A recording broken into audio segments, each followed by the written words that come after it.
Ladies and gentlemen, we're back, but I'm afraid I have done you a terrible grievance. We will not be starting the MSQ today. Or ever! It's side quests for life! Actually, there is a blue quest I've never done. And I was really weirded out by this until I realized why I haven't done it yet, so anyways. We're gonna do this blue quest really quick. Thanks to yours truly, you have a basic understanding of glamours, yes? I understand you're no stranger to crafting. So happens these skills can be applied to a singular cause. Would you be interested in trying to bring more glamour into the world? And by that I mean learning to make glamour prisms. I will, for the aesthetically challenged. I will explain everything, but first, bring me some orange juice.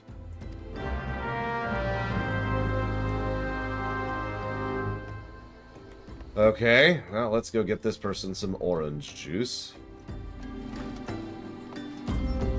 Excuse me, can I have some orange juice, please? We need to have a chat about her tab. This order alone costs more than a big drinking dweller spending a whole night. Wow! Orange juice is expensive out in the desert. Go figure. You have my drink. Yes, here's your damn drink. Astronomical prices are charged for Othardian oranges, although only a true connoisseur could tell the difference between those grown in Eorzea. That's what I call orange juice. Eastern oranges have a bitter kick that truly invigorates the soul. All that jumping around almost made it go down the wrong way. Anyways, before we begin, I have a confession to make. To be perfectly frank, my expensive taste in orange juice have to be paid for somehow. While my intentions are sincere, my reasons for helping you are not altruistic. Pass this letter to Goberin, and he'll allow you to browse his recipe tomes. If you buy into them, he'll give me a cut of the profits. You have knowledge, I'll have money for orange juice. I mean, there's worse things to spend money on in life.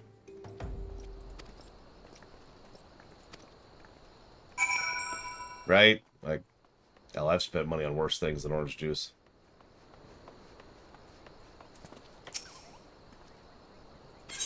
Yeah, there you go.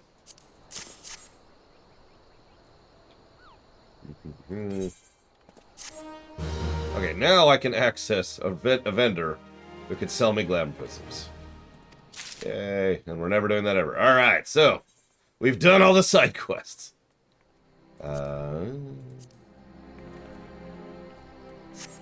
Yes, this one. This one.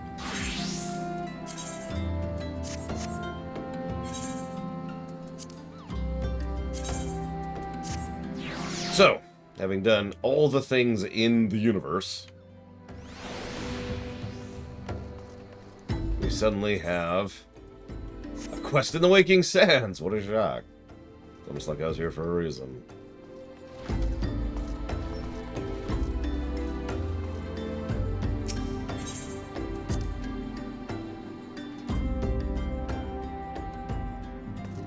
Hey, Alphino.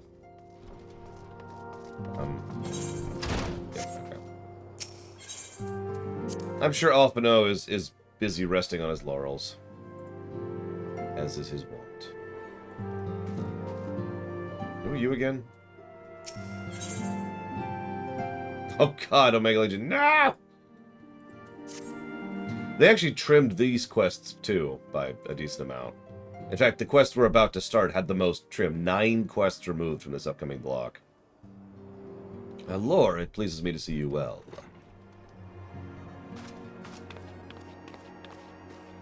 Hi, Act. Thank you very much, as always.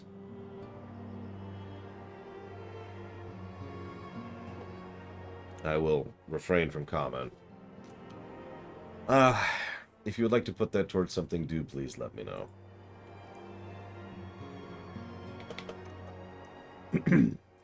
My lady, the gentleman from Ashgana Exports just left.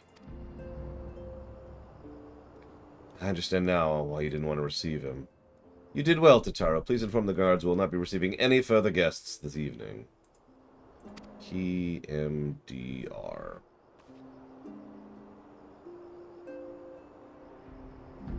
Mystery Dungeon.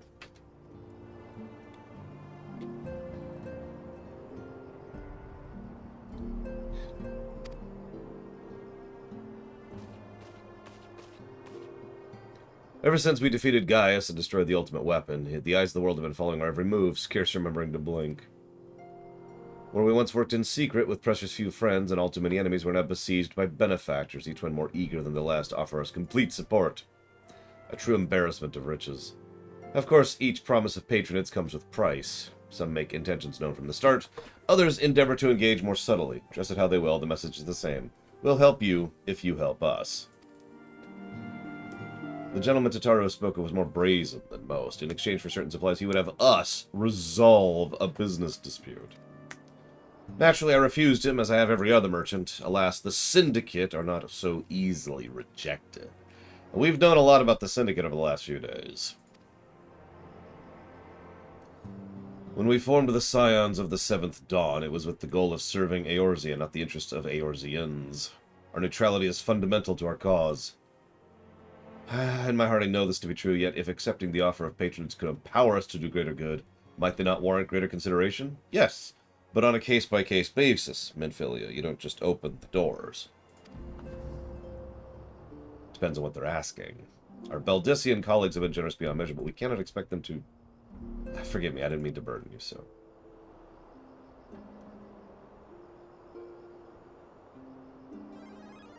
I don't think so, Omega Legion. Like, there's a syndicate in Warcraft, which is actually really, really evil, even by that setting standards. And then there's a syndicate in one of the cyberpunk settings. I forget which one, actually. They're pretty horrific. I'm not sure I can think of another one off the top of my head. Anyways, my urge to share this dilemma may not be wholly misguided. Might I impose upon you to consult the others? They would like to have their own opinion on the matter. And thank you, Saldir. It is good to see from you again. I would be lying if I said I wasn't growing worried. I did get your message, obviously. I just... yeah. Prior to that, that was a gap of about 3 months. So, thank you, little pixie nerd. Always. I'll jot that down for Jack 2.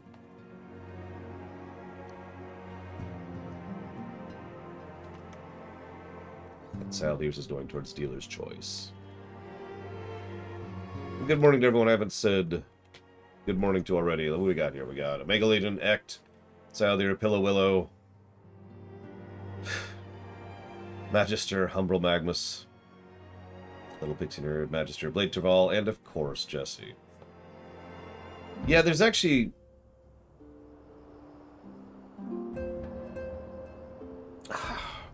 wasn't there a Mel Gibson torture porn movie? Which had a syndicate in it, like that was the big villains, was the syndicate. Something like that. I barely remember that film because it was really unmemorable. Oh, is that the... Wow. You mentioned a mafia film, and I'm like, well, that's obviously not the one I'm thinking of. But that reminds me of this 90s film.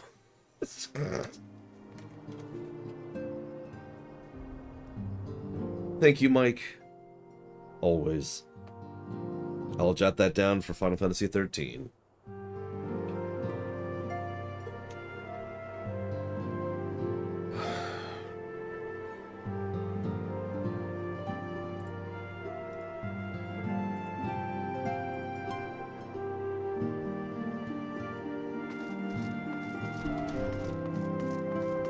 I mean, it might have been a good film, I just barely remember it. That's not a big thing, one way or the other. Hi, Ishtola. Recall your meeting with the Admiral shortly after Leminson sent word of Titan. I'm happy to recall my words to our host. I said that her people had broken the treaty with the Kobolds, and the Beastmen had justly responded, that we had been called to intervene in a conflict which she invited. I spoke the truth. Wherefore did I speak it? Because owing no allegiance to Limsa, I felt no compulsion to allow the Leminsons to distort the facts to fit a narrative which justified their actions and absolve them of guilt. Upon this subject, Minfilia can expect a similar reply. Our many dalliances with the city-states have already weakened our claim to neutrality, but the path she contemplates would see us relinquish it entirely. That's it. We need to invent a good syndicate now. Or find one. Fortune begets power, and power fortune. That we, and especially you, have power is beyond doubt. Thank you for recognizing it. The question is, what do we do with it?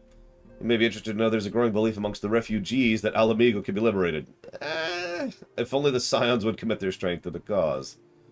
Yet theirs is but one of many causes. We stand at the crossroads, each path paved with good intentions, where they lead is far from clear. So let's pause for just a second to talk. Hey, Arnivald, you're alive! My man! So, let's talk for just a second about Alamigo. So, I hate to do this, but there's two things you have to keep in mind when it comes to any large-scale political category, right? There is the microscopic view, the macroscopic view. The microscopic view is easy. People. Individual people. Let's keep this in the realm of fiction, especially given what's happening right now. But the Alamigan individual people are suffering and having trouble getting jobs, finding homes, and are otherwise outcasts or refugees, or worse, under imperial yoke. That's the microscopic perspective, and it does need to be kept in mind. The current situation is intolerable and is causing too much suffering to too many people. Even if, for example, Ul'dah was to just open up her gates to all the refugees, that wouldn't actually fix it. It would change one problem into another. That would still have to be worked on. There would still have to be jobs generated, new homes built, which could generate some new income, but then we're going to have a bit of a food shortage in a place that already has to import all its food. And you get the general idea. Now, I'm not saying they shouldn't do that. Quite the contrary, I think Ul'dah actually should have opened the gates and just decided to move the economic structure in order to accommodate that. Because it is a solvable problem. But the point is, it is shifting one problem into another one.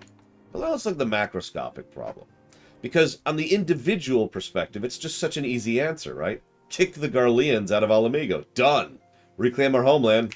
We're good. How many of you have played any kind of large-scale political or war game, like EU4 or Civilization, or anything like that? So you may or may not know that there's this concept in a lot of those games called rebellions. And generally speaking, a rebellion is actually a form of management tax. And what I mean by that is if you do a bad job of taking care of your people, they tend to rebel against you. So you either have to pay for that in taking care of your people, or you have to pay for that in terms of having a large army to stomp that down. What do you think a large-scale military revolt in Alamigo will accomplish on the large scale, on the macroscopic scale? Now, most of you probably are aware of the story of this setting and how it works, but the way this works out is, at the moment, it would accomplish nothing. Garlemald is currently still in the middle of a gigantic power struggle for the throne, given what happened with the Emperor. But once that gets settled, the first thing every new ruler does historically is solidify their claim to power, and one of the ways they do that is they put down revolts and rebellions. See every British king ever, for one example of this, or excuse me, English king ever, for a good example of this. So what do you think a large-scale revolt in Alamigo would do now?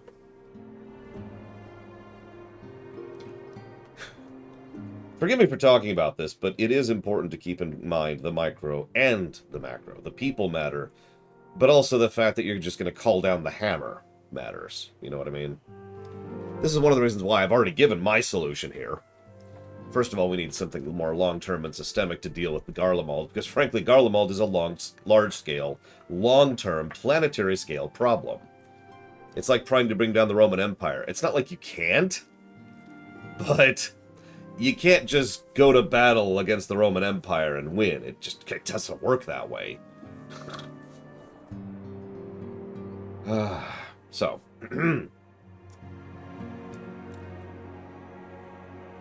I wasn't even going to mention that, Omega Legion. Yeah, exactly, Acti. There's ways to do that. There are ways to bring down the Roman Empire. There are ways to bring down Garlemald. The reason I bring this up is so many of the Alamegans, we've already seen several. The Monk quest chain had to do with someone whose big idea was, I'm going to go kill Imperials and kick them out of Alamigo. And it's like, But of course, I don't blame them. They're at the micro scale. All they're thinking about is their hungry bellies and the suffering of their fellows, right? Anyways, I just wanted to bring that up because, as Thancred points out, one of the things that's going to be a plot point, if I haven't made this very clear, over this question is the Alamegans and the so-called refugee crisis. And you can't blame the Alamegans for turning to the Star Destroyer, which is nearby, and saying, why aren't you helping us kill the Imperials? And it's like,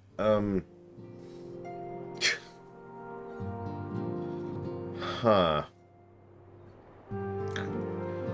Well, I've been seeing lots of gifts lately, but Papalima keeps making me send them back. Wouldn't be so bad, but some of them are really nice. I mean, nearly abandon your principles nice, you know? Listen, bribes are nice. Really. I mean, where do you think I got this sword? I'm just joking. That'd be funny, wouldn't it? I paid $50 for this sword. No, I paid much more than $50 for that sword. I paid months of my life for that sword. Stupid goddamn sword.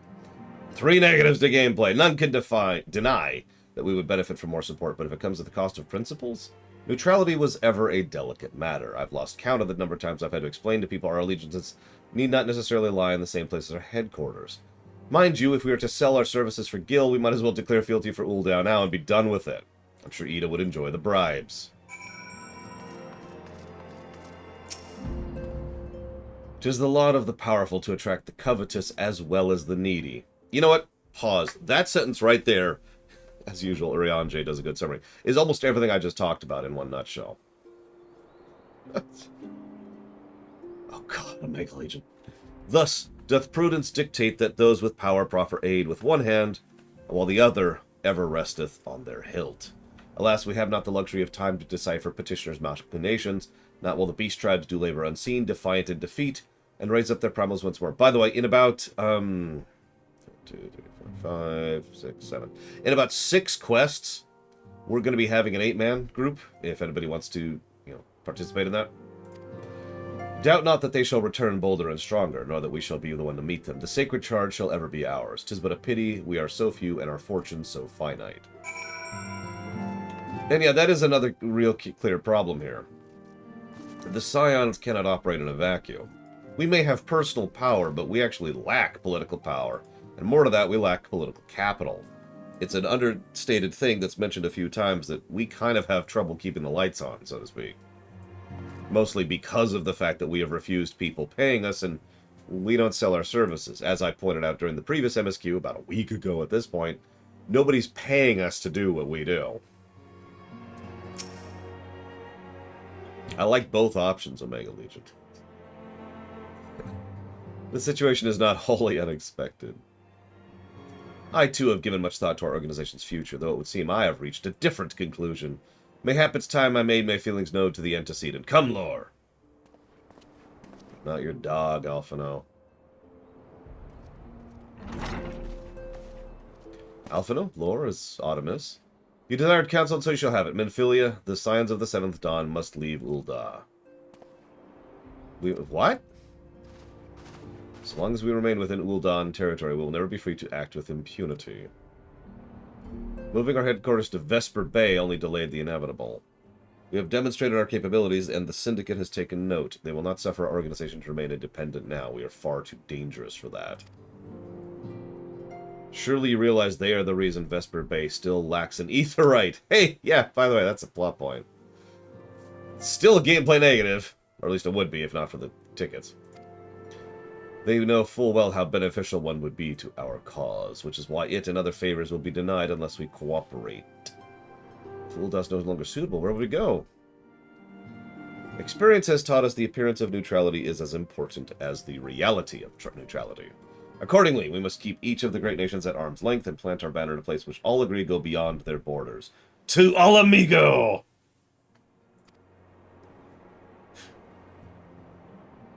No, Mordona. The Revenant's Toll. The better in every way headquarters. It lies within neutral territory and offers all the essential facilities we require. By way of additional benefit, it also is frequented by a veritable legion of adventurers who may serve to supplement our ranks.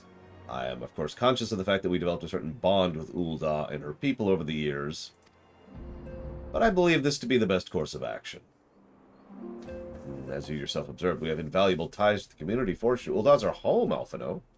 To cast aside everything we've built here and start anew in a desolate wasteland would be beyond reckless. The decision is yours to make, Antecedent. I ask only you recall the shared purpose which moved us to found the Scions of the Seventh Dawn, and which moved you to found the Path of the 12 ere that. We aspire to an ideal, you and I, just as grandfather did. This is before coils, isn't it? That makes us more than mere comrades in arms. We're as much your family as... That will be all, Alphino. Hi, Leonard. I'm sure you have familial affairs of your own to attend to. Oh, your concern is most generous, but no, I've left them in the hand of men better suited to the task than I. Yeah, me! I could not very well allow my personal affairs to come before the needs of the Order, after all. As I say, canonically, I think we're doing the first coil right now. It's either that or the Labyrinth. I forget the exact staggering of how it happened. It's like one, then the other, then one, then the other. Leave Ul'dah. Has it come to this? How can we ever leave this decadent din of... I was actually thinking, while I was waking up this morning, about how I would design Ul'dah in a 4X game. And I was coming up with all kinds of horrific, nightmarish mechanics, like your troops will periodically just go away as they've been bribed into dissolution. Or, periodically, you'll have the equivalent of a civil revolt. You know, the aforementioned rebellion thing. As several of your own troops switch flags because someone in your nobility bribed them to try a coup against you. And that's just like a normal thing you can deal with. Anyways. Oh, pray, attend to Alphino. He's engaged in some business. Tell him he shall have my answer in due time.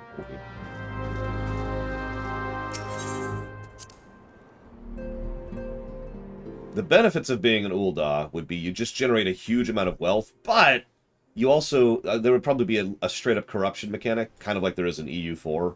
So you would actually only get a small, or relatively smaller portion of that huge wealth, because your corruption rating is so high, and so you're going to have, if you start off with playing Ul'dah, you're going to have to really put some work and effort into pulling down your corruption rating, which is going to piss off people and trigger events, because as your corruption goes down, you'd actually trigger revolts and events where the Syndicate starts fighting against you. And so it would be, you have like an entire campaign playing as Ul'dah, just trying to get your own people under control and dealing with the Syndicate. Or you can live with the Syndicate because they will actually regularly bribe you, in addition to doing things to destroy your troops and your economy. And they'll be like, hey, here's 200 gold, no strings attached. You know, just stuff like that. And I just... It's like, oh my god! Hi, Rex. Yeah, exactly, Ek. Like, you get it. You get where I'm going with that. Oh, I know. Lola... So, I speak ill of Lolorito, but let's be clear. Lolorito is smart evil. And I do respect smart evil characters. They're still evil. Lex Luthor is still an evil person. But he has a brain. And I'll take someone, you know, who is smart evil over someone who is stupid evil 10 times out of 10.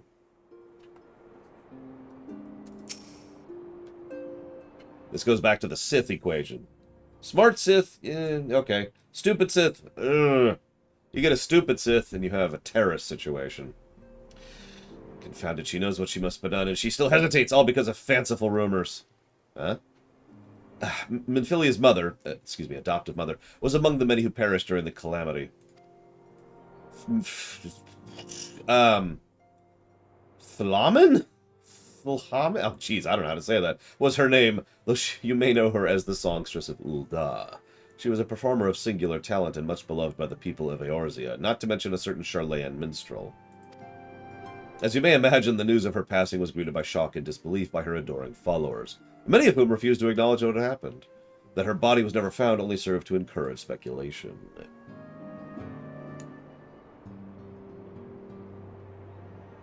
Minfilia, too, struggled at first to accept the truth. Yet, see, in most settings, at Warcraft, for example, an apostrophe means you have an audible interruption. So, if that was Warcraftian, it would be Lahamin. Like, you have to have that audible pause in there. Lahamin, like that. But obviously, that's not how they mean it. Anyways, her absence stretched to months and years. She thought it could be no expectation. Until recently, for whatever reason, rumors have once again become circulating that she's alive and well. One of our informants, Father Eliud, Bob, has sent word that a woman matching the Strongsearch's description has been seen at Costa del Sol. So, if we can succeed in tracking her down, I have no doubt any worries that plague her heart will be assuaged. So let's go to La Nacia. Okay.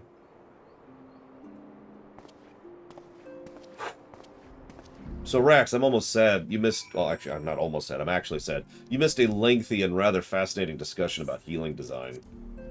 I guess that would have been yesterday or the day before. It was when we were covering Conjurer and White Mage. So I guess that was yesterday and the day before. Jeez Louise. I was hoping to hear your thoughts on that, but... speaking of which, let's hit the QAQ for just a second. Rain! Let's see here. Damn you, Rax! Making tons of money. How dare you. Yeah, listen, that... I don't know whose grave that was, Valvedrix. I don't think it's important anyways. Let's talk to Garujo here. Oh, sweet Siren of the Sands, my Mikote Muse, why have you been... Muse, excuse me, why have you abandoned me? Titan's Bane, I mean Lore, what brings you here? Her? You mean to tell me this goddess made flesh who dwelt among us until we're so recently was the songstress of Ulduan? Egads, if I'd known that, I would have chained her to my bedpost and never let her leave. Maybe think about phrasing that differently. Oh, for shame, to think she now plies her trade for the riffraff off to the west, wherever she was going. It's a tragedy, I say, a tragedy! West, is it? Thank you, Master Gigarusha. That's it, there could be a number of places. So, let's hit Wineport. I hear they're having warrior issues right now. Von Falkenstein says, good morning. How are you today?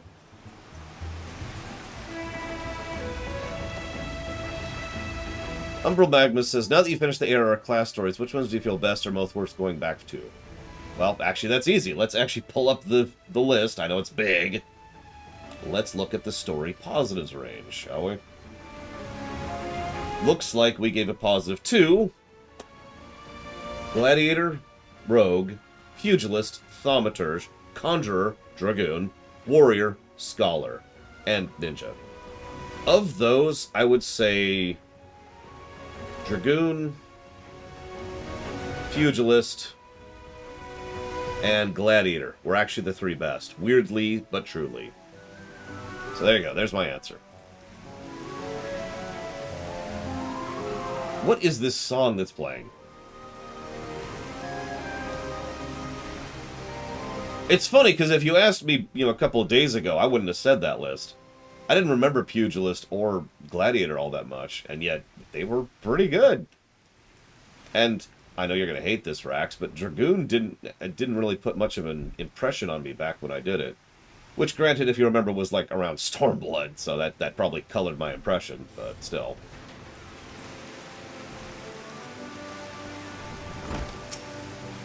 If it isn't Lore, Savior of Wineport. Ah, yes, we did receive a customer matching the description. She was a delight to behold, gave the woman her due. But her perfume was so ghastly, I had to eject her from the premises. Interfered with tastings. Actually, that makes sense. If she's your quarry, consult my blind associate. His olfactory perceptions without peer. Given I could smell her from a mile away, I dare say he could smell her from 10. Whoosh. Echt says, what is the best geographic fantasy map that's plausible that you've seen?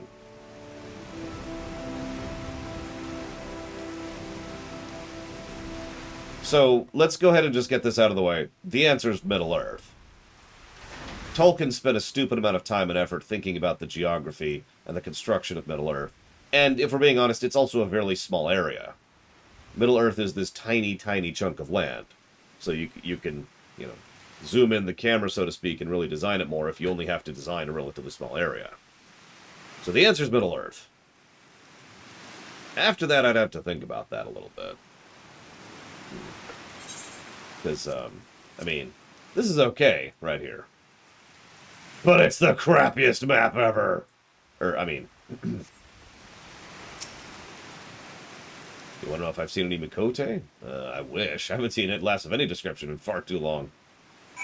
It'd be funny if you're female when you do that quest. Let's go talk to Shamani. Hey, dude. And I see you've had a grand adventure since we last spoke. You must share them with me sometime. The girl? Oh, one does not forget a perfume like that. Robust, intoxicating. Simultaneously familiar. Reminiscent of a bloom native to these parts. I said as much when we spoke. She complimented my powers of observation and asked if she might find some flowers. I told her where to find them. Thanks, Shamani. Appreciate you, as always.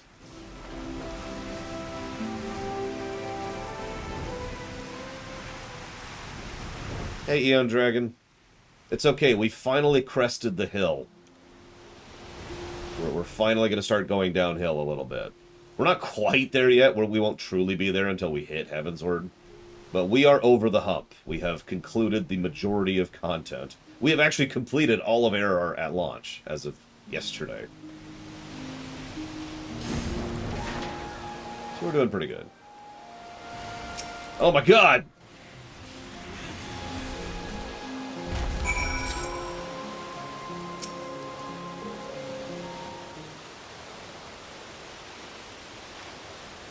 I am in your debt, stranger. I did not realize my activities had around the Gubu's ire till it was too late. Their oils can be used to make a perfume, you see, and... Flamine? I don't... Who are you? Whom do you serve? Myself. Look, I have the Relic Weapons on me. That's all you're getting out of it, Omega Legion. Also, you want to know the story of the Relic Weapons? Hey, back in the day, they used to be able to make really, really, really high-quality weapons. I know of a drunk blacksmith who might be able to try and replicate that. Oh, that's a good idea. But we can either do months and months of terrible content to get all the mats and materials we need to be able to imbue these things and get this construction and then reforge them and reforge them and shove ether into them and then have them bond with your soul. Okay, there we go. We did it. We made a relic that's actually as good as the old ancient relics. Da-da-da-da! There you go. That's the story. And Geralt's drunk.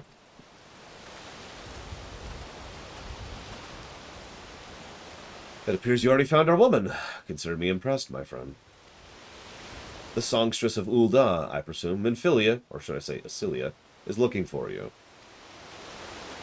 Acilia? Oh yeah, Geralt's also in massive debt, which for some reason will never go away, even though it makes no damn sense on any level.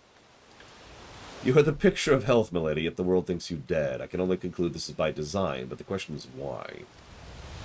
Not everyone who endeavors to find me does so with best of intentions, child. You'll be pleased to know that I intend to reveal myself to Minfilia when the time is right. Oh, well, that does please me, more than you know.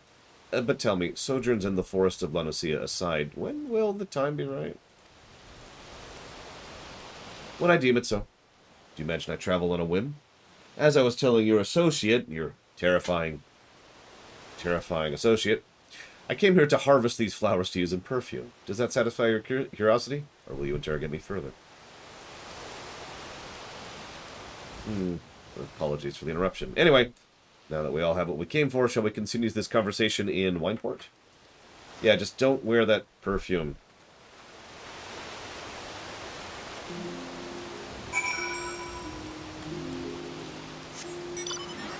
See you around, Saldir. Feel well. As well as you can. Everything's fine, but Falkenstein. Don't worry about it. Don't worry about it. Ugh. You know what's funny is I don't dislike Geralt. As far as drunk archetypes go, he's not that bad.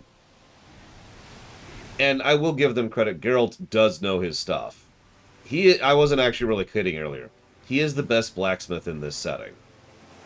I mean, even ignoring the fact that every relic weapon is made by him, the fact of the matter is, he really knows his stuff. Like, I don't just mean in terms of execution. He is someone who can theory craft. Like, well, if we need to make this, we could do this and this and this. And he could come up with and invent ways to build things. It's kind of crazy. Someday. Someday. Anyways, back to this. Oh, wrong class.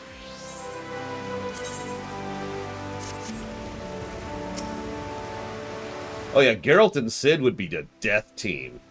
Which is funny, because didn't that happen in Heavensward? Like, really briefly? No, that wasn't Cid. Never mind. It's not at all how I envisioned it. I can scarcely begin to imagine what emotions will go through Minfilia's heart when she reunites with her mother after all these years.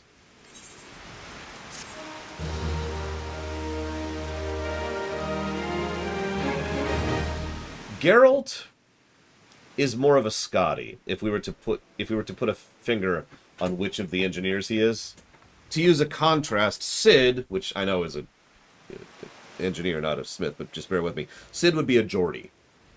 Cid can actually invent and design and conceptualize and build new stuff. And Geralt is a little bit more about improvisation and making it up as he goes, but doing so in brilliant ways because he knows his stuff incredibly well. As the old saying goes, you don't hire the mechanic to turn the screw.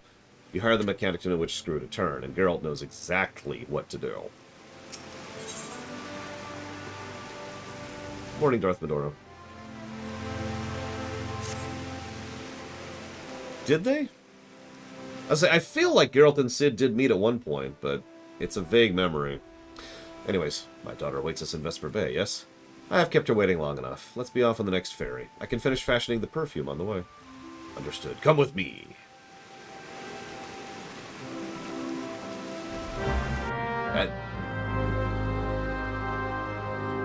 Oh, that might be why I haven't seen it. Zadnor! Nobody could tell me the name of that yesterday. That's the place I haven't been to, because MSQ.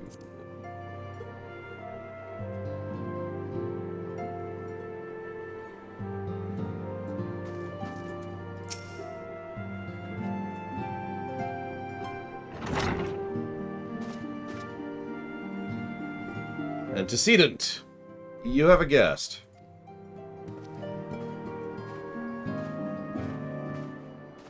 Lamine? Celia.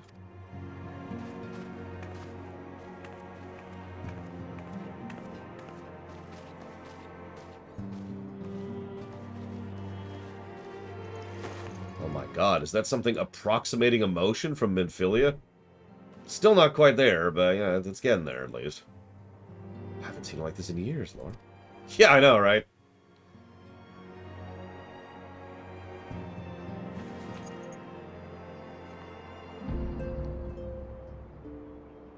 I never believed it when they told me you were dead, but what kept you away for so long?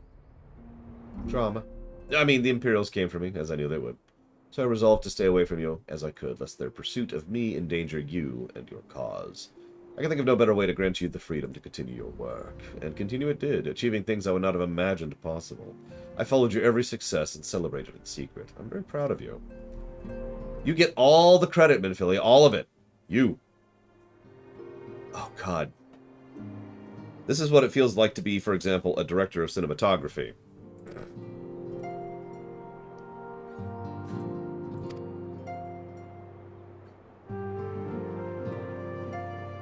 Everyone's like, oh my god, director such and such did such great work. Perfume. How could I forget? You wore it all the time. If I ever lost sight of you, I could follow you just by following my nose. I didn't think it was made anymore. You've gone to such trouble. Yeah, I nearly killed a blind man with it. It was no trouble to me, darling. I fear I cannot say the same for Lore, however. I would not have made it without him. I was Ina Misho. Thank you, Lore. Thank you both. It's just Minfilia isn't the manager. She's the figurehead. She's the taking credit. That's the problem. Tataru is the manager here. And honestly, probably Urianger at least a little bit. And Ishtola. Aw, this is the cat's eye. You kept it after all these years. My father was a member of the Alamegan Resistance. When I was yet a child, he brought me here to Ul'dah. The accident which claimed his life happened shortly after our arrival. It was Lamine who took care of me then, raised me as her own, taught me everything I need to know to survive. I'm no stranger to the facts of your history, but I fear I failed to grasp their implications. It's clear there's much I do not know about you and your mother both. One of her first lessons to me concerned mining, and I was a very dedicated student. The cat's eye was the first stone I unearthed. It wasn't much, of course, but I was exceedingly proud to have found it nonetheless. So I gave it to Lamine as a gift. She said it was beautiful, but there I'm at a loss. Why are you returning it to me? Is something amiss? No, Asilia, nothing is amiss. Quite the opposite. I need you to realize how far you've come and how much further you must go. You and your allies have accomplished more than I could have ever hoped. You have succeeded where I failed and made me proud. Words failed me. But even as I marvel at the woman you've become and at all the many things you've done, I can't... What has Minfilia done? I cannot help but think that which you have yet to do and what it may entail. You cannot stay here anymore. You and these scions must leave Ul'dah. What do you mean? You built it once, Asilia. You can build it again, and this time we'll do it together. Really? Her eyes are terrifyingly pink.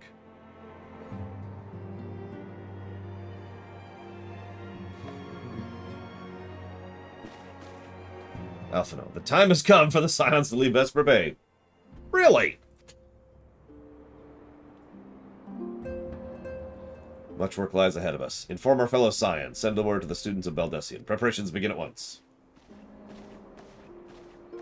Like, seriously, her eyes are terrifying. Good morning, Chatty Daddy. Zzz.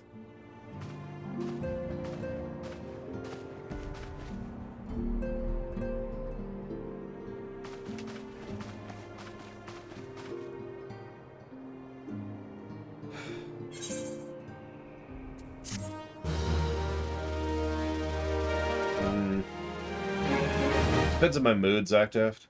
Otherwise, just flip a coin. So, Omega Legion asks a fun question. You have an organization to run. You need a top-quality manager. Do you pick Minfilia, who will do nothing and claim all the credit while it fails around her? Or do you pick 2.x Alphino, who will actively make things worse and then it'll fail around him? I think I like Rax's answer to that question.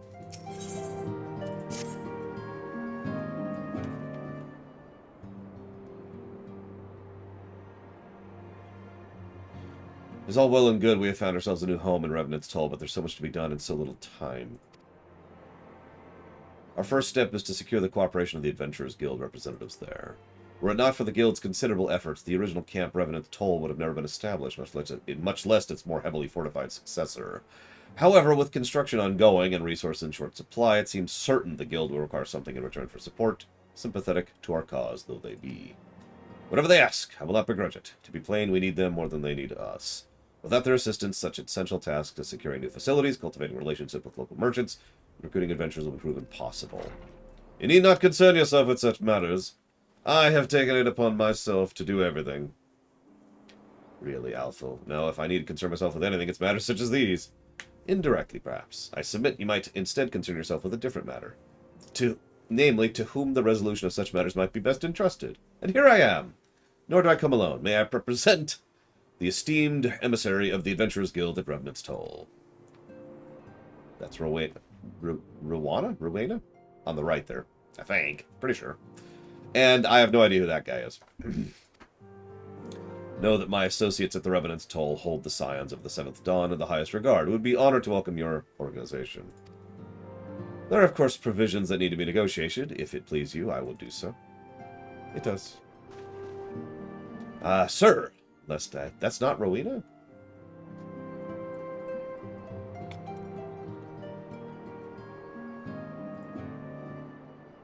Looks a lot like her. Like I'm staring at a picture of her. Sir, unless I'm mistaken, you are the one known as Lore, are you not? May I say what a pleasure it is to make your acquaintance? Slaffborn spoke of you in the most glowing of terms. To steal an Imperial Reaper, and then use it to infiltrate a castrum is an undertaking few would contemplate and fewer would survive. You'll always be welcome at Revenant's Toll. Yeah, thanks.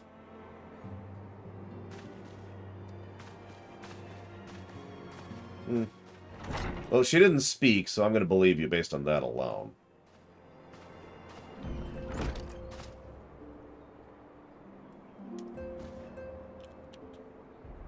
Well, well, it would seem your reputation precedes you, Lore. Mayhap I should dispatch you to Revenant's Toll. But before that, take a rest. Rest?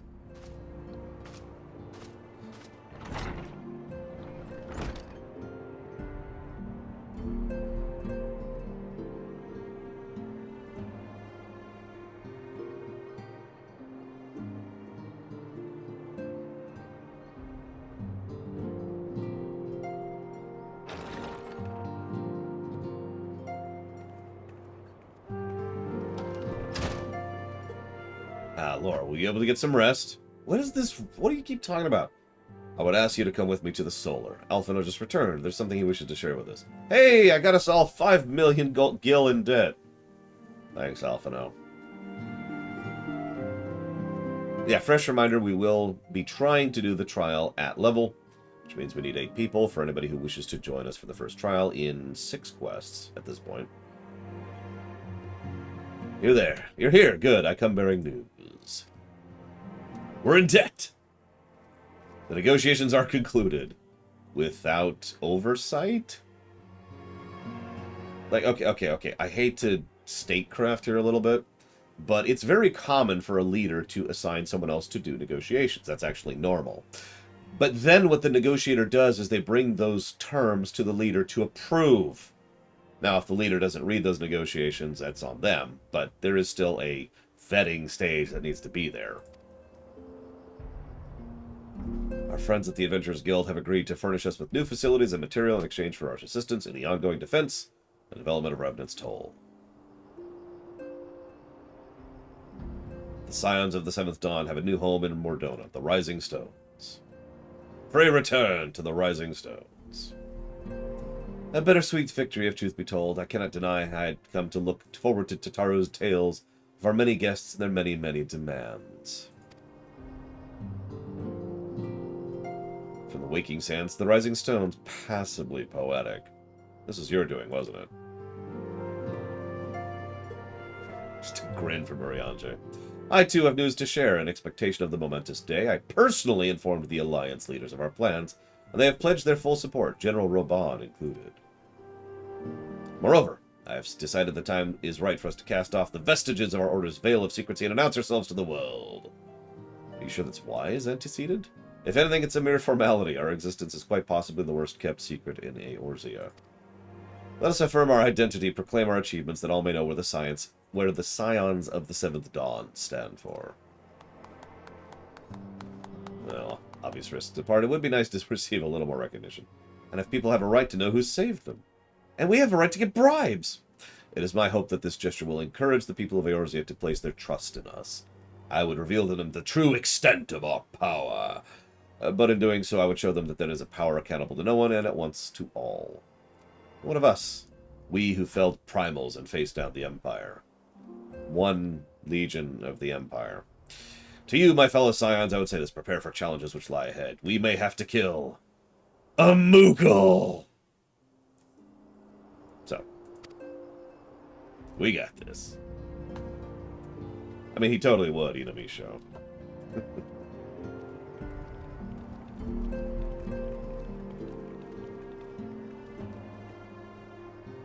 Tataro's like, Wait, that area is said to be rich in minerals. I should ask her to teach me the basics of mining, too.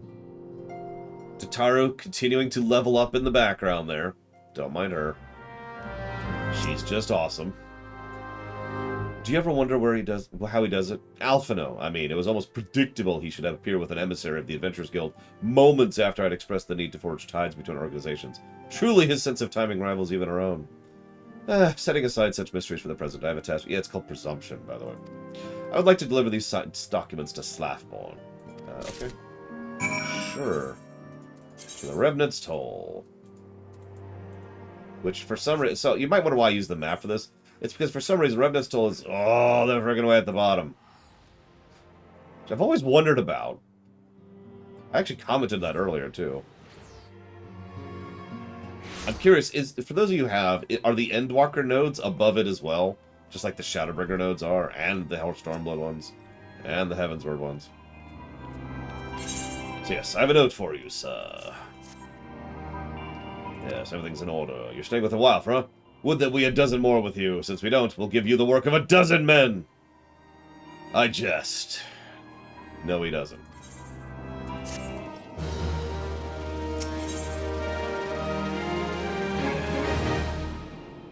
We are now 3 quests away from Mog, for reference.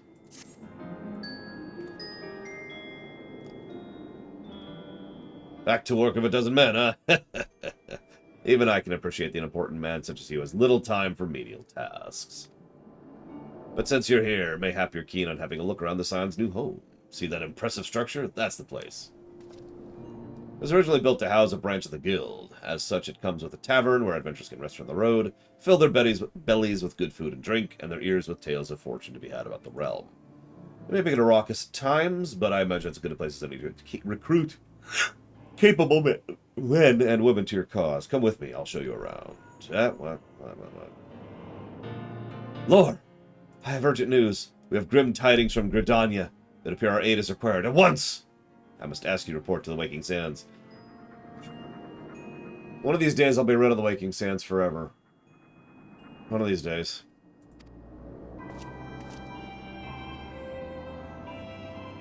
Yeah, I was going to say, as I mentioned earlier, this exact bundle of quests had 9 quests removed from it. In fact, on the wiki, there's actually a list of all the quests that were removed from this entire chunk. There are several. When I say this chunk, I mean everything from 2.x to 3. So anyways, let's go.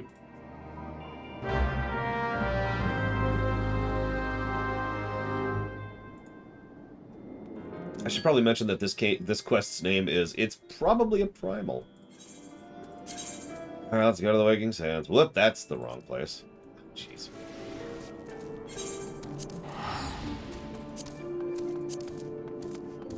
One of these days, I will never again go to the Waking Sands. Yeah, it's actually funny. I complained about several of the quest arcs that we did over the last 4 days. And I one of the thoughts I had in the back of my mind was, why is this so much sloggier than the MSQ was? And I didn't remember until yesterday when I was talking about it with PAX that they pruned the MSQ. And I was just like, oh, right. By the way, Lolorita statue. In case you wonder what we keep referencing there.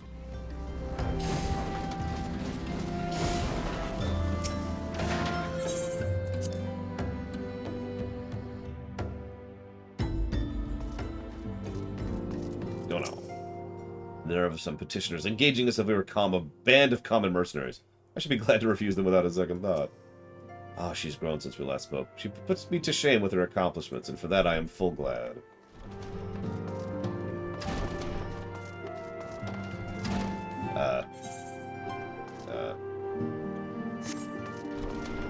Hang on.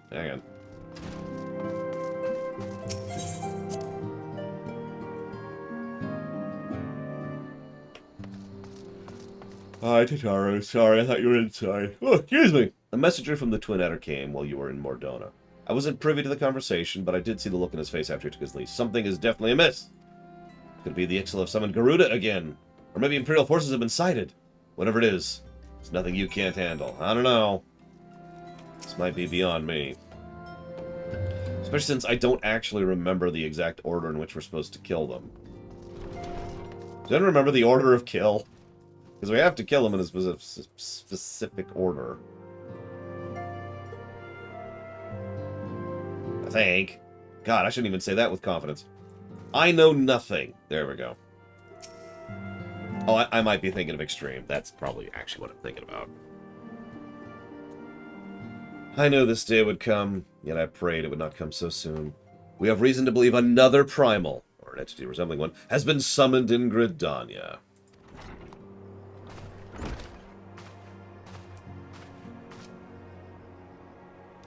Thine arrival is customarily timely, Lord. The etheric waves leave little room for doubt. Thy talents will be needed ere long.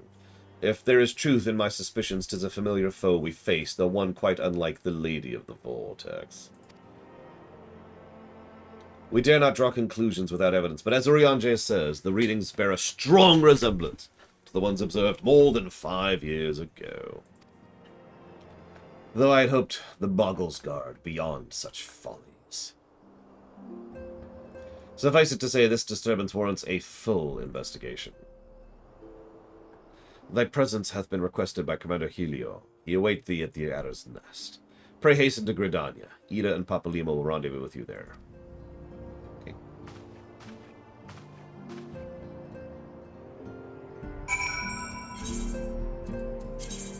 I'm not sure if we have enough for a min-eye level run, so we might have to do this the old-fashioned way. AKA... and the fight's over. Or wipe. I've seen both happen.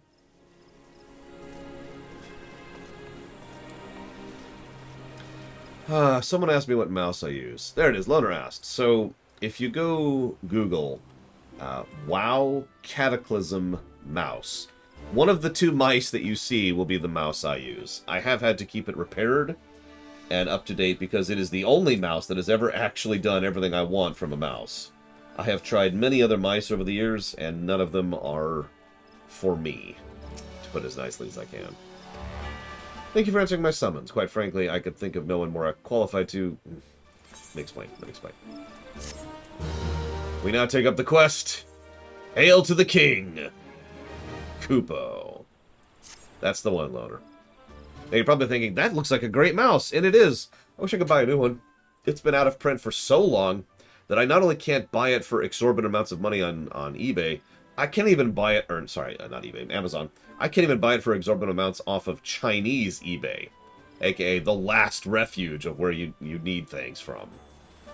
Nobody sells this mouse anymore. It's ridiculous. Just get a new Steel series. The new Steel series suck. They do nothing I want from a mouse. Yeah, it's straight up abandonware. It's really frustrating. I wouldn't even mind if they made a new version with the same concepts, right? And instead, they make the garbage that is the current Steel Series brand. It has super high DPI. Yeah, that's nice. Is it a good mouse? No, I'll spoil that for you. I should know. It's right over there, because I bought it just in case, just to see if it was worth a damn. The answer is no.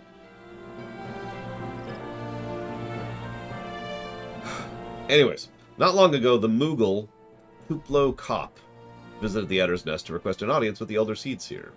He spoke of an imminent threat to all of Moogle kind, one which would imperil the entire Twelveswood if left unchecked. You are proved an able ambassador to the Sylphs. We would have you reprise your role in dealing with the Moogles. The rest you should hear from Kuplo Kop himself. Okay. Logitech used to make a mouse I really liked, but they stopped making it, which probably sounds familiar.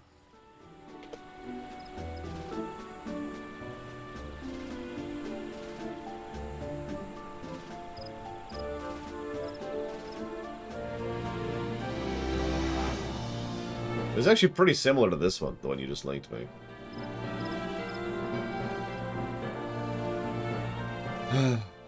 But I've complained about that enough. Old man vibes, old man vibes. Moving on. Actually, if I can rant for just a second, it kind of irritates me when I say, there's this thing I really like that they don't make like this anymore, and someone's response to that is a very dismissive, you just don't like new things, or, you're just stuck in the past, or whatever. You know the concept. It irritates the piss out of me when people do that. No, I actually liked Twitch before, because Twitch's interface was actually better before. Anyways. But as ever, and I mean this applies to gaming too, I don't like an old game because it's an old game. I like it because it's a good game. There are plenty of bad old games, there's plenty of bad good games. Plenty of bad old games and plenty of bad new games. Plenty of good old games and plenty of new good games. There we go. Let's get that full thing out there. Hi, Kane.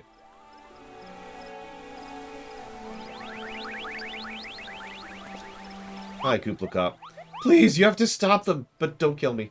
Or don't kill them. They're not bad Moogles, they're just misguided. A firm thrashing is in order, but...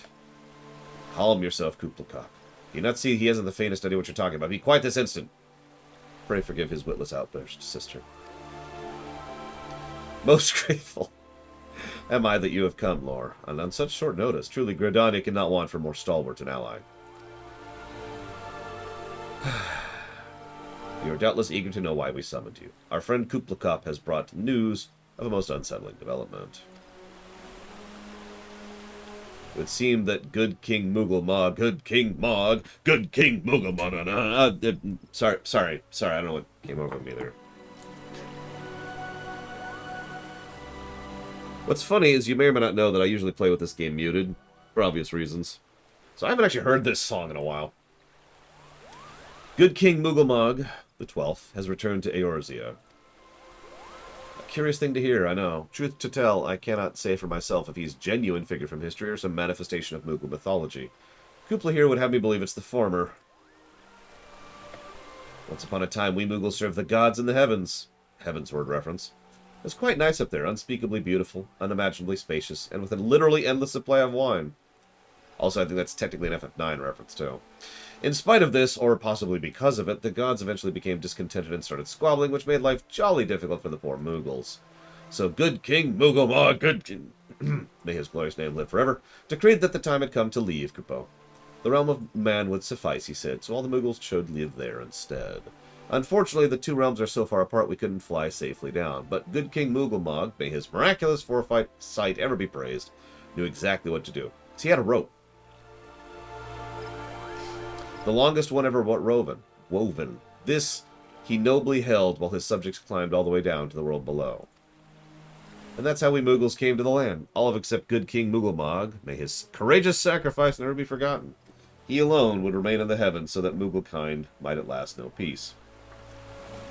Except that he has not remained in the heavens, from what I understand, that being a reason for contacting us, yes?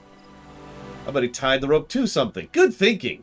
Remind me again what his problem was with him returning to Eorzea? The problem is the fact that he was summoned. It is our belief that good King Mughal the 12th is a myth made manifest via means akin to those employed by the beast tribes. Wait, you're saying a handful of Mughals with a boatload of crystals wished really hard and he just sort of appeared? Would that even work? I don't know, let's ask Greg. What I cannot fathom is why they would even try. With Garuda humbled and the ultimate destroyed, what new threat could have prompted them to take so drastic a measure? Might that not be the answer? Twice in the last half-decade, Eorzea has been brought to the very brink of destruction, only to be spared by at the last by the heroics of a chosen few. To those who braved the tempest and survived by virtue of your own strength, this latest period of peace will doubtless be a welcome respite. But those who had not the power to defend themselves, who were spared by another's grace, this is the calm before the storm. I think the Mongols' guard are afraid of what tomorrow will bring, and that things will not end so well as they did yesterday. That fear has driven them to call upon a greater power, one they believe can be relied upon to protect their loved ones and their homes, come what may. I assure you, the Mongols' guard only want to protect the forest from outsiders. Define outsiders. But ever since the return of good King Mughal the 12th, may his boundless grace fill our hearts with love, they've started to get a little carried away, verging on a lot, in fact. Like the sylphs who summoned Ramu. We cannot discount the possibility that this entity is influencing the Mughals in a similar manner to that of a primal. We share the same concern. Whoever or whatever the king may be, it is our belief he posed a threat not only to Mughal-kind, but to Gridania as a whole. Thus do we beseech you, confront good King Mughal the 12th, and drive him from our midst. Okay. After good King Mughal the 12th, we'll have a nice big block before we have our next thing, but after that it will be Leviathan. So the sanctuary of the Mongols' guard and their liege lord is concealed by magical wards. Brother Isumiyan of the Conjurers Guild will doubtless be able to offer insight on how they might be dispelled. Pray seek his counsel ere you proceed further. Yeah, by the way, what do you need me as? As usual, I can be whatever.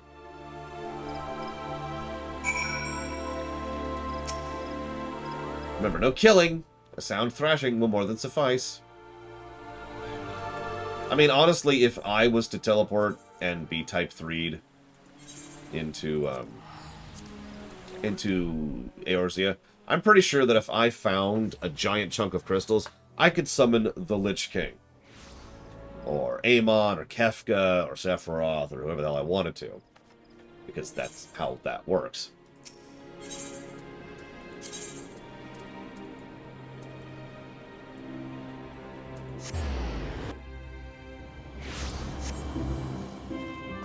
Yeah, and then I would be tempered. This is why I would not do that. I am not that stupid. Believe it or not.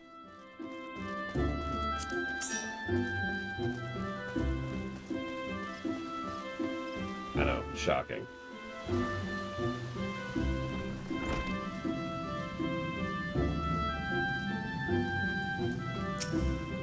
Welcome, Laura, welcome. That you should be the one to face good King Mughal the 12th, is of great comfort, to me and the elementals both. As I'm sure you know, the Mughals are not by their nature a warlike race, yet should the king be suffered to remain, it's likely his influence will bring about a change in them.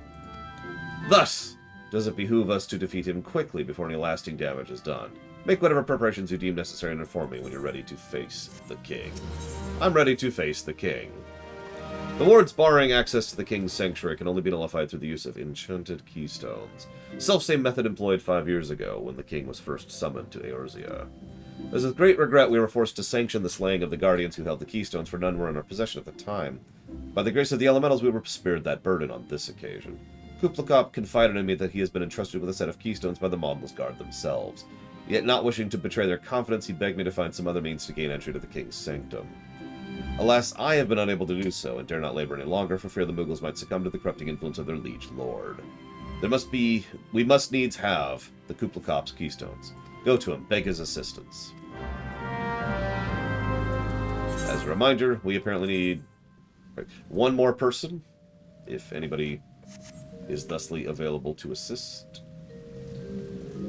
Elsewise, we must do a most terrible thing indeed. 7-man it, with minimum eye level! Oh, God.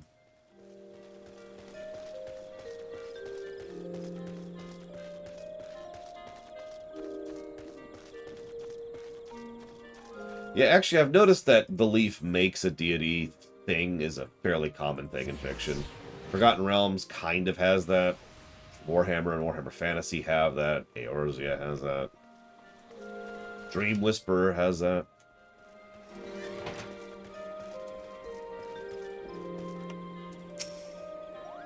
How will you do it? Oh, he told you about that. Alright, if there's truly no other way, take the ferry. I'll go on ahead. Oh yeah, Elder Scrolls has that. Subject.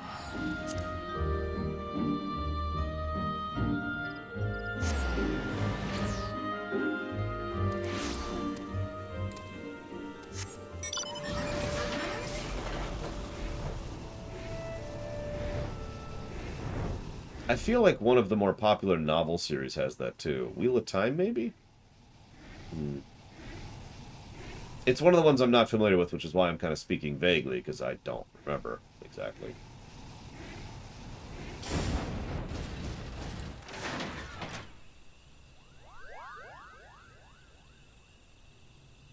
Don't you dare lie to me, Kupo. I know what you're planning, and I won't allow it.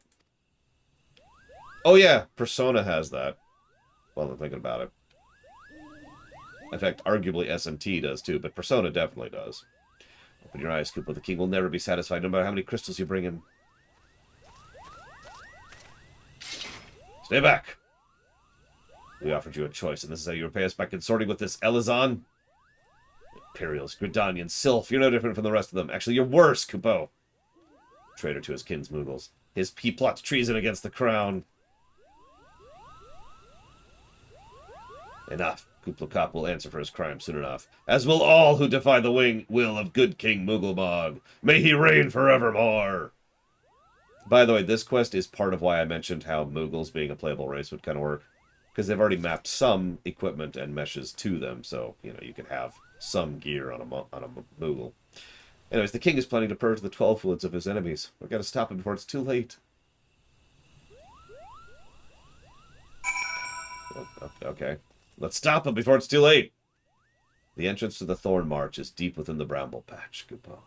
If you take me there, I can nullify the ward. But be warned, the Mongols Guard has set traps to lure enchanted beasts. I can't hide from them, so you need to protect me. Okay. It's time for an escort mission. Do I have to...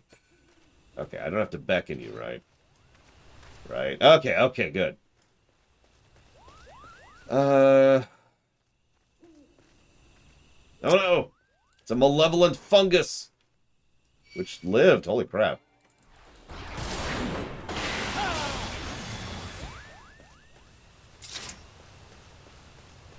Hate that quest so much. Don't worry, I'm secretly doing this quest because that way it'll give you more time to join the group.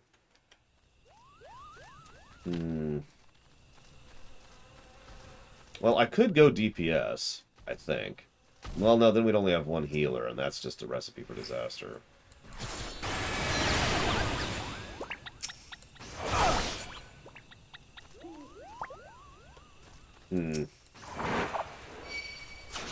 Yeah, I think if we're going to try to 7-man it, I'll just heal?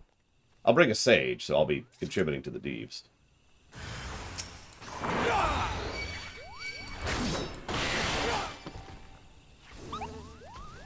Whoop, whoop, whoop. Hello.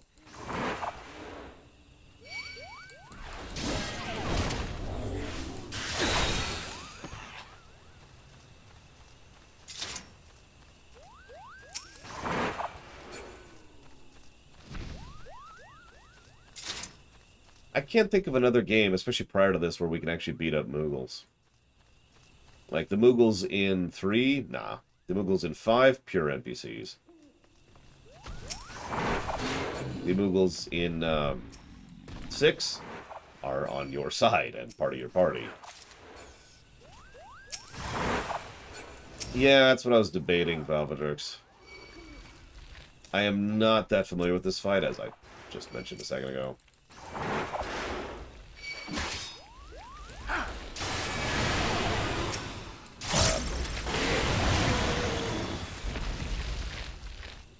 I mean, yeah, but that doesn't really count, Valvedrix.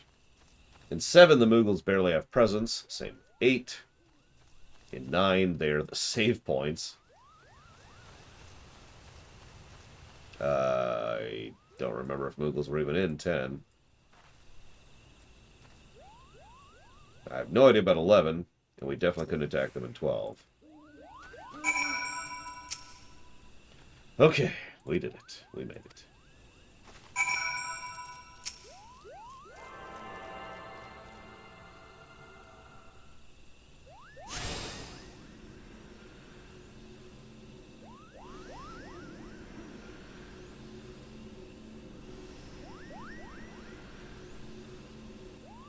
The rest is up to you, Kupo. Now go and teach those foolish Moogles a lesson and send the king back whence he came.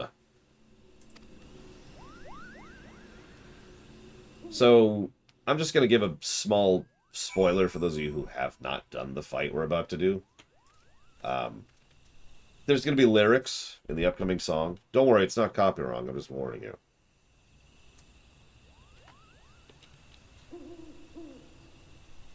It's probably the first song in the game that caught my attention, if that makes sense, as I was playing through it. Remember, this is my second, well, actually third time playing through ARR.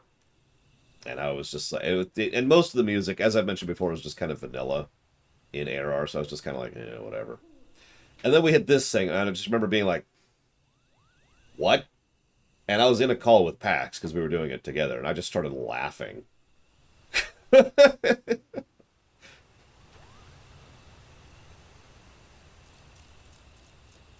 Is that a Alexander outfit? Because I like that if it is. I mean, I like it even if it isn't. As you might imagine, I'm a big fan of coats.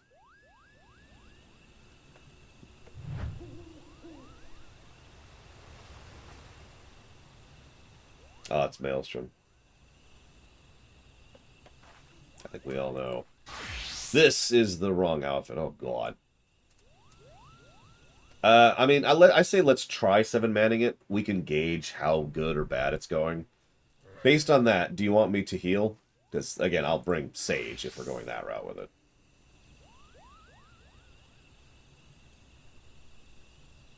So that way I can contribute to the DPS that we're going to have some issues with. And Reggie gets to tank everything. Or you could tank the king.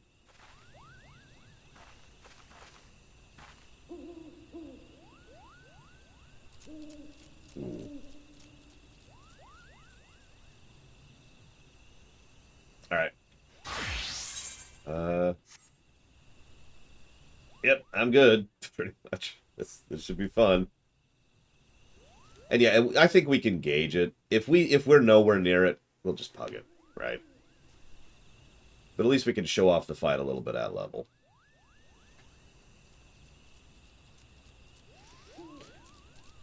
You're probably wondering about the strat, for those of you who haven't done this, which is none of you, but for those of you at home, we're going to be trying to... So first we're going to have a couple ads, we're going to kill them. And then they're going to summon the actual boss. And then we're going to try to not kill too many of the ads, but kill some of them. I know we definitely want to kill the white mage. We probably want to kill the black mage. We definitely need to leave the tanks up for this outfit. And at that point, I'm not sure what the best strategy is when we're under, 1 DPS short. We're going to kind of play that by ear, but that's the game plan for now.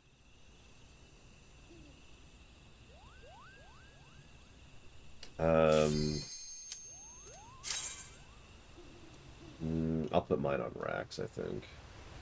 Yeah.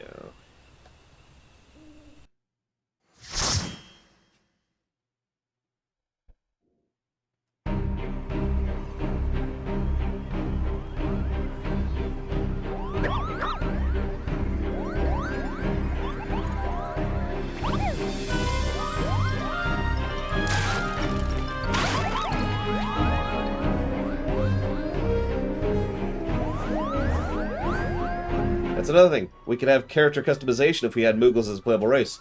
We could change our pom-pom colors. Who are they? Meddlesome adventurers, I'd wager. Moggle's Guard, to arm! Defend the king, Capo!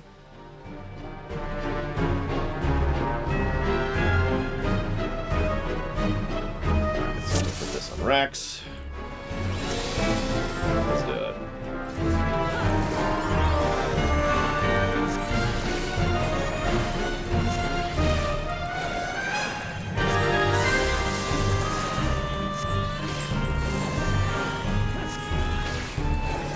Oh yeah, leaving Echo on was a good idea. We're at minimum eye level, right?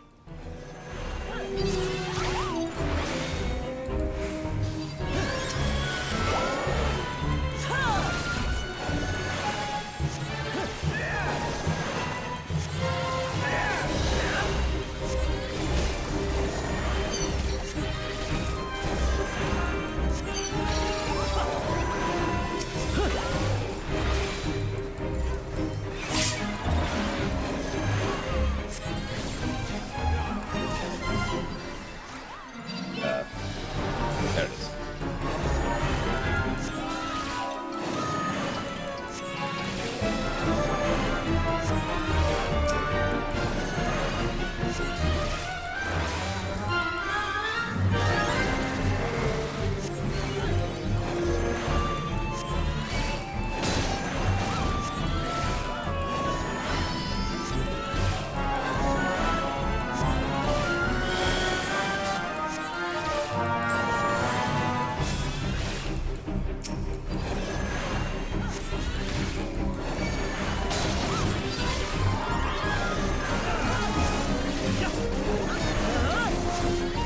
I do like how the Bard one doesn't even have a bow. Just straight up has a harp. Good.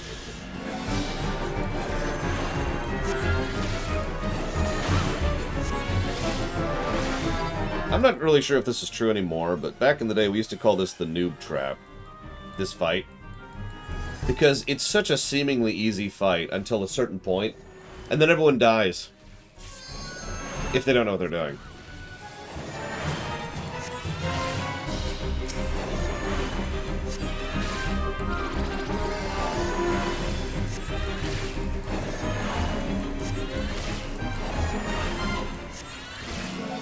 Yep. Black Mage over here is going to be our first target. Thankfully, the Black Mage is the easiest to pick out in the group by far, just visually.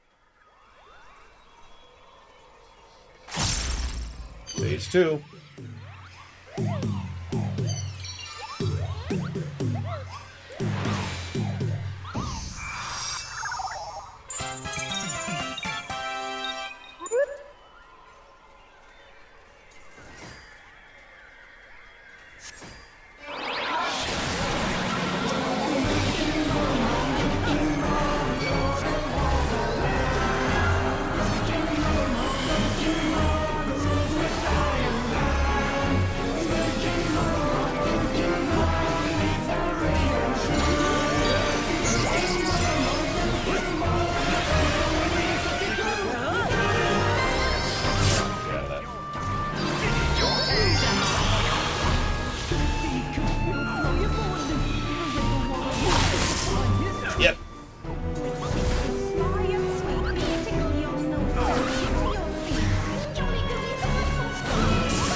we didn't kill any of them at all.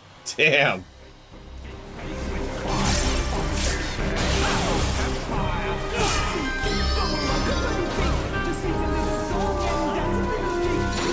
Okay, we killed one.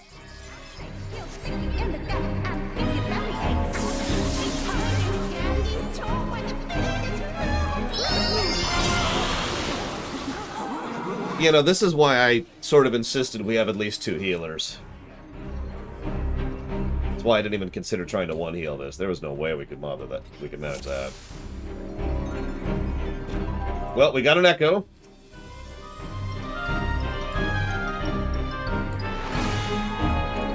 Take 2.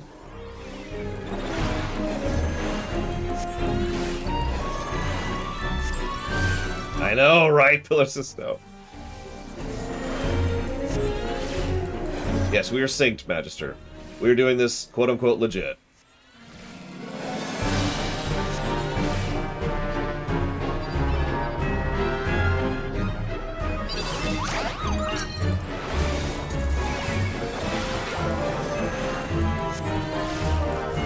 My actual favorite is the Palm Burner, in terms of the lyrics.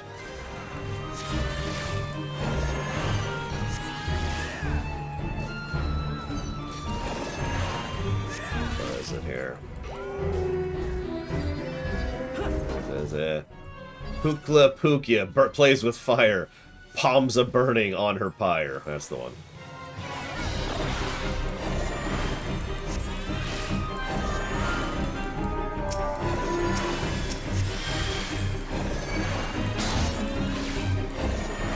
Well, the song says Hoopta Kappa first, which is the warrior. So I'm not sure I agree with that. Pillars of Snow.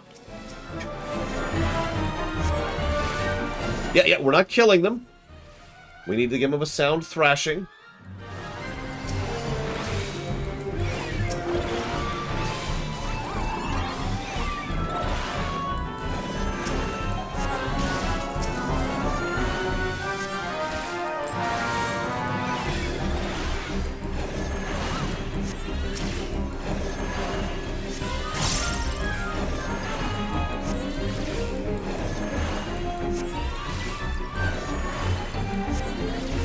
I'm gonna do something weird, just this once.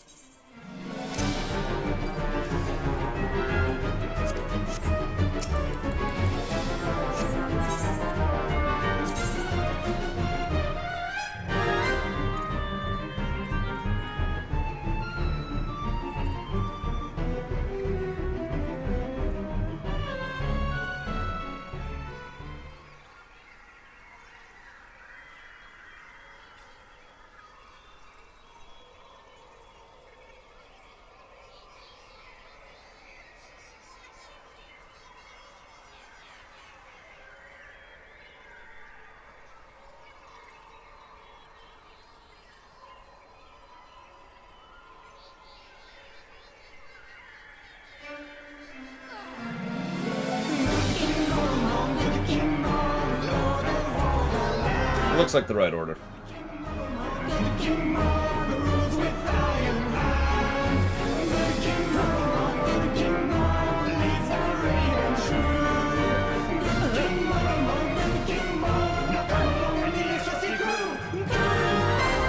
Yeah, that's a regular try. Ugh, damn it.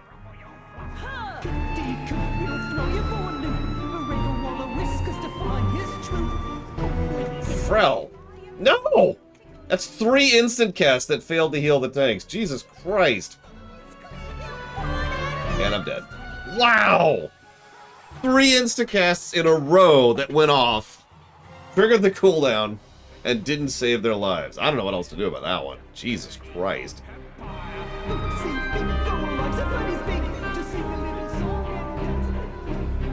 Yeah, no, that Confuse is awful. That's what hit me last time, and that's why I stopped healing last time, because I couldn't. What are we thinking? How feasible is this?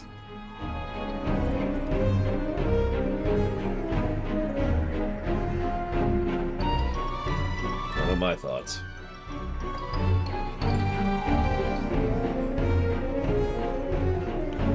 Yeah, unfortunately, I think I agree. I think we should just go ahead and pug it. I think this is possible. And yeah, you've seen the fight. We do kind of understand how the fight functions. So, I suppose I should mention something. So, one of the things that I got pretty used to back in the day was gauging progress with regards to a raid group. And we could also, yeah, we could remove the item at my level. We could probably do it then. Gauging progress, right? You need, as a raid leader, to tell how well you're doing. And there's a gradient between we can, like, within the realm of we can do this fight, there's we've totally got this, we're struggling, we're kind of getting it, we might barely get it if everything lines up right. And I think we're kind of on the left end of that one right here. No offense to everyone, you were doing good. It's just losing that 8th person is really hurting us here. And those things hurt. God.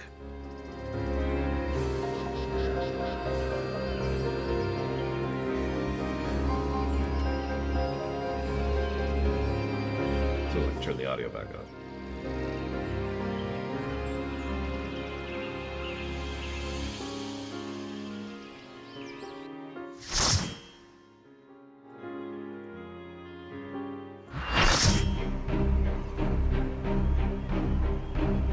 Oh, right. Sorry. We've seen this, so I'll go ahead and skip. Who do we pug? A black mage. The worst class in the game. Yeah, that person's about to get 7 commendations. I hope they enjoy. Y'all are gonna give him a comm, right? Yeah, everyone needs to make sure to give this person a commendation. Just really throw him for a loop. Just butchering these here.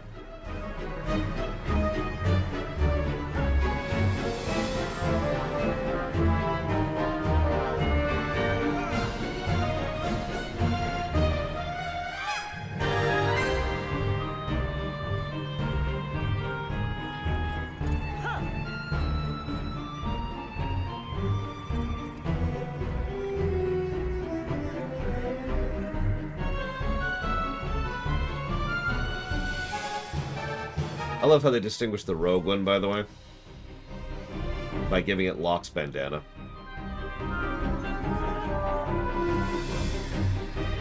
It's this one over here to my right. See? That's straight up Locke's bandana. It's even got the gemstones on the side.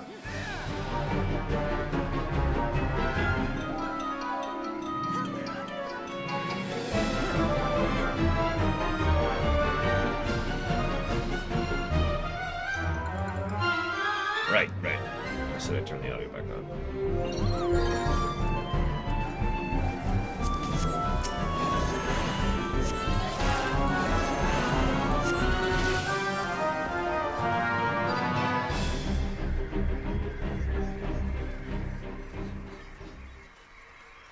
Take 3.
Yeah, if you're wondering why this reminds you of This Is Halloween, it's because it's almost the exact same style of song.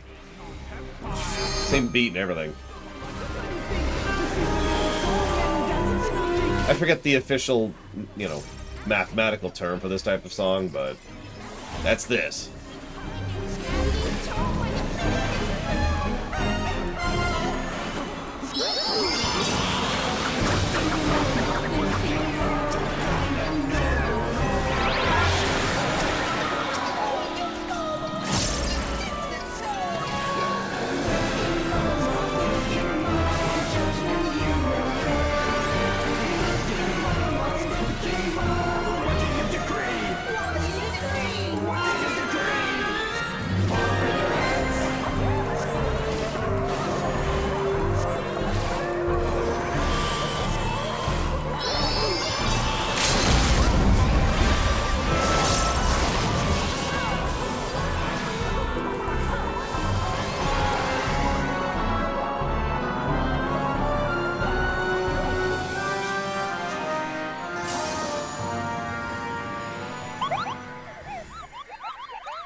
Is that the black mage weapon? Because if that is, I'm totally not going to roll on that because we have a black mage. Damn it!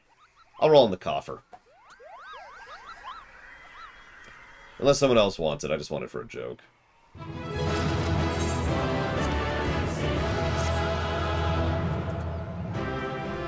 Nope, that's actually the white mage one.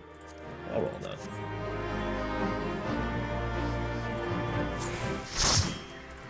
Gotta wait to see if I get it, because I do kind of want it. At least a little bit. I did not get it. That's okay. That's okay. Not the end of the world.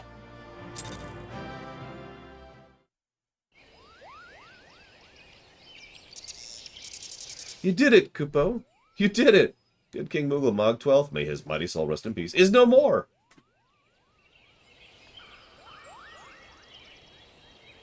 I shudder to think of what might have happened had you not stopped it, the Moggle's guard when you did. Thank you, Lore. Rest assured, well, sorry. Perhaps now they'll come to their senses and stop playing at fairy tales. Rest assured, the chieftain will have a choice words for them, too. You should go tell Pukni Pak that the king is no more. She's with Raoul at Camp Tranquil. Okay. Yep, I did it. Oh, I didn't get... Who got the comm? Who got the one comm from the Black Mage? Because it wasn't me. Apparently I suck too badly.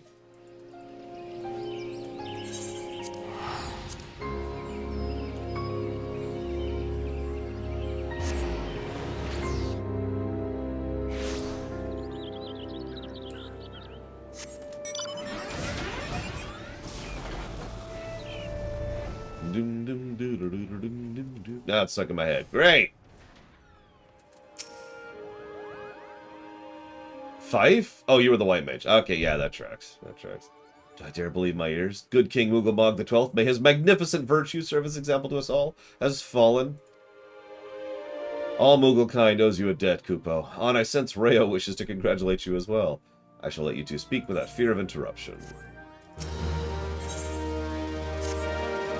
Your bravery and service to the Twelveswood and her Moogles shall not be forgotten. My sister will doubtless wish to hear the tale of your victory. Go tell her about it. Okay, God.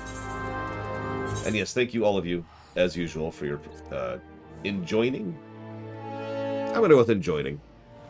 Everyone gets a nice big break now. It's going to be a while before we fight Leviathan, which will be the next fight.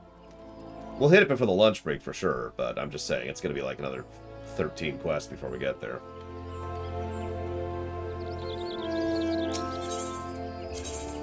For anybody who wants to join us for Leviathan. Now that's a fun EX fight. At least I think it's EX. Which one gets rid of the railing? Because that one's fun. It is EX. Don't worry, we're not doing EX. I actually rather enjoy that fight. Elder Seeds here is expecting you, sir. May I join him? Yeah. Oh, speaking of which, I should probably leave groups so I don't drag people along. Thanks. Ooh. I'm debating that fight in my mind. The gameplay of the fight we just did. And as weird as it sounds, I'm not actually all that impressed with it. From a pure gameplay perspective, all it really is an ad fight. It's not a bad ad fight. It's, you know, there's a one of each class or one of most of the classes. And they all have their own things. And that's cool. And so I find myself wondering, would I consider the Mulgar fight a positive? I'm not sure if I would. Because that's effectively what it is. We just fought Mulgars. The Mulgar equivalent in FF14. I gotta think about that for a minute.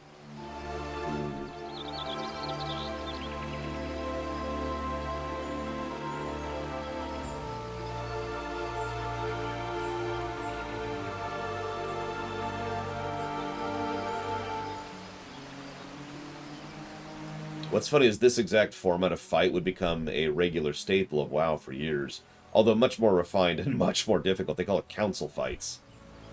And usually what WoW would end up doing is bring it down, rather than like 15 or 5 or 8 or whatever, they'd bring it down to 4, but each of those 4 mobs are effectively a boss in their own right, and yeah, council fights can be mean. Anybody who's fought Kael'thas, or the Illidari Council, or the 4 frickin' Horsemen, or the 3 dudes I can't think of the name of in Ulduar, you know what a council fight is. Yeah, the twins, that's another one in Sunwell.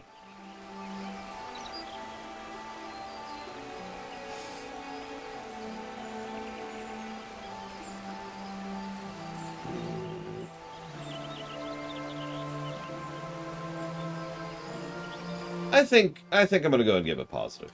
Just one.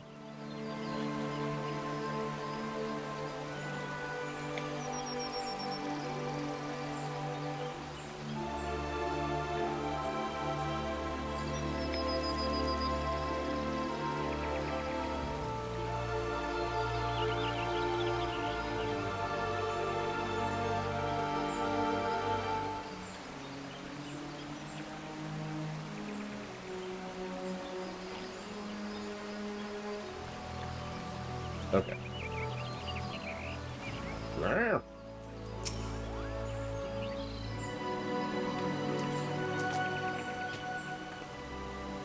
Lord, you returned to us unharmed and victorious. Thus I have 2 reasons to be glad.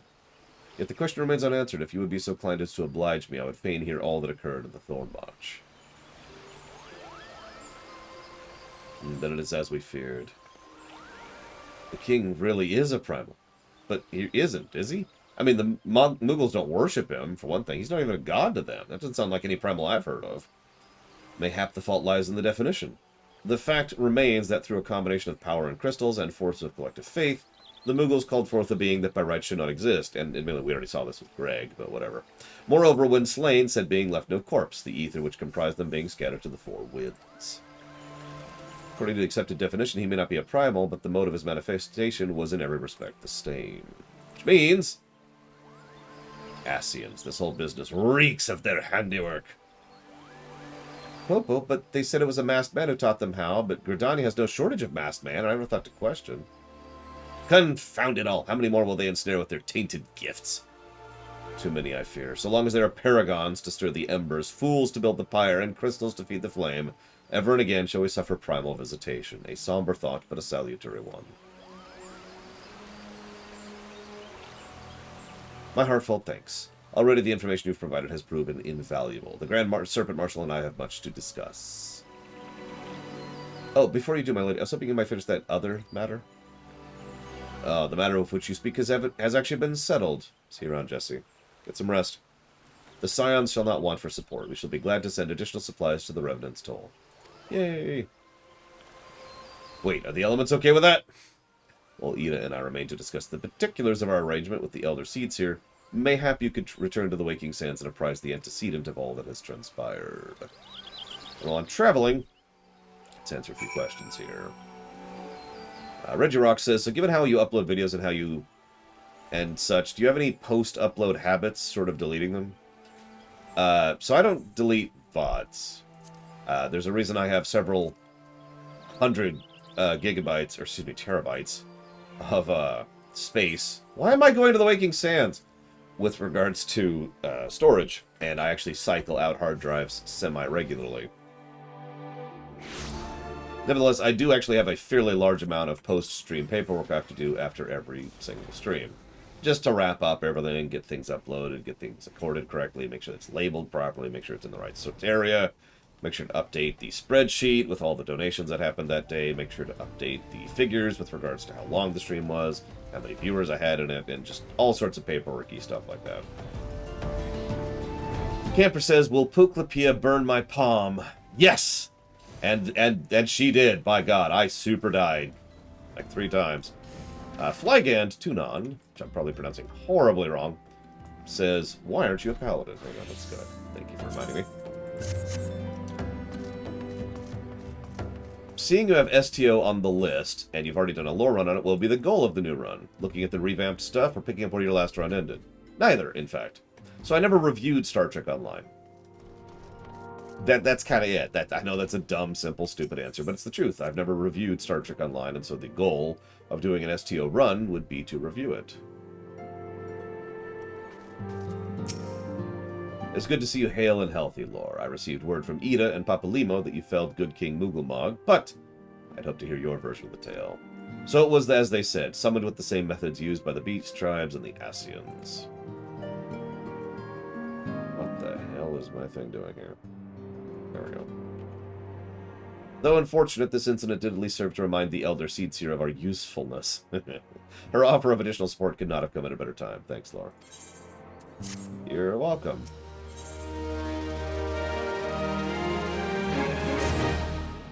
Owing to the tireless efforts of all concerned, we are at long last ready to bid farewell to Vesper Bay. So, as to avoid drawing undue attention, we shall make the journey to Revenant's Toll in small groups, departing at regular intervals. Lest you doubt, it is still my intention to conduct future operations openly, but on this particular occasion the need for caution overrides all other concerns. To move north as one ponderous caravan would only serve to invite attack. It seems only right that I should be the last to leave, and I would have you remain with me till the end. Upon my departure, the Waking Sands will formally cease to be our headquarters, and the premises will be given to the care of Urianger. I had thought to relinquish the property, but he was quite adamant, and I had not the heart to disagree. These walls have borne witness to some of the brightest and darkest moments in our Order's history. Mayhap it is best we do not forsake them entirely. Urianger shall remain here and devote his energies to studying the nature of primals. By the grace of the 12, he will one day discover the permanent solution we have sought for so long. Of course, Alize will continue to work with him as well, and they'll start the Coils quests. Or I guess I should say continue the Coils quests. Which is why we come here during the Coils line. Came here, past tense. Yep, and then we gotta do hard mode primals. Which I've already unlocked all those for obvious reasons. Thou art ever welcome, Lord, but I require no assistance. Pray take thy leave unburdened by concern for my well-being. Verily, thy countenance bespeaks a desire to quit this place without further delay. Mayhap thou thinkest this chapter of our tale concluded, that these halls should be rightly consigned to the annals of history. In man's eagerness to seize the future, how readily doth he set down the past. Full many a proud pioneer hath bravely stridden into the great unknown, only to find the banner of the ancestor faded by the eons, and still man glorieth in his discoveries. 'Tis through his pride that wisdom doth ever give way to ignorance, while they who lurk in shadow remain hidden, lost no sooner than they are found. Prayer, return to the... It's just dust. Be not offended, Lord. Thy conduct have ever been beyond reproach, despite thy surpassing strength, and all thy many victories. Thou hast never been so convinced of thine own greatness as to imagine thyself above the failings of thy forebears. Perhaps it is the echo which opened thine eyes. Would the same could be said of... Dun-dun-dun! Dramaticness. Whence came that cry? The solar 12th found the antecedent.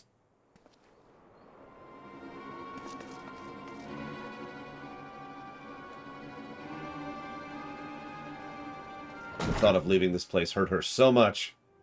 She fell unconscious from the concept. Lord, you must... Okay.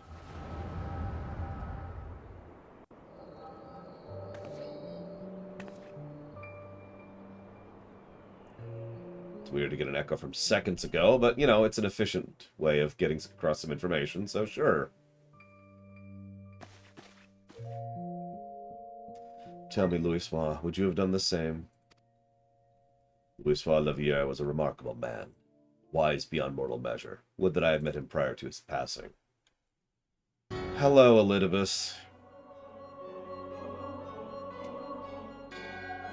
An Ascian here? How?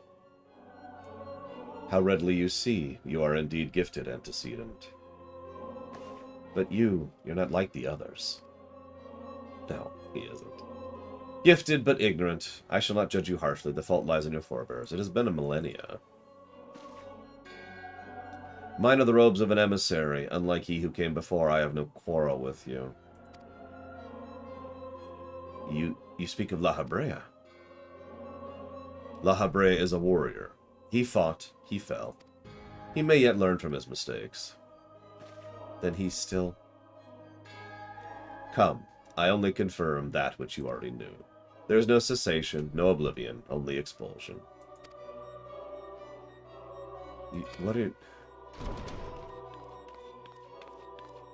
No, Tataru! Ready and you are, my lady. There's nothing else. Something the matter? I feel the same way, but after everything's that happened, it feels strange to leave, but I'm sure we'll soon get used to Revenant's Toll. Well, I'll let you say your goodbyes. Take as long as you like. We shall depart when you're ready. Get out of the room, Tataru. Thank you. It is only to be expected. She lacks gift and knowledge both. To her, we are indistinct. I don't understand. Shadowless, fleshless, formless. What truth there is in each tale is diluted by time and telling. Knowledge dictates expectation, and expectation colors perception. Thus did she perceive naught. So it is with all but a chosen few. Even you, when young, could not see with eyes unclouded. You know nothing about me. Nothing! The gift grants you clarity. It grants you focus. With it, you may in time come to see us as we are, rather than this crude approximation. La Habrea did not think so highly of the Echo.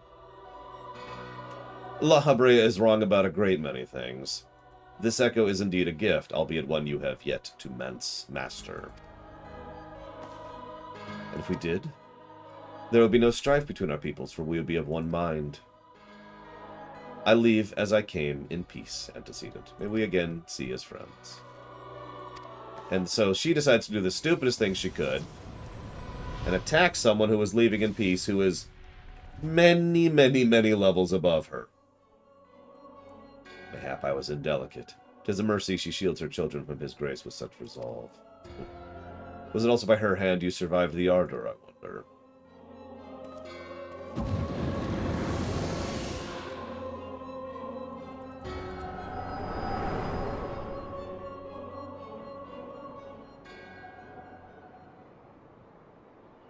I take it there's no need to explain.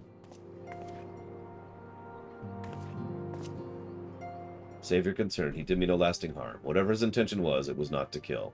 You should be grateful for that woman.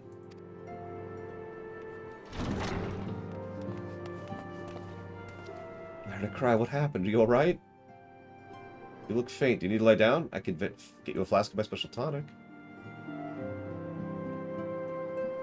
Urianger, send word to the students of Baldessian. Tell them to scour the archives, forbidden tomes in particular. If there's any reference to an Ascian robed in white, however oblique, I would know of it. An Ascian, my lady? Was that what gave Kraz to cry out? I did but moments ago glimpse a figure clad in white set forth in the waking sands, yet Ascians are wont to employ teleportation magics. Why would one be so brazen? I know not, and I care not. Find him! Scour every stone! Pray attend me, Tataru. Yeah, he's literally level 80. Sorry. Sorry, I'm gonna shut up.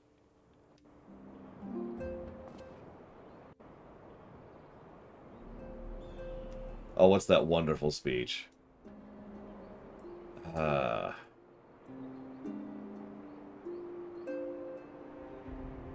It's the one who knows nothing can understand nothing speech that Ansem gives.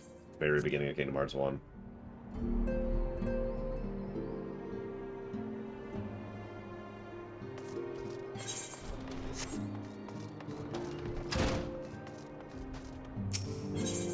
For some reason, all I can think of is the speech that's actually given by Garland in FF9, which is a similar speech.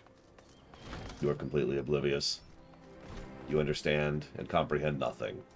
You shout merely to emphasize your own existence. No, that was the Seeker of Darkness, specifically, Valvatrix. I am told you are the Warrior of Light, but I would know for myself. I shall walk north, and you may choose to follow. Know, however, that you'll be waylaid if you do. You may even perish. Should you survive, we will speak anon. I admit, I liked Elidibus pretty much the first time I met him. Maybe I was just biased because the last one we met of significance was La Habrea, and La Habrea can be best described as I am evil. So it was nice to see someone with some character. Oh no. Enemies.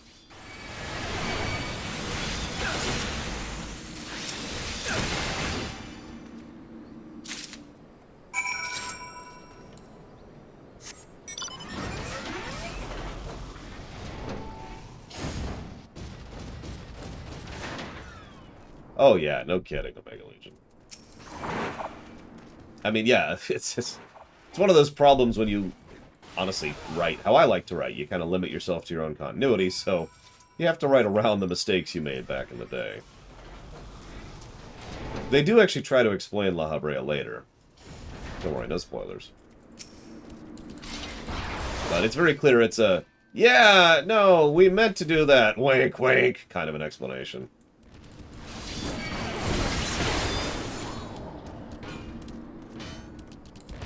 Totally. Very deliberate. Just trust us on this.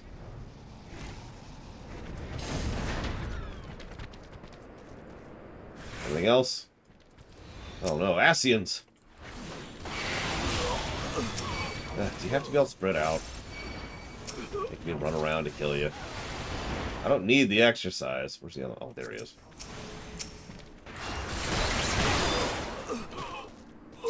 Alright, hey, what's up?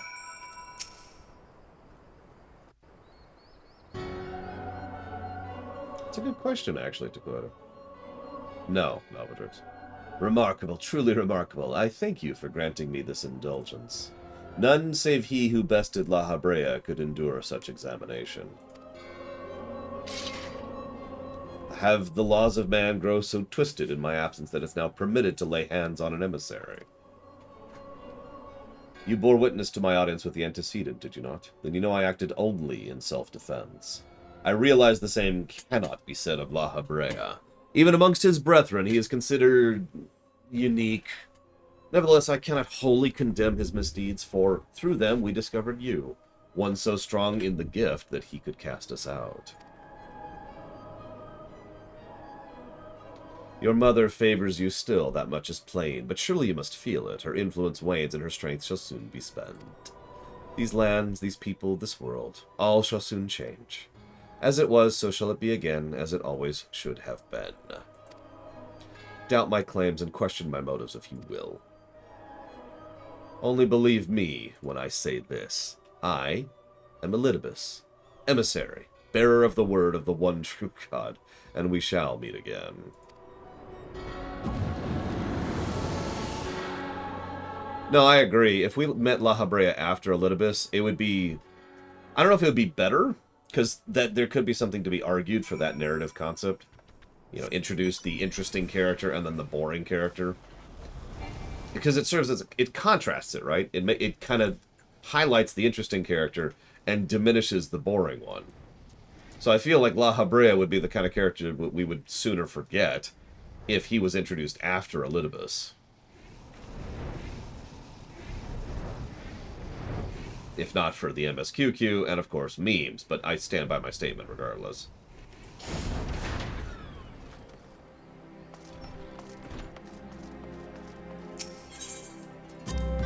Speaking of which, pull this up here. Yep, okay. Just checking some. But I thank you as always, Rax, for that spreadsheet. It is helpful to have that kind of a visual guide of what's coming up and what's where. So thank you, as always. Thank the gods you've returned, Lore. After you left, I began to worry I might have sent you to your doom. I take it our visitor proved elusive. Beg pardon, he was waiting for you? What'd you do? What'd he say? And as it was, so shall it be again. What does he speak? What exactly? They've revealed nothing, save perhaps a measure of disdain for La Habrea. I'd hoped for answers, but it seems I'll have to be content with a wealth of additional questions. Let us set aside the matter of the Ascian until we have completed our move to the Rising Stones. There's one final favor I would ask of you before we depart. I believe I mentioned before my father was a member of the Alamegan Resistance. The truth is more complicated than that. As far as the Empire knew, he was their spy. He maintained the deception for nigh on half a decade, furnishing the Resistance with vital secrets while feeding his paymasters subtly conceived misinformation. What is he, British? When he died some 15 years ago, my father left behind his journal, which I have guarded ever since. Oh, excuse me. It contains every shred of information he and his agents could steal on what they believe to be the single greatest threat to Eorzea, the Primals. Its wisdom has guided me through the years, though there is much within I still do not understand. It is my hope Urianger will fare better. Tell him to treat it with care. It's all I have left of my father. Pax and I actually had a lengthy lore discussion right about this point in history when we were going through the quests. Now, we didn't have all the pieces back then, but even now I don't think my opinion has changed. The question was very simple, and I posited it to you. If it was a gun-to-the-head situation, you have to pick between a world dominated by primals, plural, or a world dominated by the Garlemalds with no primals. Which would you pick? I thought thee departed. To what end dost thou linger? Got something for you. The father's final bequest, the daughter's lifelong labor. It's no small thing to surrender such a cherished memento. Well can I imagine the antecedent's pain. Upon my honor, I swear to spare no effort in the study of these materials, lest my lady's sacrifice be in vain.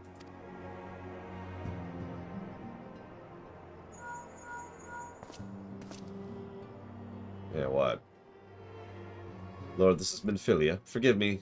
I could not wait longer. I have departed for the Rising Stones. If you have yet to... Once you've given the journal, I bid you come to the Seventh Heaven. Oh yeah, by the way, the bar is called the Seventh Heaven. I forgot to mention that earlier. Assuming you have already attuned to it, you may wish to make use of the new Aetheryte. After all, it's right on our doorstep. Wink, wink, ARR players, wink, wink. And it's at the very freaking bottom for some reason, but that's okay. I should probably just favorite this while I'm here. Yeah, my answer, you can guess, would be the Garleans. I will take abusive, conquering, oppressive, arguably evil people over literal mind control and draining of existence, you know? Just yikes. But of course, that's the whole point, right? Those are two bad answers. That's the point of that question.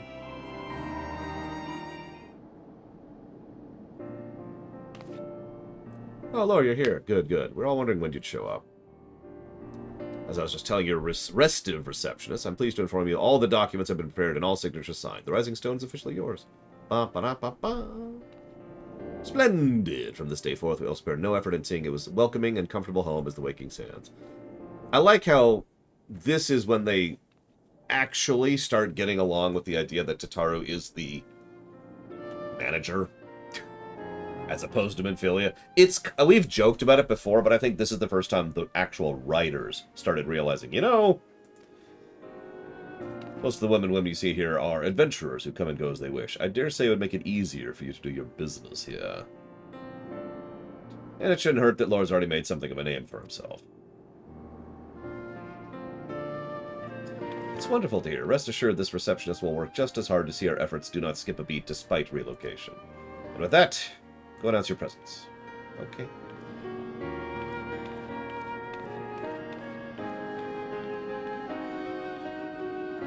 It's weird seeing the Gunbreaker NPCs in the background during the cutscenes.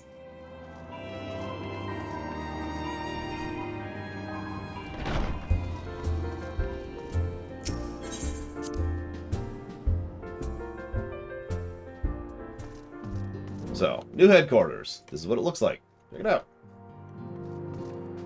There's Thancred. This is Thancred. As ravishing as ever. Perhaps for old time's sake she would... Oh, don't sneak up at me like that. We bards are easily startled.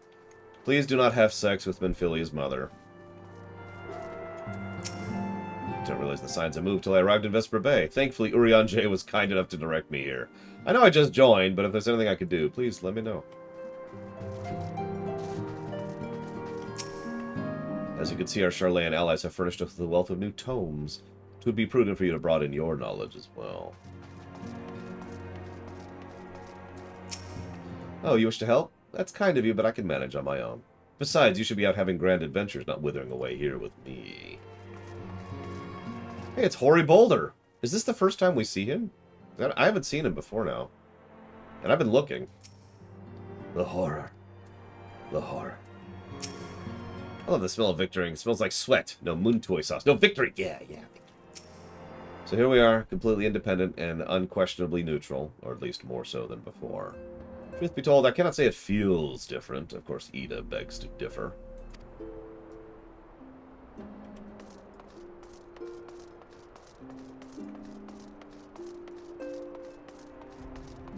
Hey, Alphino.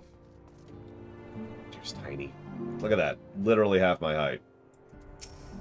It's not wonderful. Nary a single presumptuous merchant has darkened our door. I know they will come in time, but for now, let's enjoy the respite. Yeah, does anyone remember which patch Rogue was added in as a playable? Because I know it's after Yugiri, because they actually reference her in the quest. 2.4.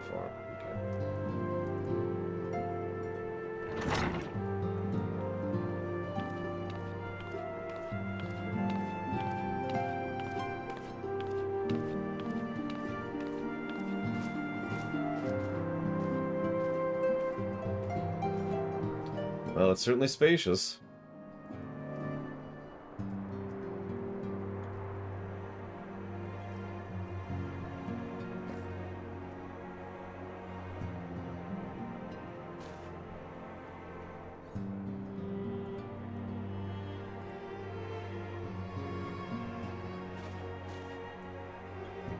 Today marks a new beginning for the Scions of the Seventh Dawn. For today we declare our independence. We shall henceforth be beholden to no nation, but serve all of... I like how Alphino just takes her speech there. But serve all of Eorzea's people proudly and openly. This does not mean we will sever our ties to the Eorzean alliance. On the contrary, the antecedent and I shall endeavor to strengthen them. Rest assured, however, we shall not permit political considerations to influence our decisions. Our identity remains unchanged, as does our cause. We are the Scions of the Seventh Dawn, and our single purpose in life is to safeguard the future of Eorzea.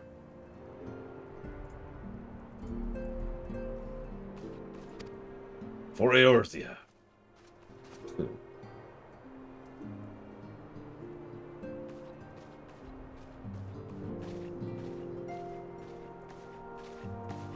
A moment of your time, Laura. I would speak of Elidibus. Hi, Urianger. Pardon my intrusion, milady, but the matter which bringeth me will admit no delay. Mine every attempt to contact the students of Baldessian has been met with silence. No one will respond? How odd. Allow me to try.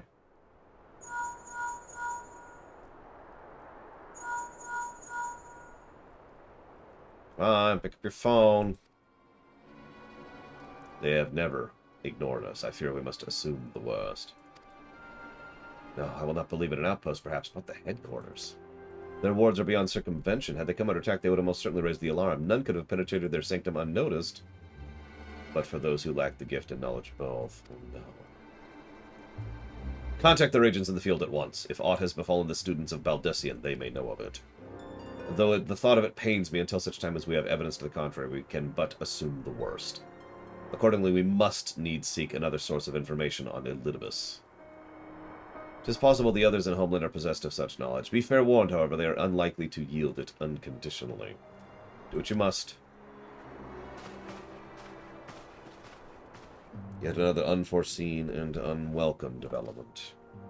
What could be next? A visit from a crimson-clad Ascian? An Ochre? Or Puce? Which of our allies will then fall silent? For a time I thought we'd gained the upper hand. When you shattered the Crystal of Darkness and cast out La Habrea, I dared to hope we found ourselves a way to rid us of the Ascian menace, but I was wrong. He endures and may yet return. Upon that point, I have no doubt Elidibus spoke true. There must be a way to destroy them utterly, a way to spare this world their unholy machinations. Raise eyebrow. I dare not consider the alternative. There are forces at work we do not understand. I discern them all around, in disturbances too great and too numerous to be dismissed as mere coincidence. Doubtless the Paragons are involved, but how and to what end is far from clear. I know not what will come, but I do know we will rise and meet it as one. Ah, my stalwart hero, your face is the picture of resolve. I know you'll be ready when the time comes. With luck, however, that'll not be for a while yet. Pray return to your private affairs. Now, that may sound like a go away for a while thing. That's because this is actually the end of the patch quests right here. I just thought I'd mention that, because the gap between here and the next thing was however many months. And not this, I mean after we finish this. Yeah. Hey, it's Nabrialis. Your intercession was not foretold.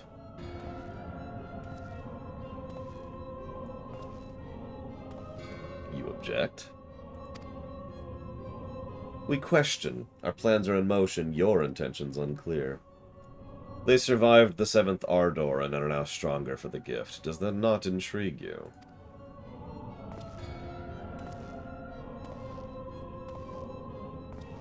No, it does not. Serve as you will, so too shall I. We labor not at cross purposes. The wisdom of his plan shall become apparent in time when the veil is lifted from their eyes, and at long last they see.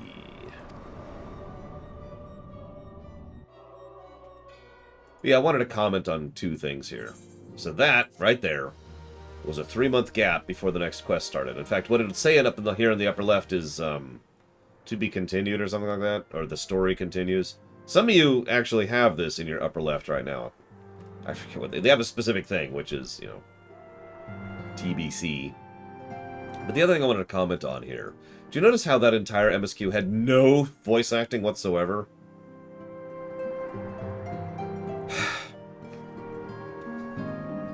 I'm just pointing this out because it sucks. So, patch 2.2. Truly, there is no rest for the weary. It does say to be continued. What do you know? Scarce had I begun to make myself at home when I received a request from assistance from a Malgina and Sons mineral concern. It would appear their storehouse in Horizon has been the target of a series of covert robberies. Minor as they seemed in isolation, occasional discrepancies in the manifest were long dismissed as clerical errors.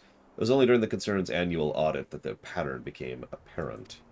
Significant quantities of crystals, and only crystals, were missing. I hardly need tell you what that imply.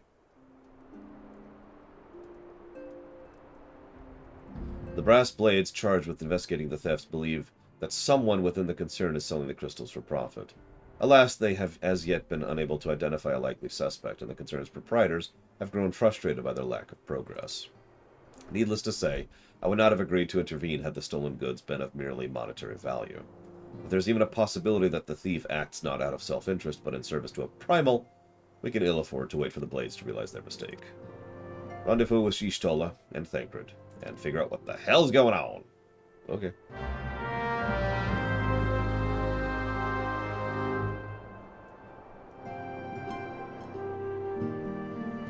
Well, we all know how insane you are, Reggie.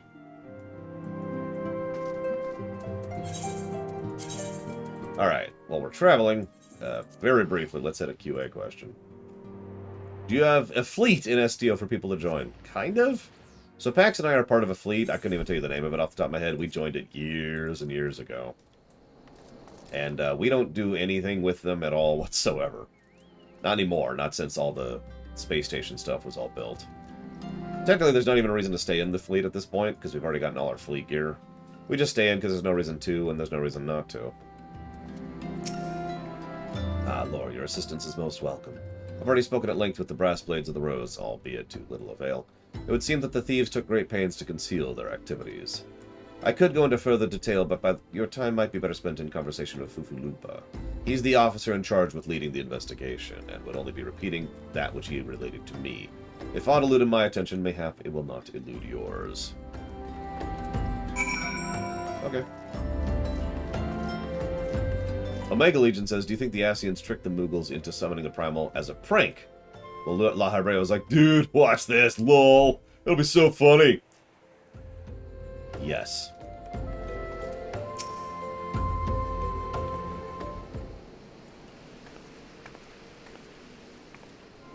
Laura, what a pleasure to see you again. Ishtola said to expect you.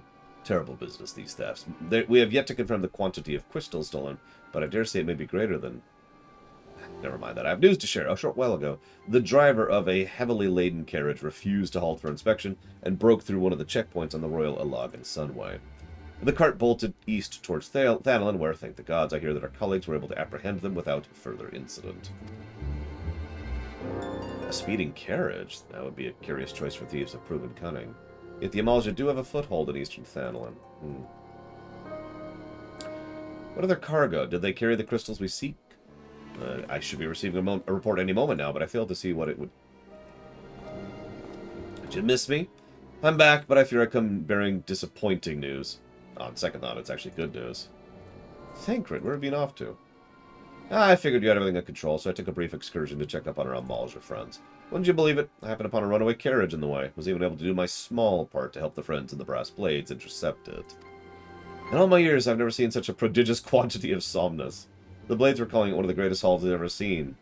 Stolen crystals, on the other hand, were nowhere to be found. Alas, I suppose we have no choice but to resume our search elsewhere. We should reassess our options as well. Come with us, Lore. Join us, Lore. You're literally right here. Against all expectations, it seems the Amalja are innocent of this particular spate of crimes. By all indications, they have yet to replenish the store of crystals exhausted during their last attempt to summon Ifrit. What I can't fathom is why anyone else would go to such lengths to obtain crystals, and in such quantities. It cannot be we're dealing with simple thieves. If their motives are profit, why limit their trade to crystals alone? Plainly, we are missing something. While you think about what it might be, I shall inform Urianger of our lack of progress.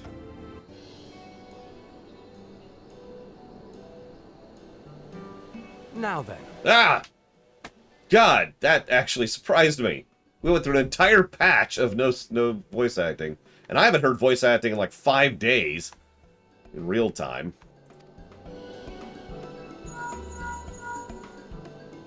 'Tis I. The situation may be more complicated than we anticipated.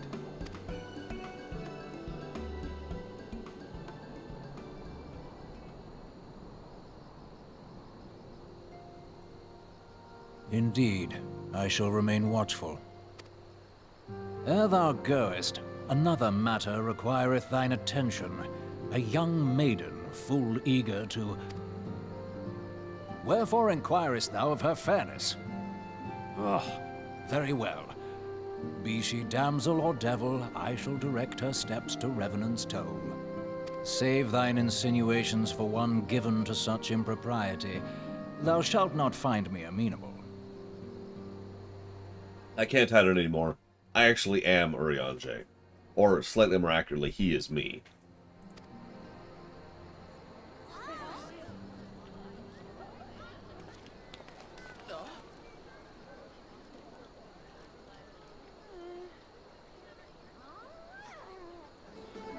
Who's that incredibly unimportant character? And why does she have her face covered? Far across the sea from the land of Domar have we traveled. We seek audience with the ruler of these lands.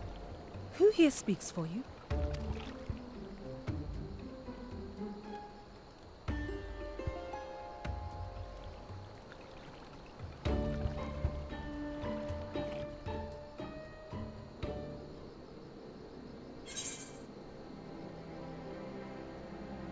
When did they, add that playable race, which I can't pronounce, and I'm not going to try.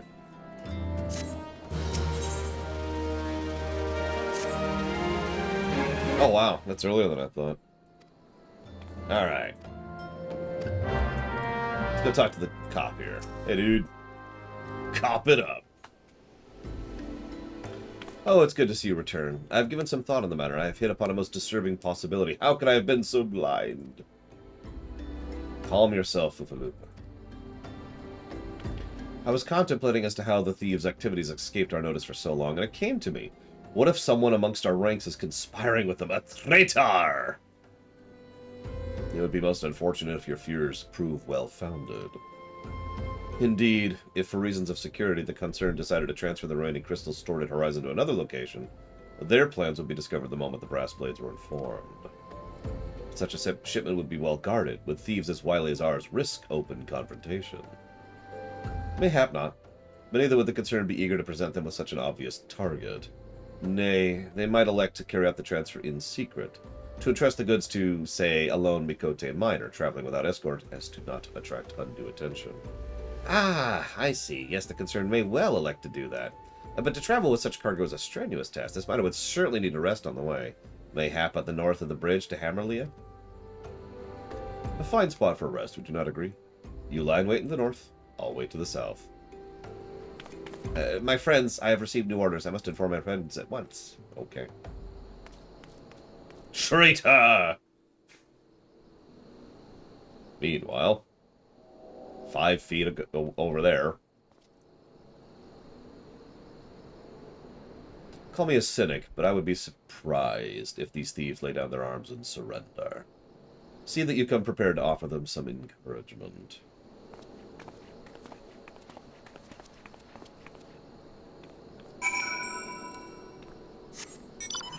I mean, I could have told you that, one-winged angel, but if you're insistent on following the path through history, as I myself actually have, then yeah, FF11 is a game that if you guys donated a couple $1 million, I would still very seriously consider saying no to.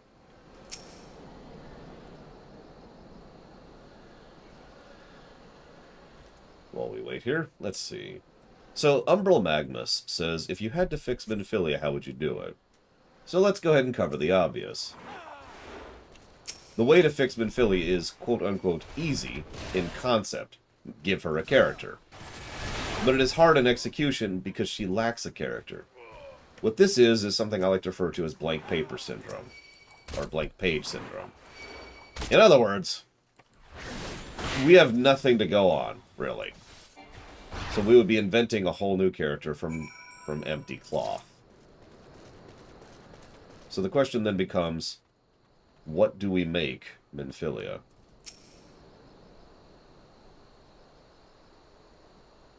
Stubborn to the last, as expected. You are unharmed.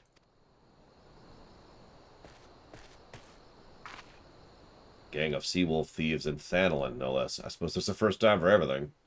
Sea-wolves? All of them? Aye. And all with the same taste in facial tattoos. Blue, if you were wondering. Our thieves are a long way from home.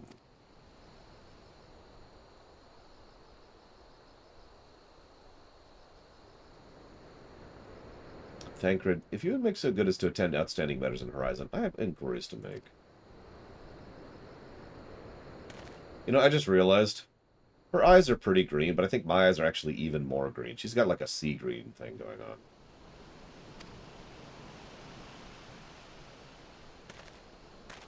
It's alright, I was just amused by the coincidence.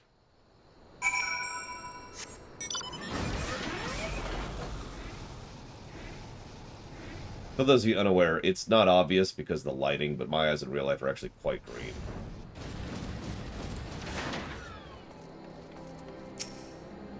Now, my hair isn't white yet, I think. Hard to tell, really. On behalf of the Brass Blades, I thank you for your service to Horizon. Ah, but we have not been idle. While you were afield, we succeeded in identifying the traitor at our ranks.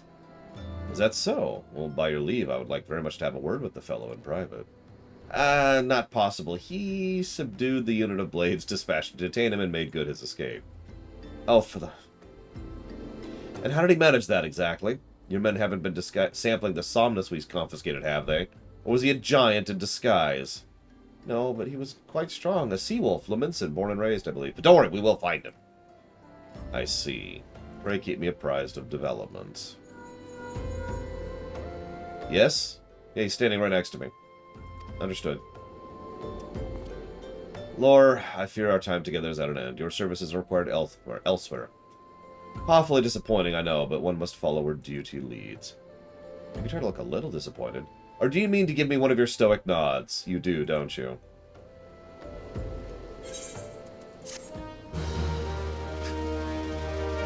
A little bit of self-awareness there.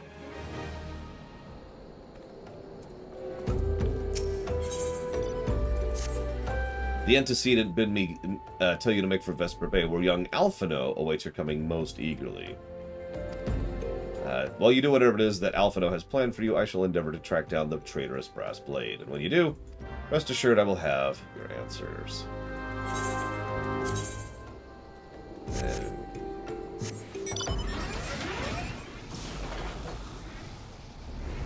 That could work, Umbral Magnus. Or even if she's not naive, perhaps she's simply focused to the point where she doesn't acknowledge or honestly even care about the other issues in the world. Something like that.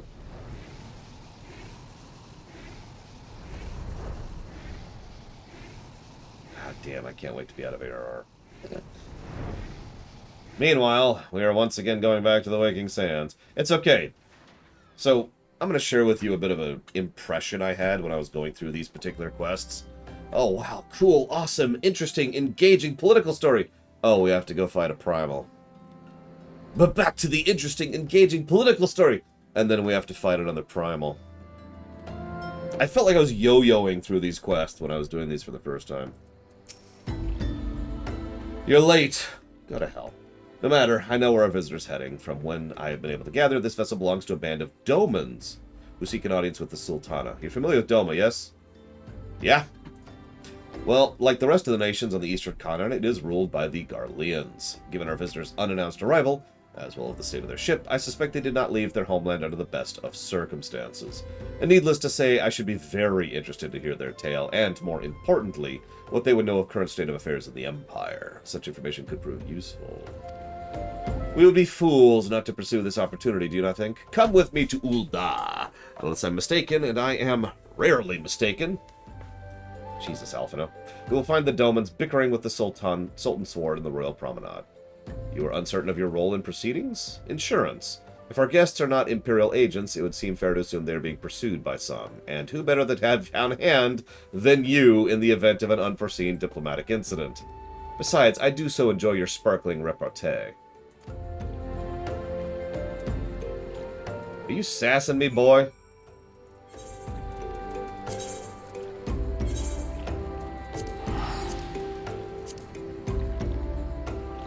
I honestly forgot how much of a brat he was in these quests. He's already been a bit of a dick. I'm probably biased because I like Alphino, but, you know, it's, after this. Umbral Magnus says, not sure if this was ever explained, but are the primals in the ultimate weapon absorbed considered dead? Or are they technically alive and feasting on ether? No, they're dead. There's actually a very minor story about them getting resummoned for the extremes, I believe. Or the hards. No, it's the hards. Sorry, my bad. You know, the 50 version of each. It matters not how many times you ask. Without necessary permissions, none shall pass. I understand, good sir. We have not the leisure to form a formal petition. Time is of the essence. All I can ask is you summon your superior. Allow me to plead my case. Surely you can grant us that small kindness.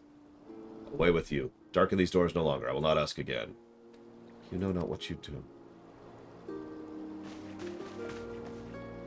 Yeah, you can tell literally by her movement that she is technically a Makote here. I gather your pleas fell on deaf ears.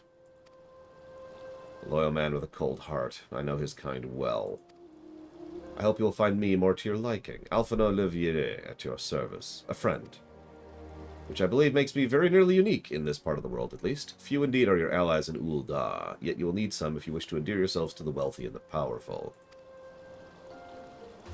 Pray join me and associate at the Quicksand. There you may explain your situation, and we shall see if there's aught we can do to help. If anyone tries to bother you, we have a Star Destroyer right here. I like Yugiri too, but I barely remember her in these quests. Hey, Giga Pudding. Yes, we're finally back to the MSQ. It only took 7 years. I am exaggerating, but god damn, it really did feel a lot longer than it was. Just slog, slog, slog. I'm really hoping the crafter and the class quests in future expansions are nowhere near as bad. Meanwhile, Maverick's here, which I must kill. Die, Maverick! Whoop, whoop. I missed the door. I was so busy killing you. Hey, Yugiri.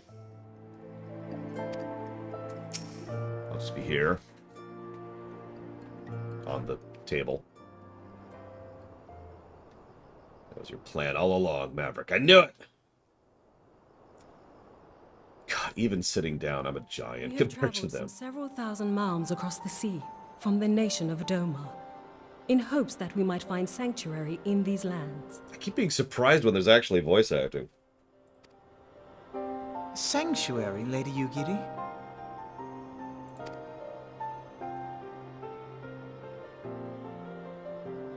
Aye. Lying within Othard, Doma was under the dominion of the Garlean Empire, as I'm sure you are aware. When the War of Succession broke out in Garlemald, we espied an opportunity to free ourselves from the yoke of imperial oppression and took up arms. Only to be crushed. And so I gathered what few Domans escaped the reckoning and guided them hither to your shores. A war of succession? Then the Emperor... Forgive me. You said that Doma was under Imperial rule, did you not? Doma is gone. Razed to the ground as an example to the other provinces. It's gonna be years before we go there, too. Mercy. And your people? On a ship anchored in Vesper Bay, flying borrowed colors. Many were complicit in the rebellion, or akin to those who were. They will not come ashore until I send word that it is safe to do so. It is not safe to do so. I sought an audience with your rulers, but was summarily refused. The lords of Ul'dah are not wont to entertain foreign refugees without suitable encouragement.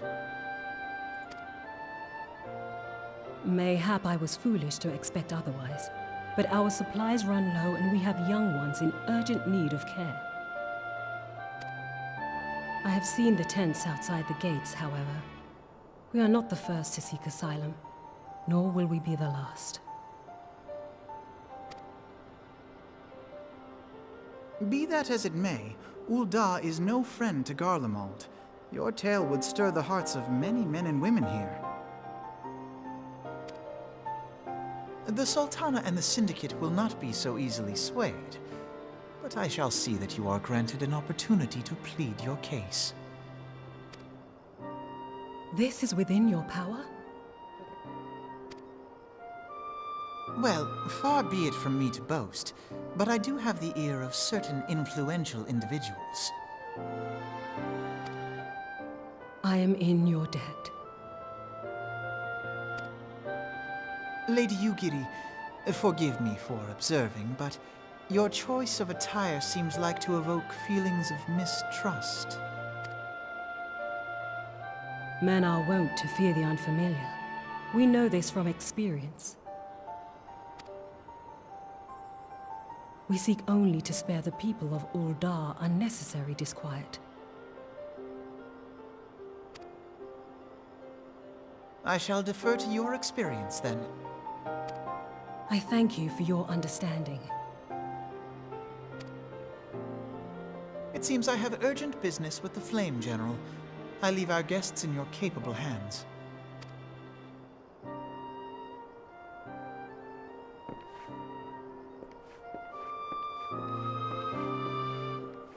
Yeah, I was gonna say, not to defer to WoW again, but WoW usually follows the one expansion equals 1 year rule, with a couple of noteworthy exceptions. It's kind of crazy to think that so much in FF14 has happened in the space of a year. But then again, I'm actually more in favor of that than you'd think. You know me, I'm the person who thinks that 5 years is a huge period of time. Because it is. So.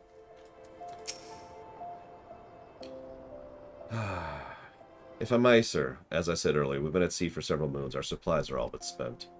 I have not the heart to repeat the tale of tribulations, nor would it please me for you to listen, but sacrifices have been made. Though it shames me to beg more when you've already offered. Gentle sir, if you or your associates could spare provisions. There you go. What, I rebuilt Doma, okay? That's all I'm saying. Hells, why didn't you say so sooner? Of course I'll help. Couldn't have picked a better day. A wealthy merchant and his entourage were due to have a banquet, but just sent word they aren't coming, meaning I've got a boatload of foodstuffs and no one to feed. Best of all, they paid in advance. Ha ha. Go and call in Frudith and Catherine. Tell them to send the ship to the Waking Sands. Oh, if they argue, show them the letters. And your sword. In that order.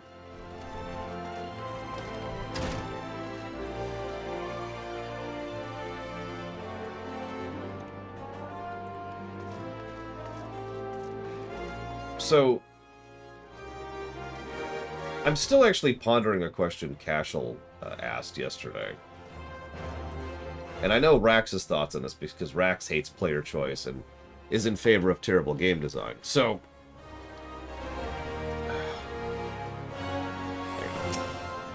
she's in the business of feeding refugees now.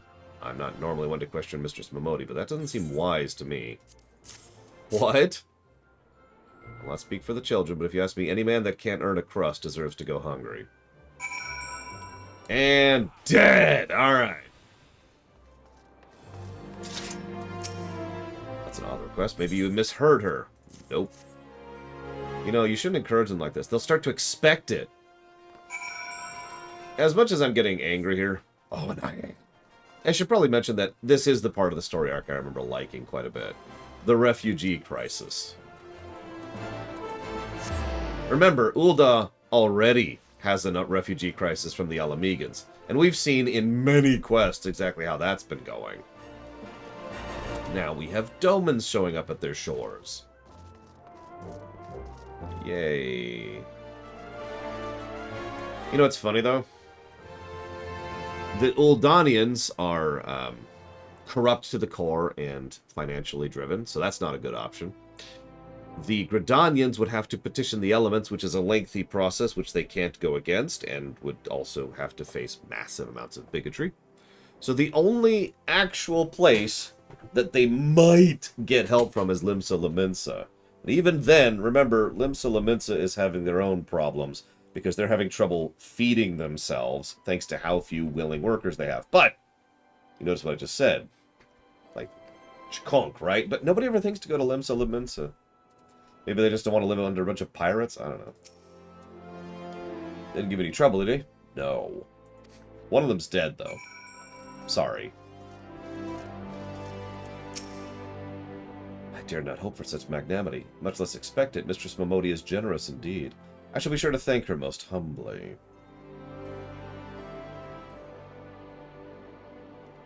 Yep, none of these nations can actually march on Alamigo or Doma.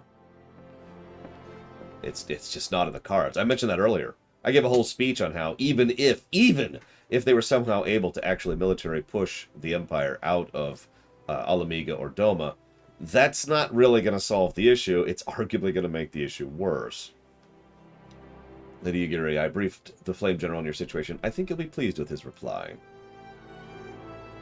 Have we been granted an audience? Before the Sultana and the Syndicate. Oh, yeah. So we've actually already met Lolorito in the Culinarian quest. But we're about to meet someone else, too. Not as owed, for naught has been given. This small favor you fairly won with words, and as with words you must win the favor of the Syndicate. But I shall choose them with care. You'll be accompanying us. Yes, good. Your presence may remind the Syndicate of the true meaning of philanthropy. And nothing so unpalatable we required of them, assuming the Domans are willing to earn their keep.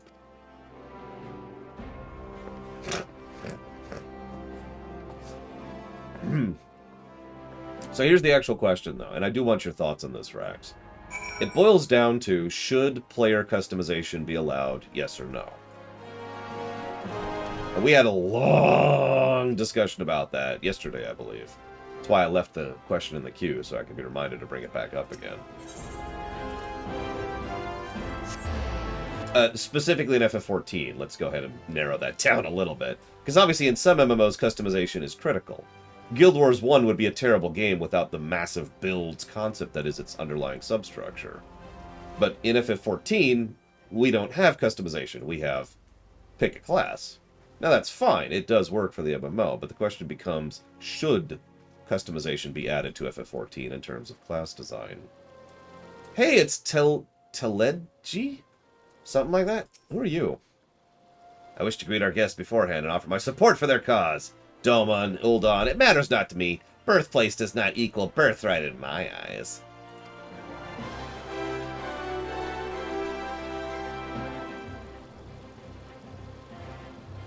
Yeah, Black Mage, my Kamano. And if that brings me undue attention, well, that's friggity tough, now, isn't it? Bards sing of wars which decide the fate of nations, but a single word spoken with a council chamber is more likely to decide the fate of mine. Yeah, no kidding. We must take pains to illustrate how accepting the Domans would benefit Ul'dah. Only then might the Syndicate be swayed. A pleasure, Captain Runner. You actually acknowledge my rank. The others are already inside. Let's not keep them waiting.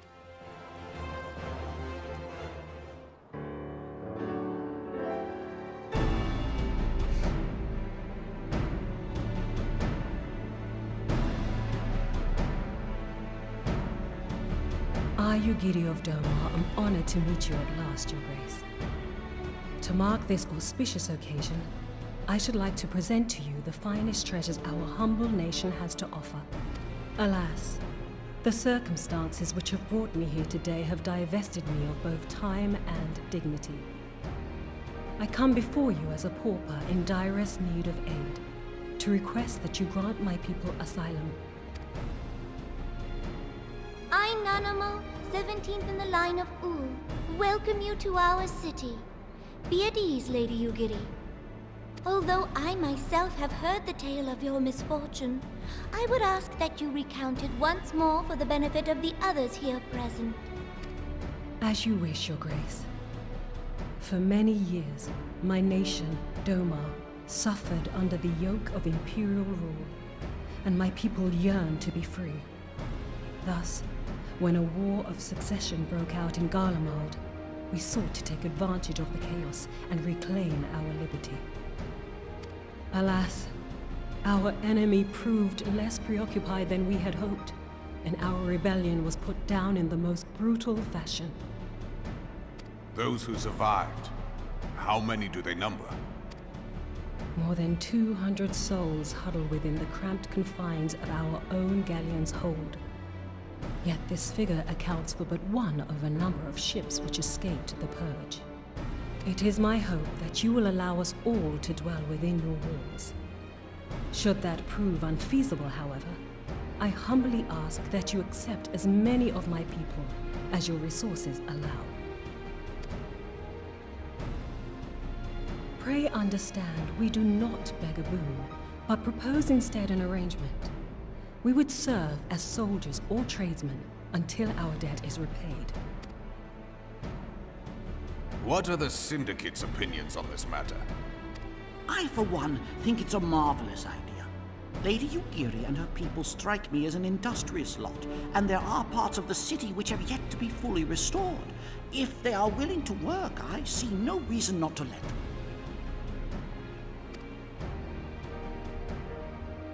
The head of the Mirage Trust is not known for his generosity. He sees profit in this. I agree. That said, these are foreign refugees. To admit them would require a formal resolution. Shall we call a vote?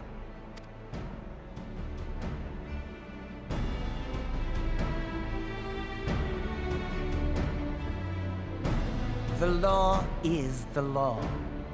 Lord Lolorito?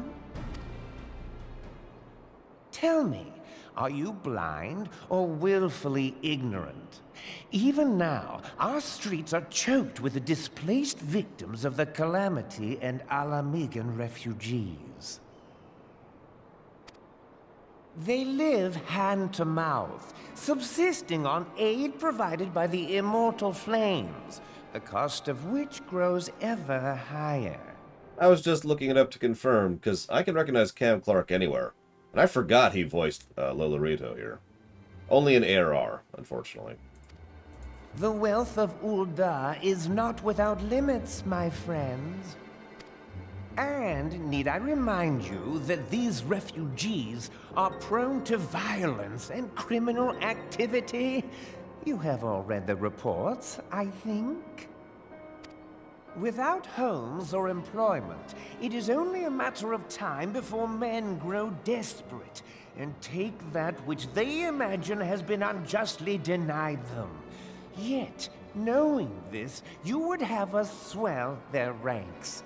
Mayhap you think the brass blades and the flames are not hard-pressed enough? Some say the chairman of the East Aldenard Trading Company passes Gil thrice daily. This may explain how he came to be the wealthiest man in Uldar. Or it may simply be that he's ruthless beyond reckoning. Surely the Sultanate can support the few hundred domins Lady Yugiri represents. That our resources have been taxed, I do not deny. But we are hardly in danger of financial collapse. I move that an exception be made. An exception, Your Grace?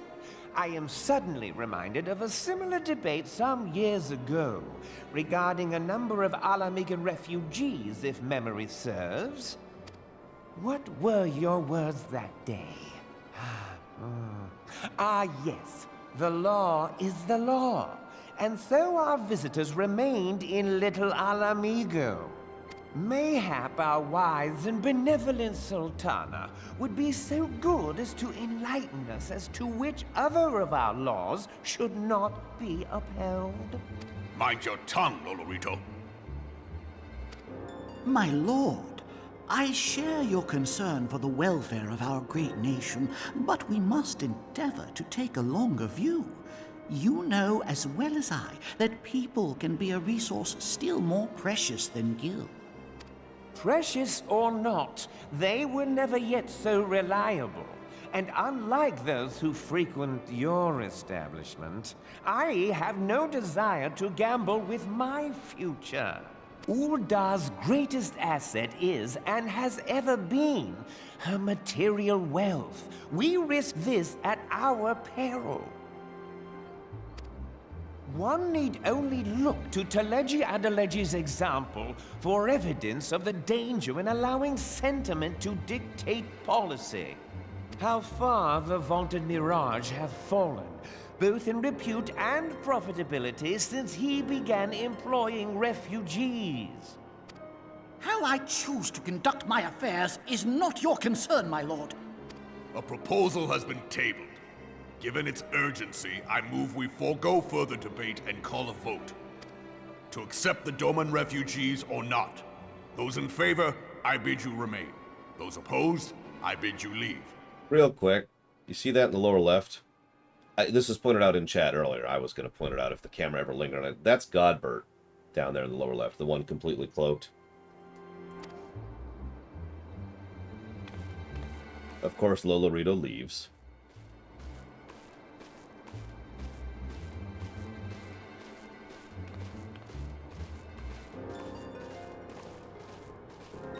As does Godburn.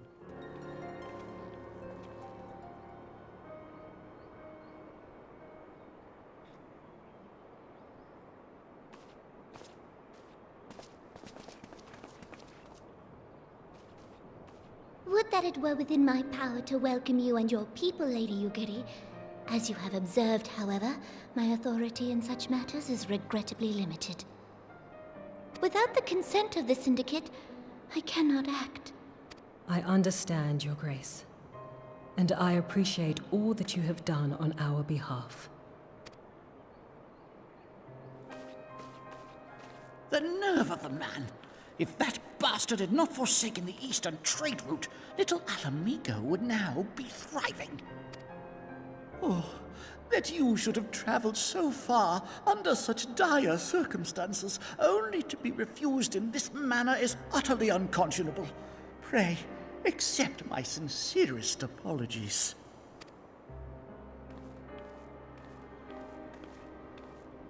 Now that the Empire no longer poses an immediate threat, they see little reason to maintain the pretense of unity. The Monitorists have grown especially defiant of late. Lord Lolorito most of all. But this is neither the time nor place for that discussion.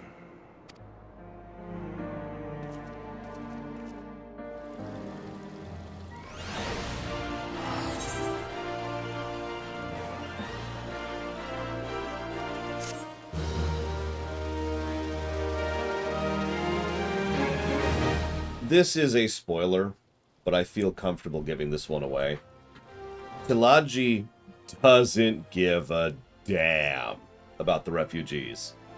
He sees a cheap labor force. He can get the same work done that his current workers are doing for cheaper. Now, that's kind of scummy, but you might think, well, at least that's something, right? Hang on. It's actually much worse than whatever you're probably thinking. Because let's be very clear about this. He's not seeking to expand his worker force. He's seeking to replace his worker force. His overall goal here would actually increase the poverty problem in Ul'dah, because he would be paying less for the same work to be done while increasing the number of bodies who are below the poverty line. So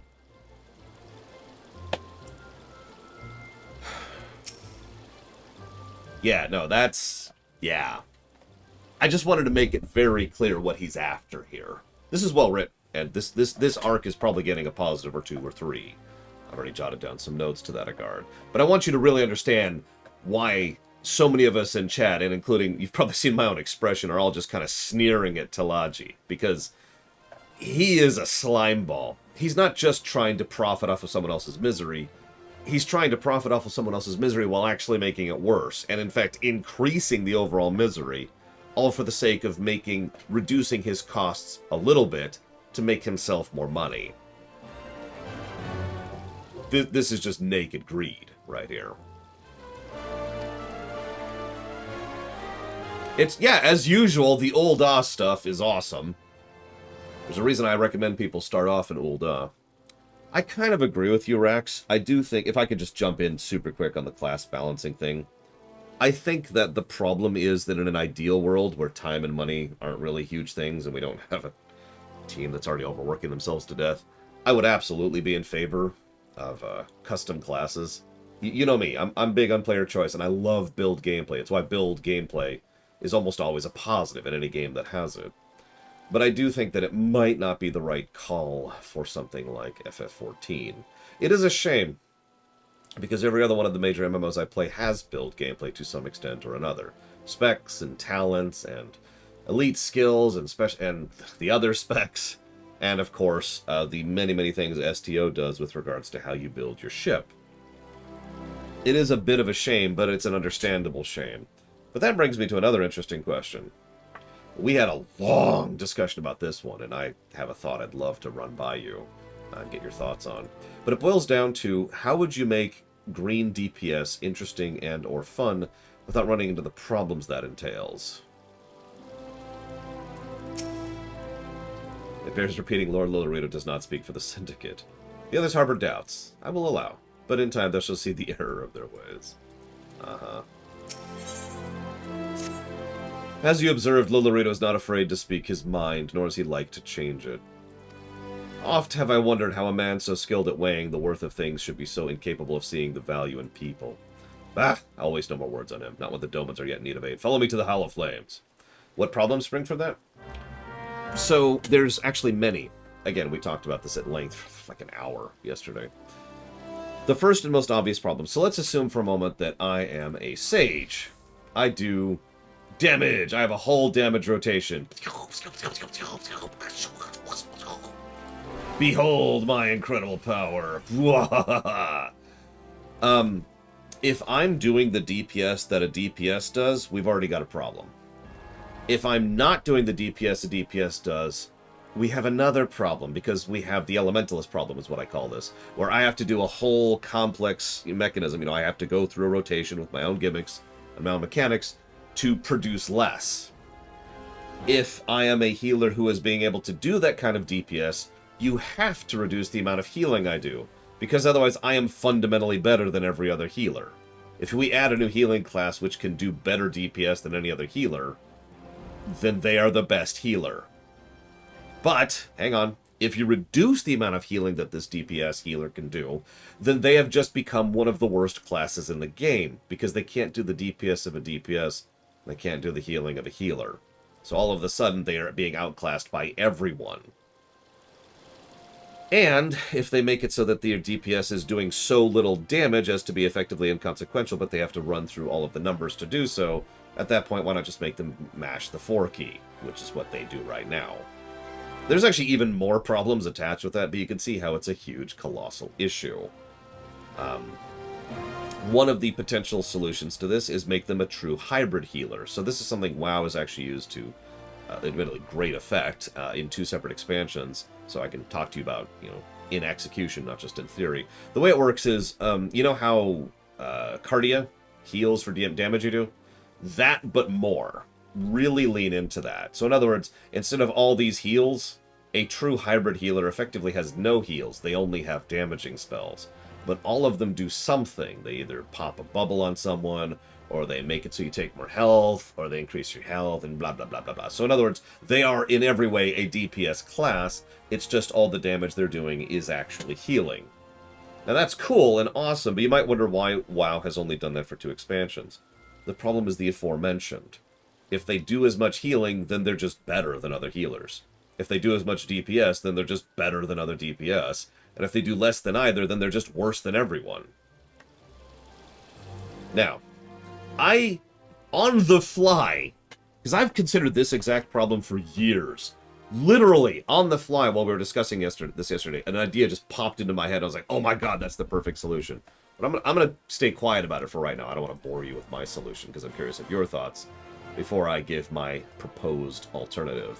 And of course, we all know the true alternative is Maverick here. Hi, Maverick. Okay, Machinist. Okay, cool. We all know Maverick only plays 1 class. No, the stances idea wasn't my idea. Someone else came up with that idea. That is an answer, too. That is another solution that could still work. I suppose I'll share the stances idea because it wasn't my idea. So, this is based off of, again, using this in execution. This is something that Lotro used to great effect. So let's say you're playing a white mage. And he got his cool hat. So the way the stance works is very simple. You are either a DPS or a healer. A full DPS in numbers or a full healer in numbers. But you are one or the other. And there's a toggle. And you have that toggle that goes right and back and forth between the two. Now, apparently this was miserable in FF14, and I don't have experience in that, so I can't speak to that. I do know in Lotro, again, different MMO, but I do know in Lotro it worked to great effect, because the whole point was, think about healing in FF14 for a second, for those of you who have done it. What is healing in FF14? I'm just going to answer my own question. It's downtime, which is about, say, 60-70% of the amount of time you spent healing, and then heal time, which is the other portion. That's the rest of the time, right? When things are going fine, you use your filler. This is the period of time you spend mashing 1 or 2 or 3, right? That's why green DPS is a thing, because you have those downtime periods. So the idea in concept is during downtime periods, you hit that button, switch to DPS stance, and when you actually need to start healing again, you switch back to healing, go back to healing. I am curious how this sucked, because this is strange. Like why would that suck exactly? I don't actually understand what the issue was. Again, I never experienced it personally, so I am speaking from ignorance.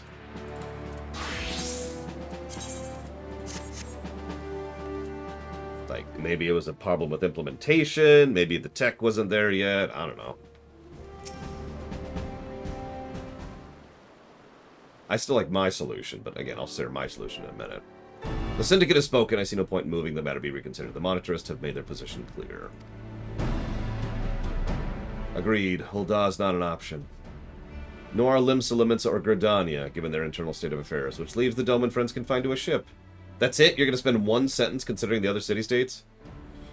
The thought of them huddling in airless hope with no hope of better treatment. Would that I have time to find an alternative, a place not bound by the concern of great nations.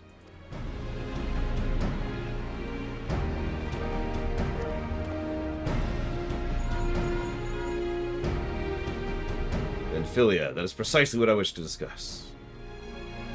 I understand the Syndicate's decision. I do. We all wish to preserve that which is ours, especially when we believe it to be under siege, but I cannot meekly accept this judgment now while my people suffer. Would it be out of the question for the Sultanate to accept us for a limited time? A week? A few days?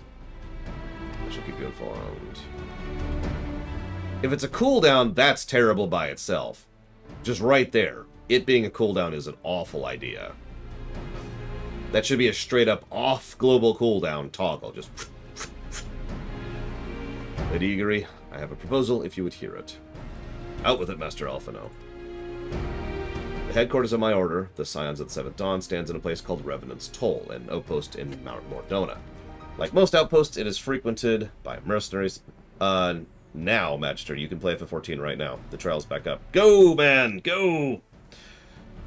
However, the leader of the Revenant's Toll have been doing their utmost to change that. To that end, they have need of able-bodied individuals willing to work as frontier hands. Hard labor, lest you doubt, with naught save food and shelter as a reward.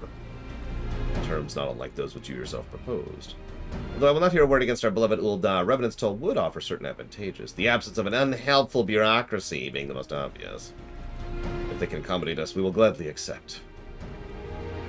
Now, here's where I disagree with Lolorito on one regard, because Lolorito is right, but the problem is he's also a moron.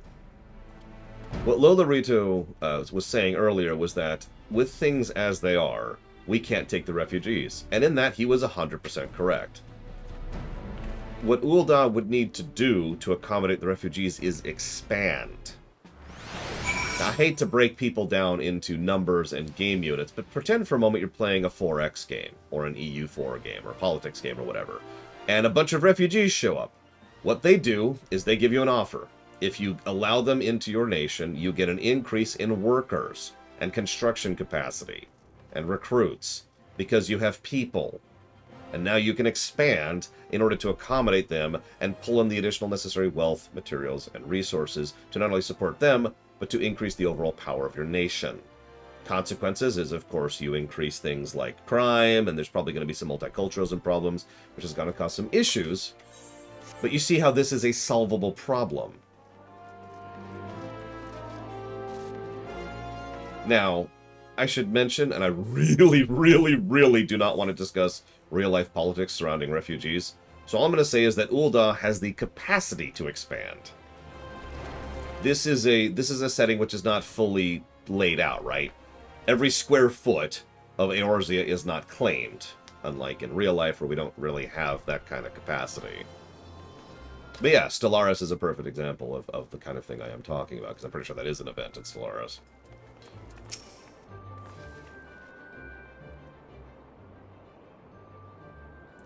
We are concerned with the Doman refugees may find the journey to Revenant's Toll too much to bear.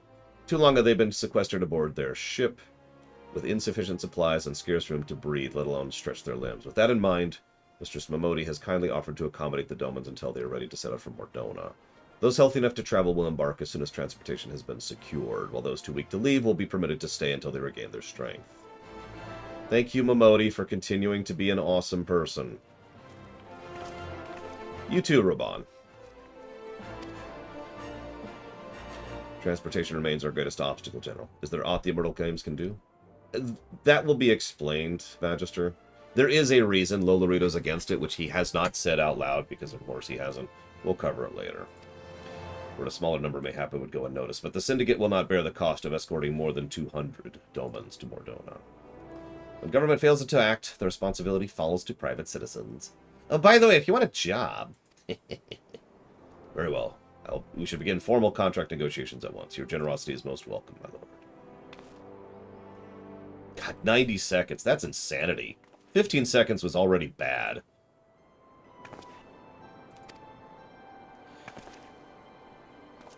And yeah, I will admit that multiculturalism would actually be an issue for a place like Ul'dah, which already has some elitism problems. But, again, that's the cost, right? That's the price for being able to not only increase your worker force, but to get people fed and have roofs. Anyways. It's that micro-macro thing again. God, I'm sorry, 90 seconds with 15-second duration? That's terrible! That is terrible. God. As we speak, the Domans prepare for departure at Vesper Bay, wherefrom they will be transported by carriage to Ul'dah. That said, this has all been decided rather suddenly, and it would not surprise me if the refugees required some assistance in coordinating their preparations. Lore, I would have you return to Vesper Bay and facilitate the process through tasks, great and small. In short, whatever needs be done, be done. Okay. So allow me to go ahead and give out my solution. My terrible, terrible solution, which, honestly, I don't think actually would work for FF14. I think they're too far gone to be able to change course at this point. But here it is. My terrible, terrible, terrible idea. You ready for this? Make every healer a hybrid healer. Every healer class heals by DPSing. If every healer does the same, then the only healing you can have comes from a healer who also does DPS. It gets slotted in the norm. It becomes acceptable. There's no point at which you wouldn't bring a DPS because you could bring a healer instead, because you need a healer. You're always going to have a healer. They're taking up the healer slot. And yeah, exactly, Rax. I mean, a monk and a samurai both are melee DPS, but they can still be divested from each other, right? They still play differently. So, that's my solution. Yeah, exactly. Make them all Greeps. Green DPS. And I can't believe that's never occurred to me before. I'm not even joking. You could see it yesterday on the VOD, where I just, in the middle of talking, I'm like, oh, that's an idea. Because it removes all the problems. No healer is suddenly better than the others, and no healer is suddenly better than the DPS. No healer is worse, as to not be worth bringing. And you still have the variety of the healer style, so you can actually go and say, alright, so... I don't know, so we'd probably have, White Mage would be probably mostly straight heals. You know, a lot of just... with regards to how their DPS generates heals. I would imagine White Mage would probably lean a lot on OGCD DPS to keep that kind of identity going, because that's how White Mage plays right now, is just... so they would be the... there's a term for that. I think it's emergency heals. There's actually a specific term for that, and I can't think about that. But you get the idea, right? They would be the, oh crap, healer, and they would be quite good at that, while doing damage, of course.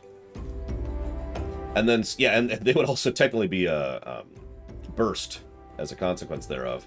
Scholar would still absolutely be the king of bubbles. A lot of what they do would probably be, you know, spreading out damage, maybe actually lean them towards dots. Make a lot of their damage dot focused, or maybe like, I know that they can only put so many debuffs on, but maybe we could have a thing, I don't know if this is possible in FF14. Maybe there'd be a thing where like you could throw out a dot, and that dot, you can cast another spell on them, which actually increases the dot. So instead, like you cast Bio, right? And then you cast Magnify on the target, which actually turns it into Bio 2. And then you cast Baglariane, because I can't think of spell names off the top of my head, and that turns it into Bio 3, and so forth and so on. And of course, each of these is tossing out bubbles, shield stacking. So each of these is throwing out additional bubbles to the group while you're doing it. And then Astrologian. What does Astrologian specialize in other than doing everything? Because that's kind of what Astrologian is. Astrologian is the do everything, everywhere, all the time class. I suppose we could lean more on buffs, yeah. And actually, we could probably lean them more towards hots, too, because there's a lot of hots. Like, I've got, let's see, 1, 2, 3, 4, 5, 6 hots, I think.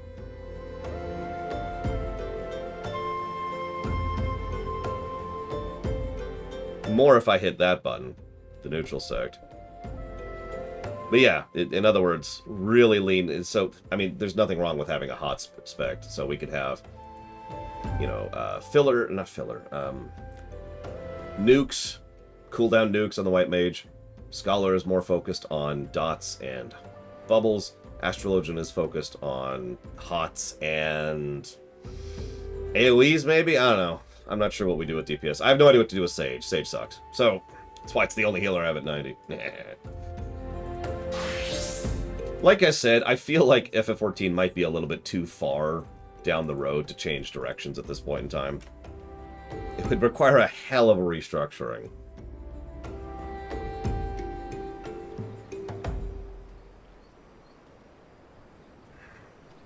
Beams? That's an interesting idea. So, there's a type of attack in Guild Wars 2 which I'm not sure is possible in FF14. Let me demonstrate. You see these incredibly innocent civilians? So if I target an attack this way, especially if I target that person way over there against the wall, it'll hit all three of those people because it's a line attack, right? So, or I can do a thing where so if I do this, I only hit one person. It's kind of chrono triggery.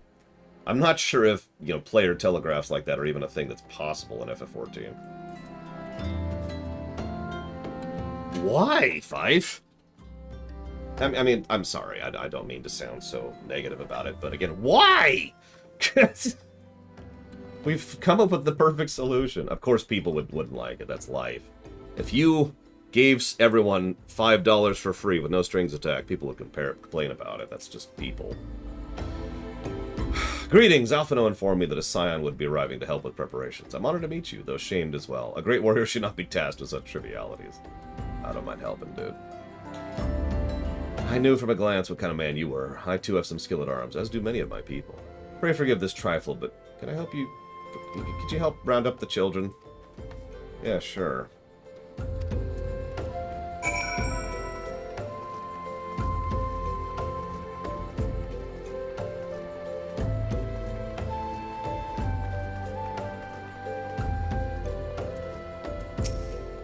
Oh, hello there. I'm Yozen, son of Hosen.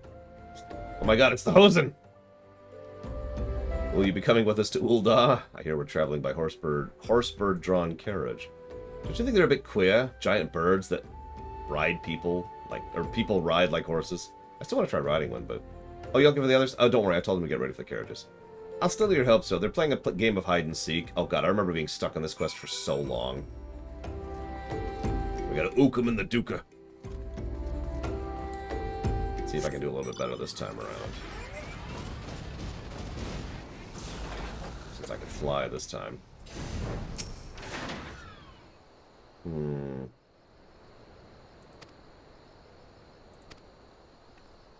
I kind of like that idea, Rax.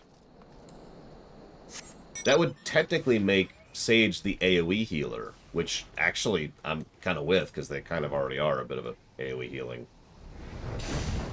Like, Sage has some really fun AoE potential. So yeah, no, that could work out. Spread Cardia out and have their things, you know, hit large groups of people. As a choice, especially. Let's see.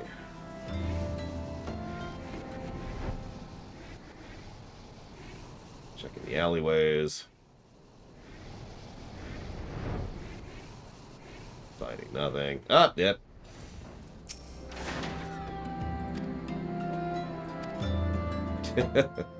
Oh, that's some horrific bit of world building right there. In case you missed what he just said, he said, "Wow, you found me. I must be losing my touch.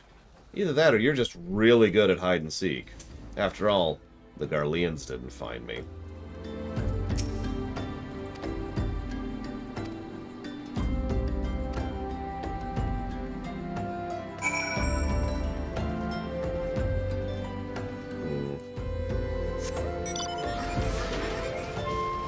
But you are, of course, correct, Fife. People would be against it, and people would hate it, and that's whatever.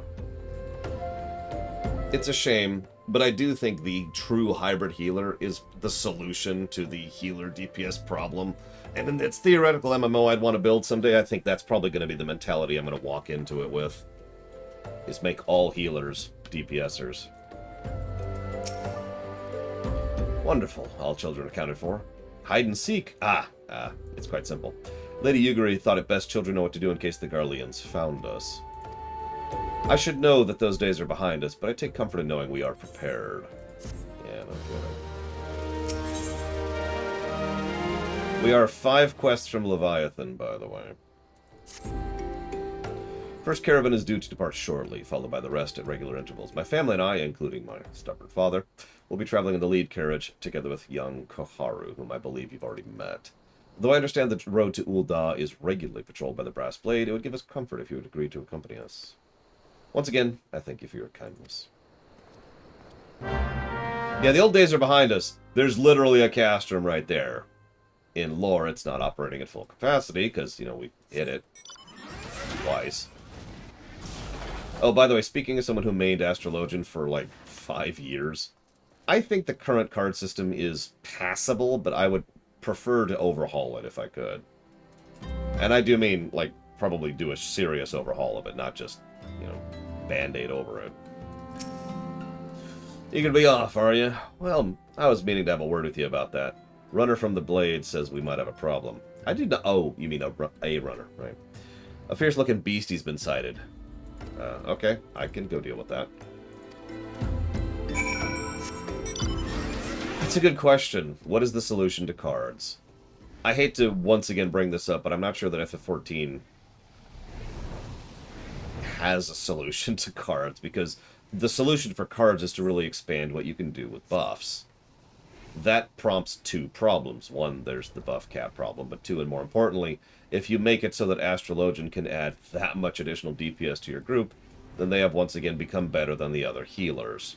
So in order to balance that out, you'd have to either buff the other healers' heals, which would be a huge balance change, or nerf Astrologians, so Astrologians are suddenly much less worthwhile as healers. You see the problems.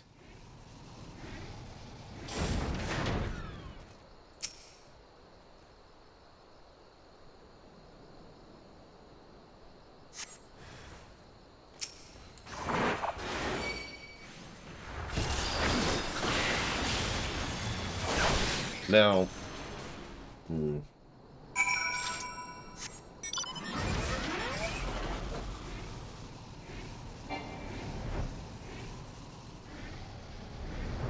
part of the problem is everything I'm thinking of right now is just way too useful. You know me, I tend to think of things that are cool. That's how I start design, by the way. The first point, the first step in designing something for anything, tabletop, board games, video games, is what's cool, what's fun. Then you start thinking about how to implement that. And everything I've just come up with Astrologian off the top of my head in the last 5 minutes is really cool and really fun and would be stupidly overpowered. So let me keep thinking about that for a minute. It was a beastie, was being the operative word.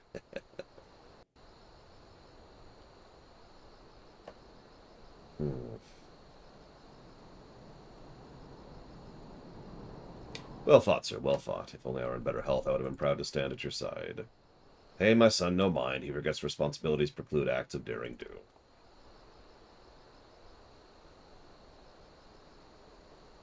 Be that as it may, I cannot help but envy you. Had we been able to call upon heroes of your strength and skill in Doma, things would have been very different. We cannot change the past. Those who fought and fell are forever lost to us. Lost but not forgotten. Lady Yuguri's kinsmen least of all. They fought fiercest, though they knew full well it was in vain. She had every right to walk away, yet chose to stay. Food, shelter, promise of a better life, all this and more we owe to her. How does one even begin to repay such a debt? In kind, Father, to she who has given everything, we shall give our all. Whatever work there is to be done, we shall do without question. Ditch digging, bricklaying, it matters not. Revenant's Toll will grow and prosper by our hands.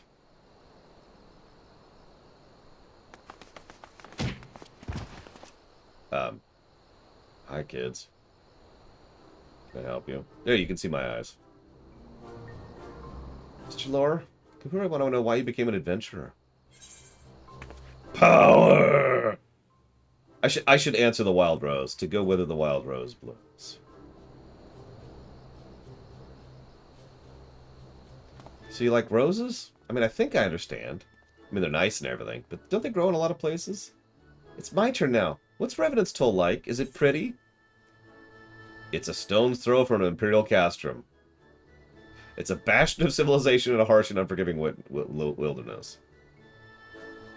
It is, however, almost all these statements are true. It is a bustling outpost frequented by countless adventurers. You mean there's lots of people who are just as strong as you? Oh, I can't wait.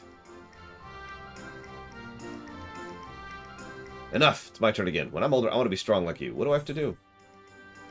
Buy weapons and armor from Rowena. Ha ha ha! No, we're gonna go train. It's boring, but it works. My father was right. How do you do it? Come on, tell me. Don't leave anything out. Alright, that's enough questions for Mr. Lore. It's not fair. Why does Yozen get to ask 2 questions? I want to know about adventuring as much as he does. Just one more, please. Do you think I could be an adventurer like you someday? Yeah, you could.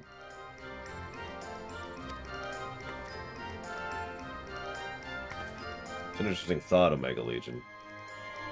Part of the problem is most adventurers, how do I say this as nice as I can, don't have the discipline for coordinated organization like that.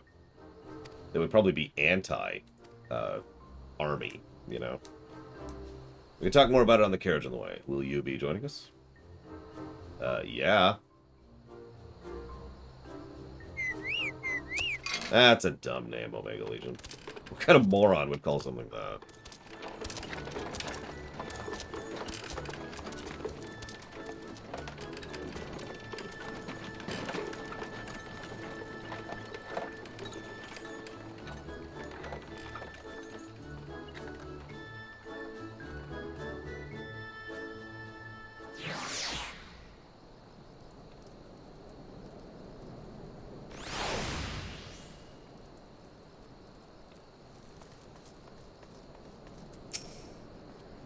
I bet I could keep an entire legion out with those walls. What are we here? How many steps are there? 100? Okay.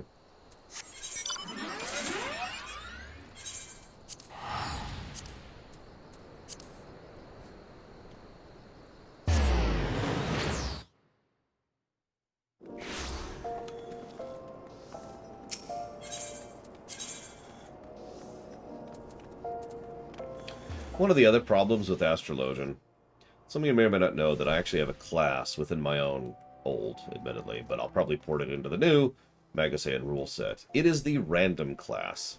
The way it works is you cast a spell, and then you roll a d8, and which number shows up is the spell that happens.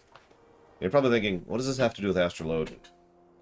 Well, there's 2 things that boil down to the identity of an Astrologian, the class fantasy, if you will. Randomness and buffs, and both of these are problematic when it comes to MMO design. So, because randomness in games, especially single-player games, is fine. After all, the only person within work, yeah, like the Oracle in FF5. In fact, it was inspired by the Oracle from FF5. That kind of randomness can work because that's entirely on the player, if that makes sense. You choose to level a Oracle. You choose to cast those spells because you think it'd be fun. That's on you. But imagine something like an Oracle in a raid in an MMO, and that's just not going to happen, right? It could be better, or it could be much, much worse. When you have that kind of RNG built into a class design, you have a problem.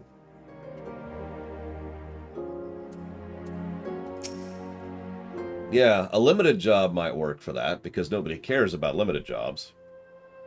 I don't mean that harshly. I mean, you don't have to consider limited jobs when it comes to designing the whole game. They're over there in their own little bubble, you know?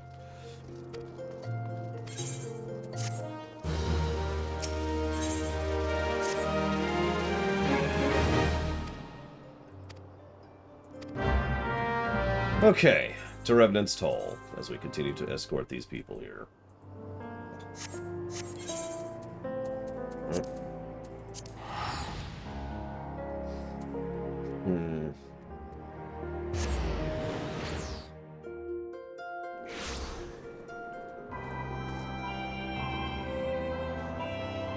I liked that too, Fife. So, for those of you not aware of what Fife's talking about, there was a setup you could have for Outlaw, I think is what they called it. It was a spec for Rogue in WoW. This is especially true in Legion. The way it worked, so WoW Rogues, their core mechanic is you use ability to generate combo points, and then you spend your combo points to do effects. One of those was Roll the Dice. I think it was actually called Roll the Bones. you roll, if you did a full 5 combo roll, whatever happened would last for quite a while. This was actually really cool. It was very fun, and it certainly lined into the class thing. The problem, and the reason they got rid of this, was because of the fact that it was random. And it meant that outlaw rogues were just not getting into groups because it was a little bit too random. What would usually happen is either outlaw rogues would just roll the bones over and over and over until they got the good one. In other words, the best one. Or they wouldn't be in the group at all because no one wants to deal with that. Or, hang on, there was actually a third option. There was a specific talent you could pick up which turned Roll the Bones into a generic buff that wasn't as good, but was still static. It was always going to be the same buff. What WoW ended up doing in the end was just getting rid of Roll the Bones and replacing it with the static buff, the just generically good buff.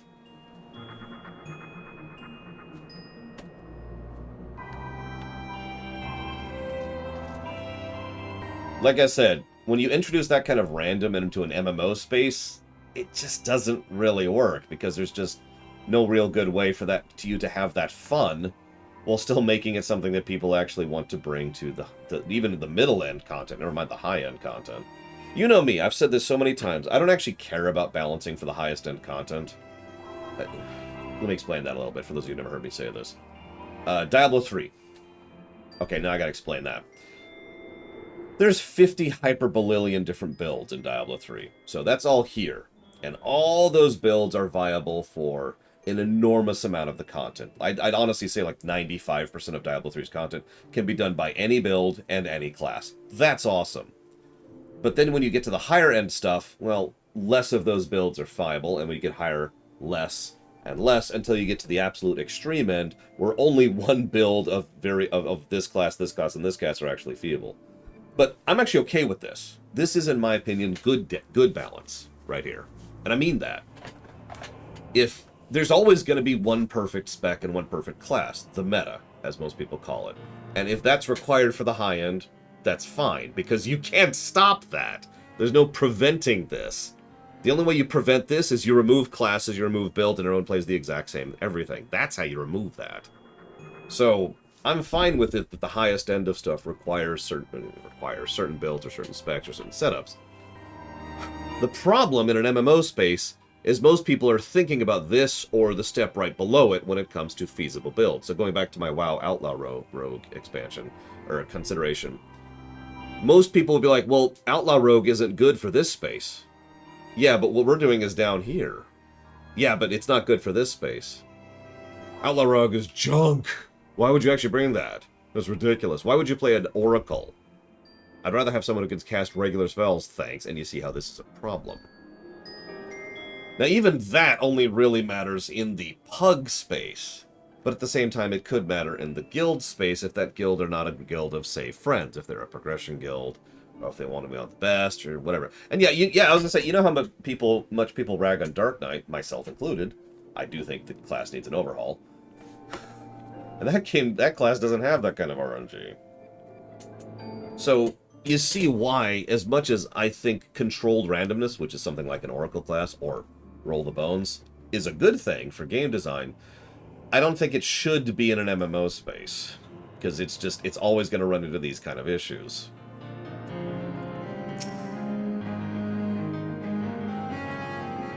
Like, there's no way to force people to accept bringing a random class unless you just don't design things to require that kind of difficulty. And even if you do, people are still going to be like that because people are people. That's when we bring out the shooting squads. I hope you will not find our dearth of fineries off-putting. Poor though we may seem, we have wealth of spirit and camaraderie to spare. You see, race and creed, don't enter it here. We welcome all sorts, providing they're willing to work. We're no strangers to work. We're no strangers to work. You know the rules, and so do we. Oh, not for a moment did I doubt your commitment, my lady. Pray understand, I gave the same speech to all new arrivals. You needn't bow or call me master. We're both frontier hands, as I'm concerned. As you wish, Slathborn. May this meeting mark the beginning of a long and fruitful relationship, and nothing incredibly horrible. Our guests have yet to meet the antecedent. 7 hells. Why are you wasting time with me? Go to the Rising Stones. 2.2, Mr. Red. We're approaching Leviathan. We're getting pretty close, actually. Probably in like 30, 40 minutes we're going to be doing Leviathan for anybody who wants to join with that. Forgive me, I require a moment to compose my thoughts. So this boils down to another thing. This is why one of the questions I opened with today for Rax and everyone else was, should class customization exist? Here is the core problem. The core problem. Class customization equal good, except only on the individual level. Any game with any class customization invites problems. All the problems I've just talked about. Community perception, not wanting to bring randomness, not wanting to bring people over a certain spec or build, why are you even playing this junk spec, you should follow the meta. All that crap, all of that is opened the moment you add class customization.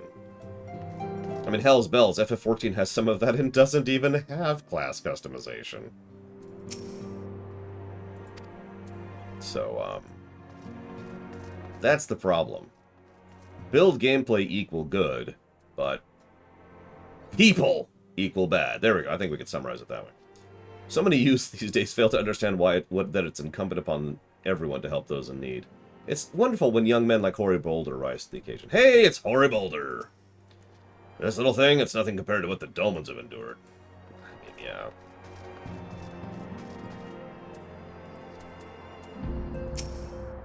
Eorzea may be a land of many cultures and creeds, but I suspect the Domans will struggle to adapt. Yeah. Nice table, Tatara. I wonder what herbs and spices they use in Doma. Maybe there's something I could add to my special tonic. I mean, here's another example of meta-slaving. Pokemon. Now, let's be clear about this. The number of builds and strategies and tactics that are feasible in Pokemon is insane to consider. Literally tens of thousands of different possible combinations exist for builds and Pokemon and abilities and TMs and HMs and what items they have equipped, and all that stuff is extraordinarily feasible. And yet there are still people who insist that unless you have these 3 Pokemon, these 2 Pokemon, and this one Pokemon with these items, these abilities, then you're not worth their time.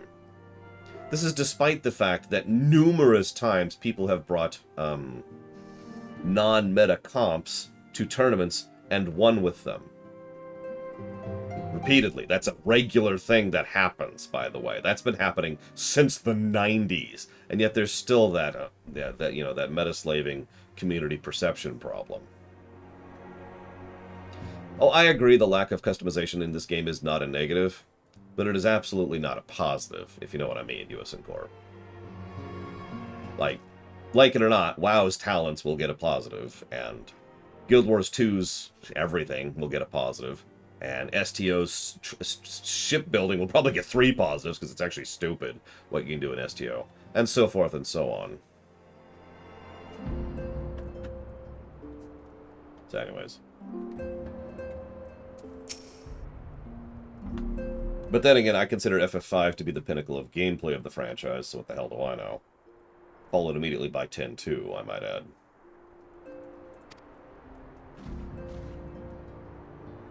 And yeah, there are absolutely going to be classes we don't enjoy. I don't enjoy Black Mage or Ninja. Or Scholar. I know there's a third one. I kind of don't like Dark Knight. I guess I'm mostly ambivalent to Dark Knight, but anyways. Meanwhile, back in the game we're actually playing right now.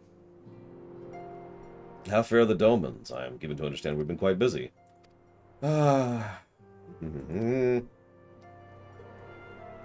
Oh, absolutely, Mike. Come on up. There's a lot to go into shipbuilding in STO. It's ludicrous and beautiful and wonderful, and I love it. And lots of builds are viable.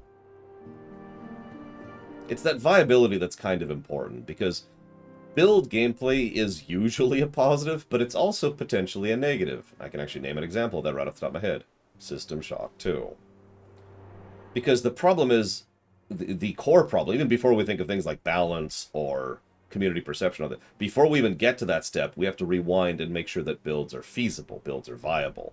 If you have build yourself into a corner problem, that's a negative. Your answer pleases me beyond words, my lady, but are you certain? We have no way of knowing how many might answer my summons.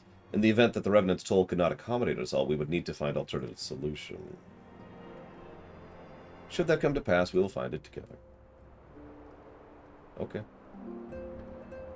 As it has ever been a pleasure, Antecedent. Alas, we must take our leave as the first carriages are due to arrive any moment.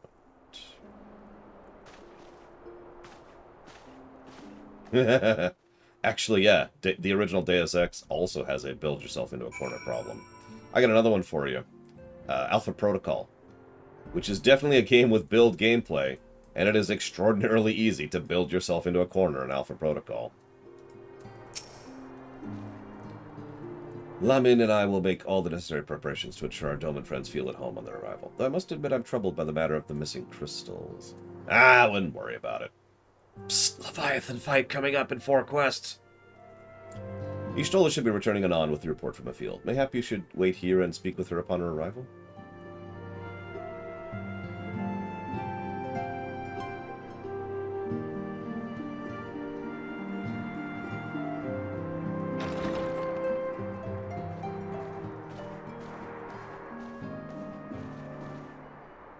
How goes the fishing? Caught anything slippery? Aye. Our suspicions were well founded. The Serpent Reavers are indeed the culprits. The plot thickens. Has there been any movement in Thanalan? It has been blessedly quiet. Which is to say the Amalja are being no more or less of a nuisance than usual. Summoning a Efreet with such crystals as they have hoarded. Urianger, too, reports not out of the ordinary. Then we have our explanation. Your explanation for what, pray tell?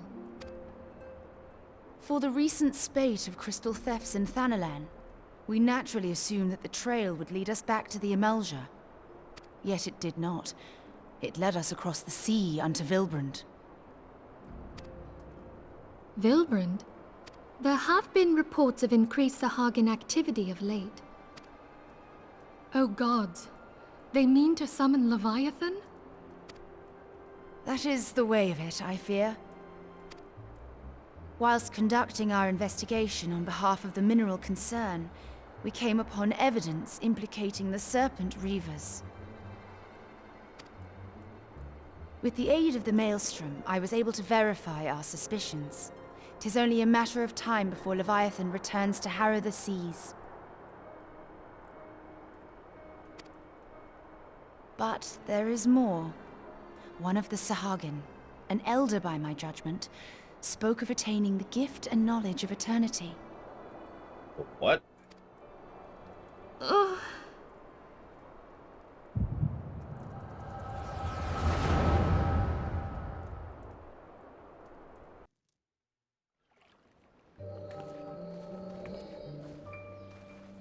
Such a disturbance in the ether. If I did not know better, I should think this device defective.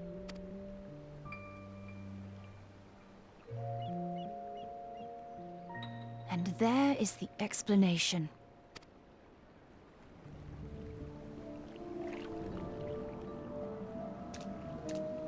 Soon, soon it shall begin. Our Lord shall rise mid surging waves to wash away the finless ones. And I shall be granted the gift and knowledge of eternity, and with the emissary stand equal. Then shall I know no cessation, no oblivion.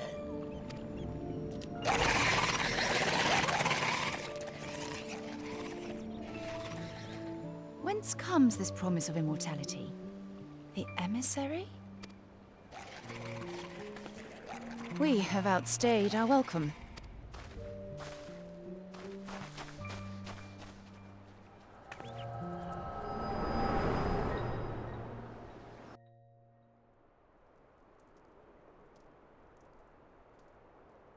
The gift and knowledge. Are the two of you quite well? You shared that vision, did you not? Even before the Sahagin made mention of the emissary, I recognized Elidibus's words. He is behind this. But surely it is not within his power to grant the echo. My lady, unless we act swiftly, Leviathan will rise again. The Admiral has already requested that we intervene to prevent this. Failing that, we are to attend to the Primal's extermination. She will have our full cooperation. Let us make haste to Limsa Lominsa. I mean to play a part in this mission. Tataru, pray, take charge in my absence. In her absence, the organization becomes 15% better across the board.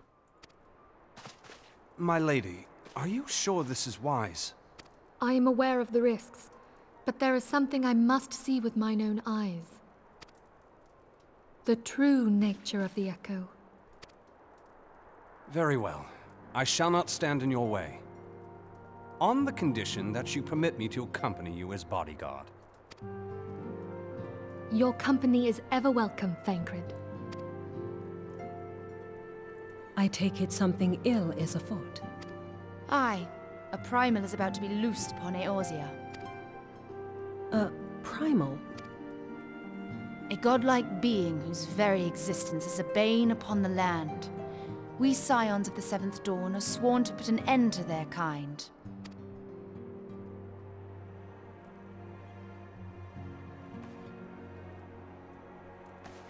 I see. Know then that I am learned in the arts of war. In return for the kindness you have shown my people, I would lend you my blade. It would be most welcome. When contending with a Primal, one can never have too many able allies. If you crave a more intimate understanding of the problems facing Eorzea, this experience is like to provide it. Be sure to come well prepared. I kept getting pissed the first time I did this. Because I kept thinking, but Yugiri can't be defended. Yeah, exactly. Yugiri is temper weak. So, we don't want Yugiri to get tempered, so why are we bringing her to this fight? Anyways. Let's head to the Admiral. Really quick, let's also start getting the group together. What do we got here? I'm going to force Cashel to come. Cashel can't come. Who's available? Say something. I'm going to start building the group now, because we're only 3 quests away at this point. Okay, Linley is there. Kata. Reggie. Maverick. Fife. He hates me. I think we'll have enough people, which is nice. We need 2 more at that point. Sorry, just 1 more. I don't know, Giga Pudding. I don't know if we can withstand it. The terrible nightmare of thy equipment shall bespeak... Whoa, hello. Bespeak upon us a malady most malfeasant.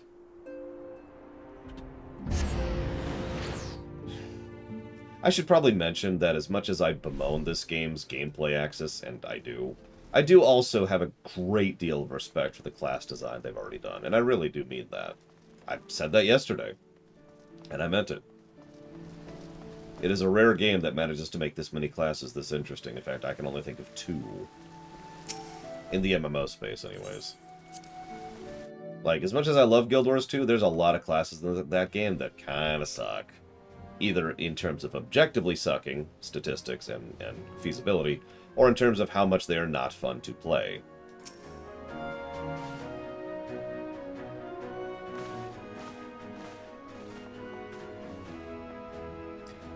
As an aside, if I was to make a situation where here's the 3 groups, right? So DPS is doing this much damage, the healers are doing this much, and the tanks are doing this much. In my hypothetical MMO, I would push the healers up to here, so they're doing reasonable damage. Not as much, but certainly a decent chunk of damage. And I would actually strongly consider reducing the amount of damage that tanks do. I know that sounds like a strange thing to focus on, but I've said it before and I'll say it again. In my opinion, tank gameplay should be focused on control and avoidance, aka living, and making sure that everyone else lives. And there's lots and lots of ways to do that. Doing DPS is nice and fun, but you're a tank. Let's waste no time. According to our best intelligence, the Sahagin have not enough crystals to summon their god. Alas, we do not count on the Serpent Reavers being dicks. Needless to say, I am not inclined to let the Fishbacks have their way. Even as we speak, the Maelstrom makes ready to launch a large-scale operation to thwart the summoning, and we would welcome the Scion's support in this endeavor. But if God forbid our effort comes to naught, I will need to trouble you for more than mere support, much as I did when Titan walked these lands.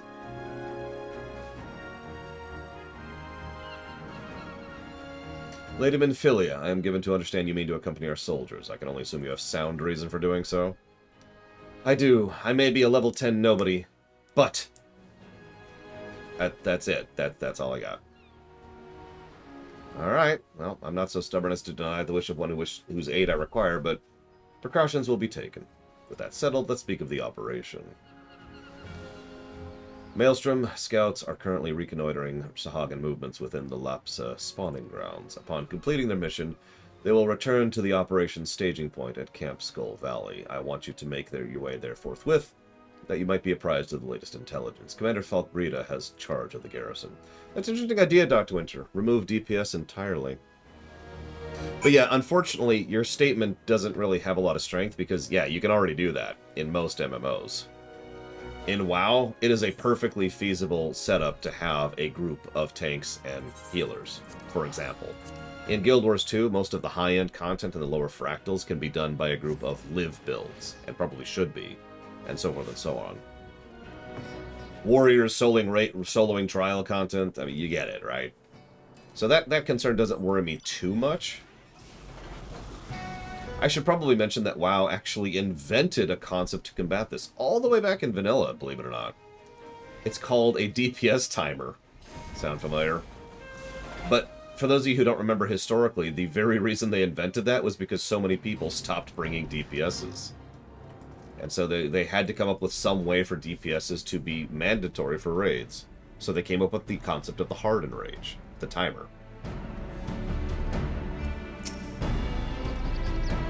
I'm not sure I agree with that, for reference. It really feels like a band-aid solution as opposed to making DPS more worthwhile, you know? Because, yeah, it's just, that's all that is. That's the point of the Harden Rage, is to make DPS relevant. Anyways, we're here to help. Yes.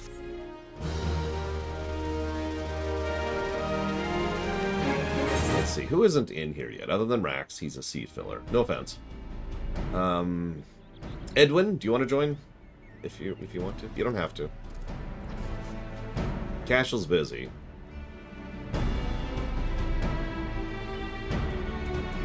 Grab the next quest while I wait.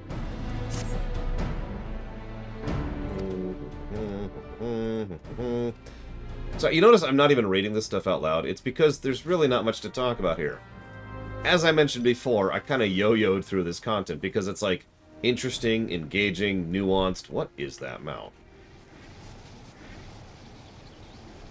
Interesting, engaging, nuanced content, and then go kill a primal. And like, that's it, you know.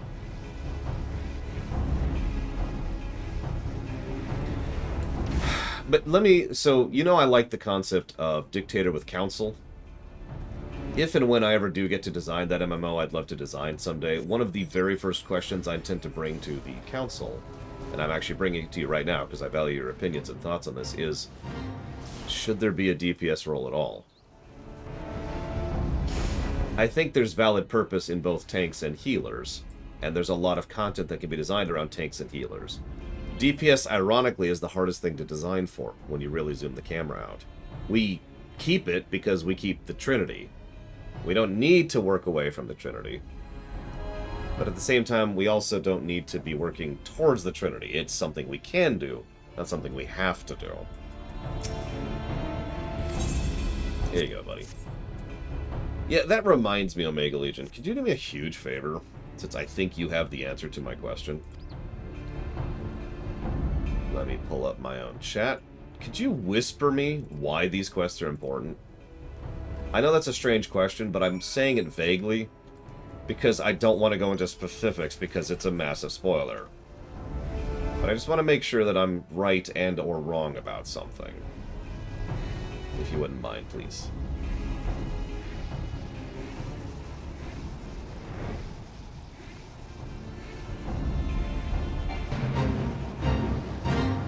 fate is always up. Keep's fate.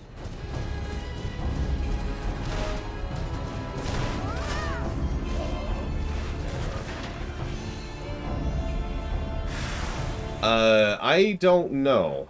I don't really use that on the phone. Does anybody know how you whisper on the phone?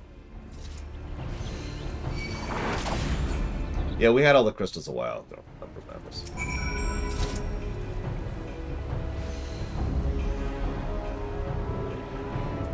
I mean, I guess Blade Traval? I'm not sure I care, but that is a true statement. I mean, Guild Wars 2 is honestly one of my favorite examples to use of a game that tried to get rid of the Holy Trinity and frankly failed at it. I mention that because one of the things I like to do, you know I'm big on case law and precedents, right? I like to have proof of concept, and a lot of the ideas I posit, I will specifically point to WoW or STO or Asheron's Call or whatever, to show that it worked, to show that it does work in action.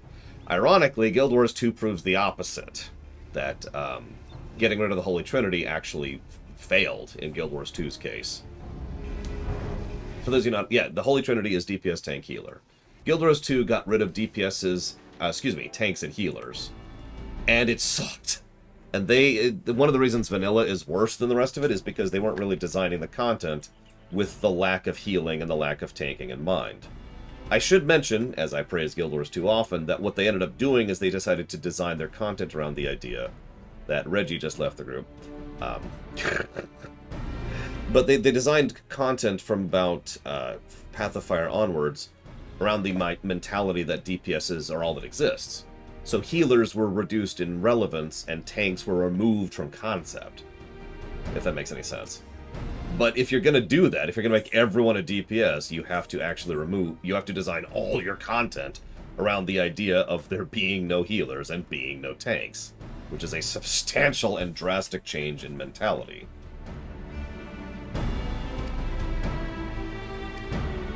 I'm not going to read that part out loud.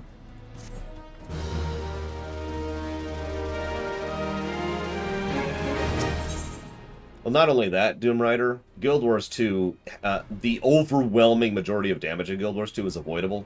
Like, imagine if bosses had nothing but telegraph attacks. But hang on, there's actually another way that this works. And the other way it works is every class in Guild Wars 2 has an avoidance ability, or 2 or 3, depending on your build. But even every build, every single character has a dodge button, and it is straight up iframes. It's actually really generous iframes in order to accommodate this. So the moment you start dodging to the moment you finish dodging, pure iframes, pure invincibility. So not only is all damage avoidable, but you have a way to continue to move to straight up avoid damage. That's how they deal with the damage intake thing. The way they deal with the aggro thing is most bosses don't do white damage. They don't do stuff that requires a tank. They just pick someone and do their mechanics at that someone. Then they pick someone else and they do their mechanics at that someone, if that makes sense. That's how Guild Wars 2 got around this same problem. Yep, I see a whisper, Omega Legion. You're telling me how much I suck. It is true. I'll kill them slowly and chase their rotten souls through all the 7 hells.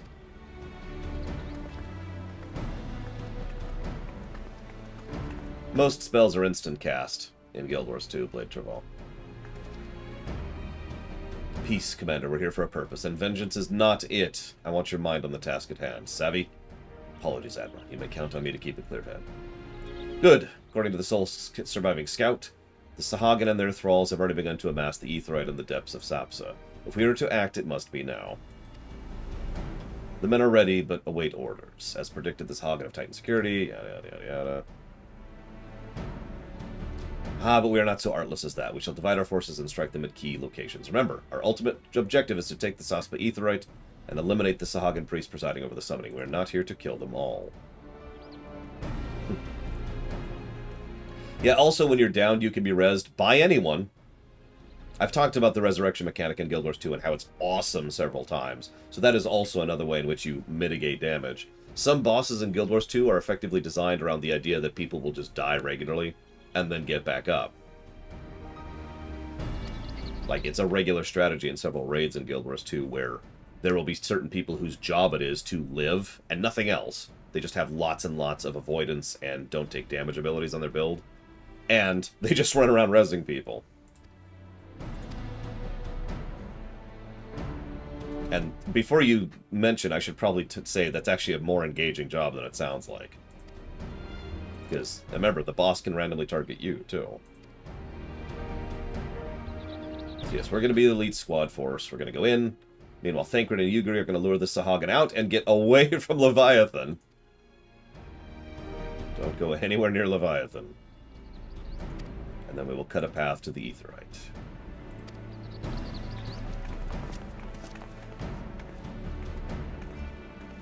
When did we last fight? Too long, I wager. That is Thancred.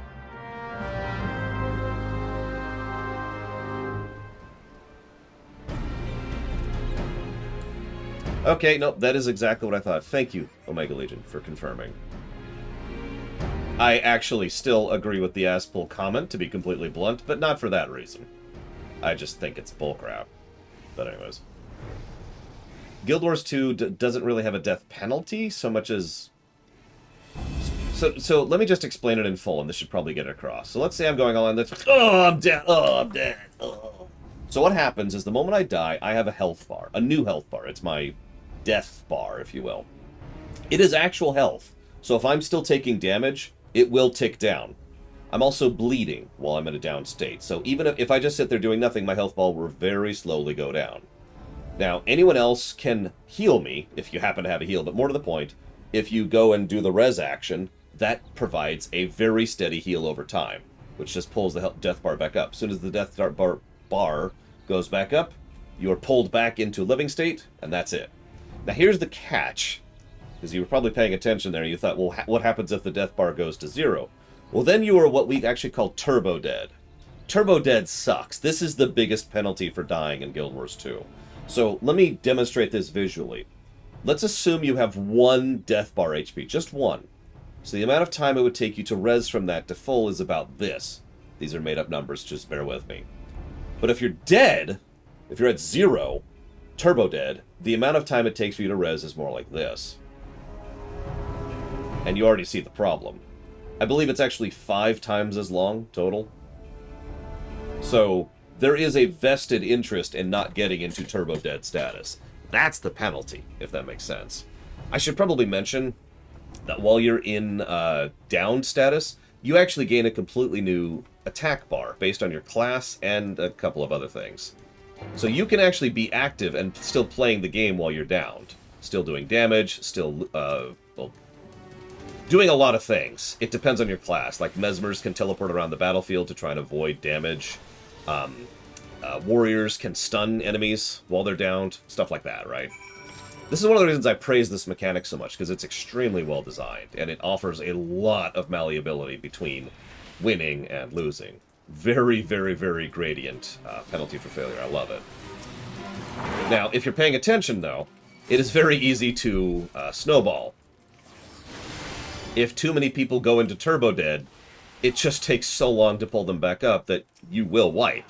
You have fallen over. Oh yeah, warriors have an ability which actually I occasionally hit on accident.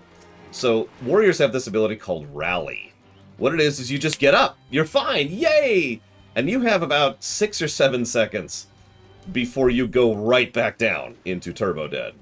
Now, I think there's a caveat to that, where if you do XYZ while you're up, you will manage to stay up.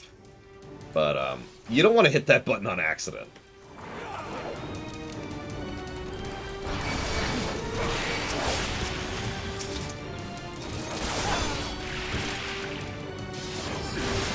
Yeah, it's kind of like Living Dead, except you can only activate it when you have already gone down.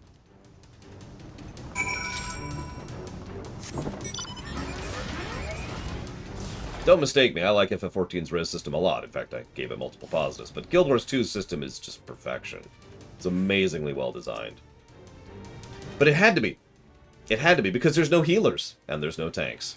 That's how they got around that problem, was the enemy design, the encounter design... I'm saying that wrong, sorry. The combat design, the encounter design, and the penalty for failure design all had to be restructured to allow for the removal of the Trinity. This is why I go back to my original question. Should we adhere to the Trinity or not? Should we have DPS or not? Because we can avoid it, but we have to design from the ground up to accommodate.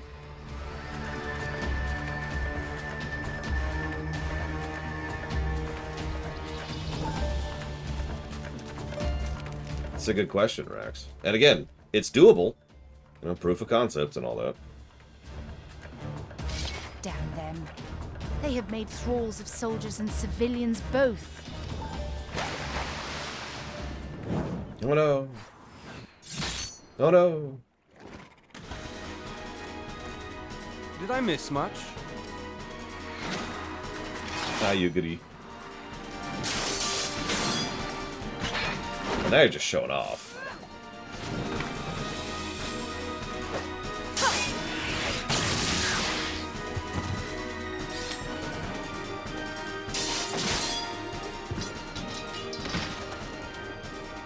So that is how you fight in the Far East. Mental note, pick no quarrel with Domans. But seriously, if I am to keep up, I must needs forsake elegance for efficiency. Yeah, I was gonna say, I think that's the prototype for the ninja/rogue.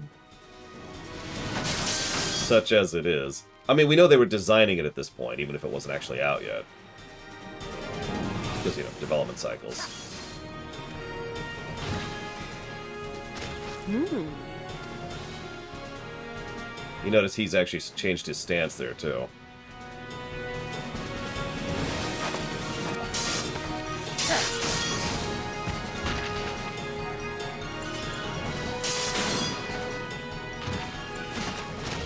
To the Aetheryte!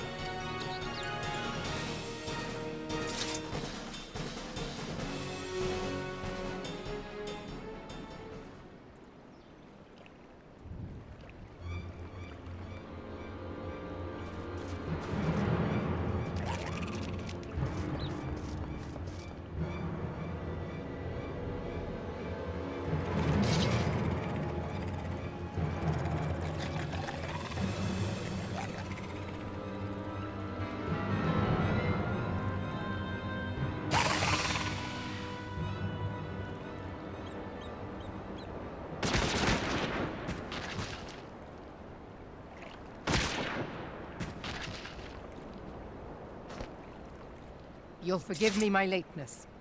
Why do people keep stealing my kills?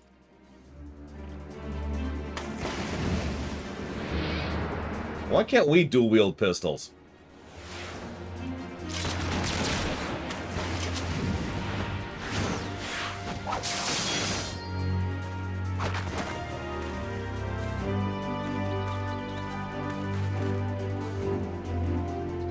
I've been something of a liability of late, I know.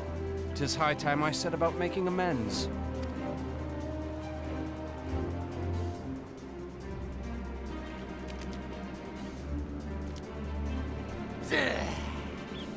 Long have you shriveled Swordwalkers, tormented our kind.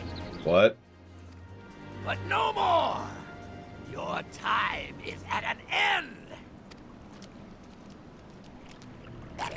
You shall perish with salt in your wounds and sea in your lungs. Lord of the world, hearken to our plea.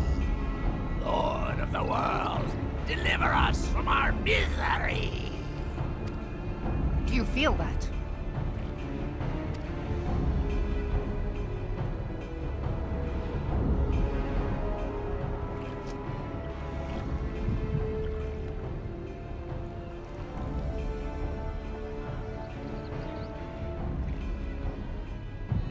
I know this sensation.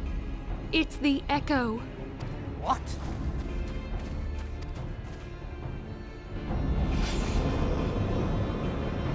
Ah! Such power! It is transcendent!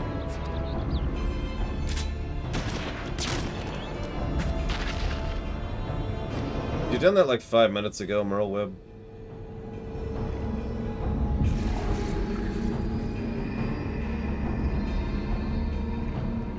So he's killed, but he body hops.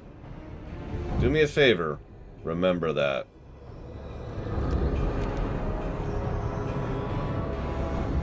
Seven hells.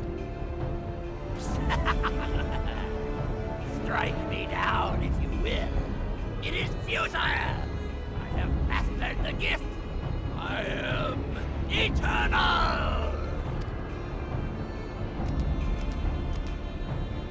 O mighty Leviathan, ruler of the seas, born of waters primordial, I offer unto you this frail flesh, that you might grant your faithful servants deliverance. I beseech you, come forth!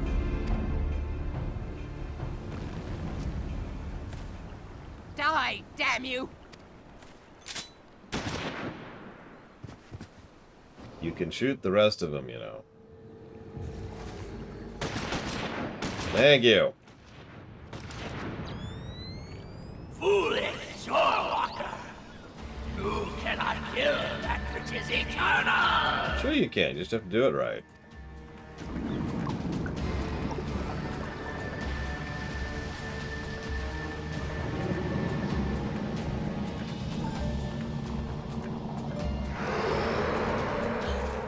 Heavens forfend. Damn it all!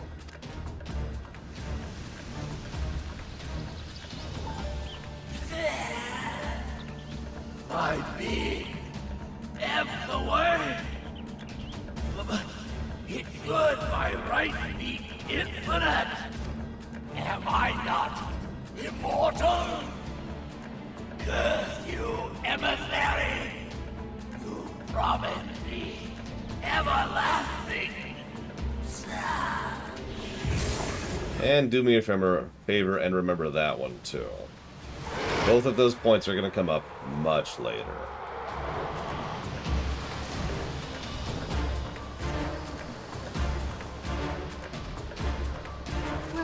Where did he go?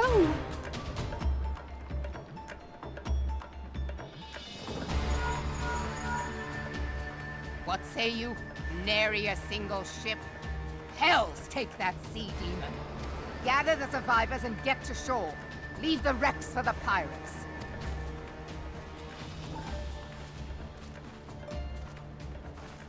Leviathan wastes no time.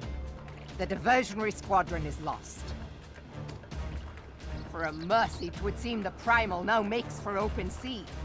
But why does he not press his advantage? Unless...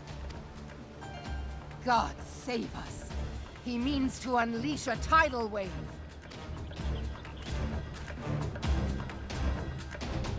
Oh yeah, by the way, remember when I mentioned we should keep Yugiri away from Leviathan? I meant more than like 15 feet away, just for future reference.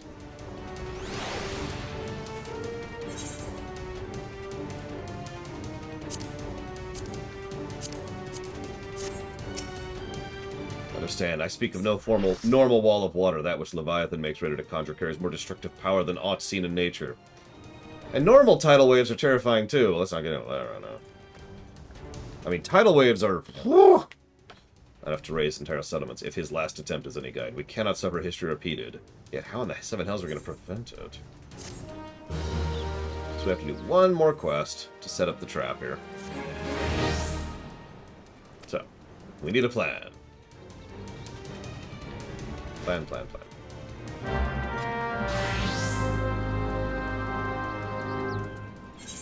Leviathan certainly has a tremendous capacity for large-scale destruction because of the tidal wave.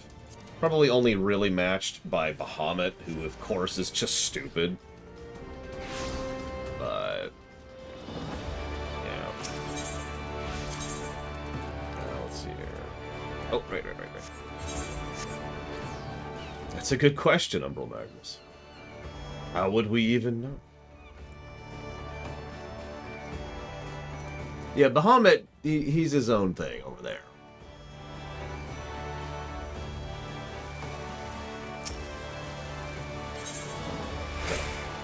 We gotta figure out a way to fight Leviathan, since, you know, he's out on the water, and we can't walk on water. Or can we? There used to be a hamlet beyond South Tidegate in western Lanosha. Hearthstone, it was called. Some years prior to the Maelstrom's founding, Leviathan rose from the briny depths and set about unleashing watery hell upon us. On that occasion, the Company of Heroes put him down before he could do too much damage. 1.0 reference. But when the bastard came next, this time in the wake of the calamity, we were not so fortunate. Weary of ravaging our shoreline, he summoned a tidal wave which fair leveled Hearthstone and washed the soil away for good measure. The area was subsequently occupied by the Sahagin. Aye, the thrice-damned creatures transformed it into a spawning ground for their brood. Given the quantity of crystal stolen to feed him and his legion of thralls, we can be fairly sure that Leviathan is stronger now than in his previous incarnations. If that sea demon is left to wreak havoc, what befell Hearthstone may well befall a larger settlement, even Limsa. That cannot happen. The Primal must be stopped. That was ever our objective, Admiral. But how are we to achieve it? You notice the quantity of voice acting has already spiked up, especially given that 2.1 had no voice acting at all. The sea is Leviathan's uncontested domain. The ships of the 3rd Squadron could not close to within 100 yards of the Primal, nor could their cannons pierce his defenses. I have read the reports, Master Thancred. Our warships may as well have been bloody pleasure barges for all the good they did. 7 hells! Is there no way that we might strike back? The Company of Heroes defeated Leviathan, having first lured him into an inlet, but we must needs contend with him upon the open sea. It will avail us little to consult past experience.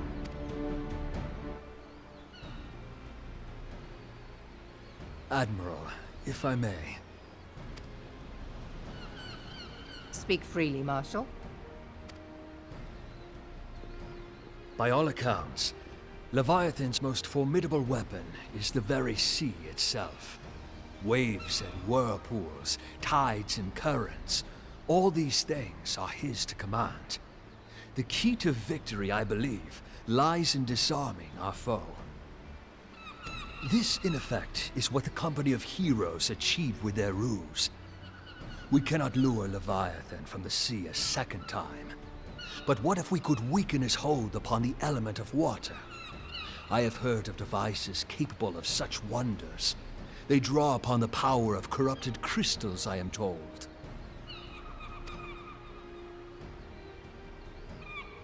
If mounted upon a ship, such a device might be used to prevent Leviathan from bringing the full force of the sea to bear against us, rendering him no more dangerous than any other sea serpent. Of course! Sid built a similar device to grant the Enterprise safe passage through Garuda's Tempest, did he not? Begging your pardon, my lady, but to give credit where it's due, this is something I heard from an old arcanist friend of mine. It makes little difference who thought of it first, so long as it works. Beg the specifications of this device from your friend, and I shall pass them on to our people at Naldic and Vermelis. But before we proceed any further, I would voice one concern. Piercing Garuda's defenses is one thing. Suppressing Leviathan's attacks, quite another. In matters of science, I am as a babbling babe. But I cannot well imagine that such a feat would be possible without a veritable mountain of corrupted crystals. The question being, do we have a ship big enough to bear such a burden? Mayhap not, Admiral, but two might. Recall you the tale of Mistbeard's greatest haul? It is said that he lashed 2 ships together, side by side, the better to bear his plunder. By your leave, we might attempt to repeat the trick. The gods know it would be quicker than building a new vessel. Mistbeard did this. Truly, Marshal, upon the subject of the Pirate King, you are as a scholar. Now, from what I have gleaned of these matters, the device will need to be in close and constant proximity to the target. To wit, we must lash our twin vessel to Leviathan. This in itself will be no small feat. Ramming speed will be required, but given the weight of the cargo, that will only be attainable with the aid of a towing vessel.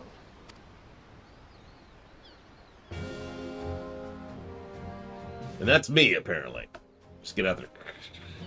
Paddling really fast. Suffice it to say, the task of piloting said vessel will entail considerable danger, and I would not ask it of another. I volunteer myself. Twill be dangerous for all involved, but we have no better recourse. Very well.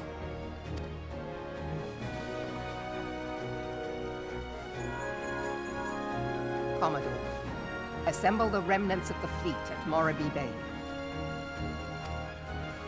Give priority to our soundest vessels. The repairs can wait.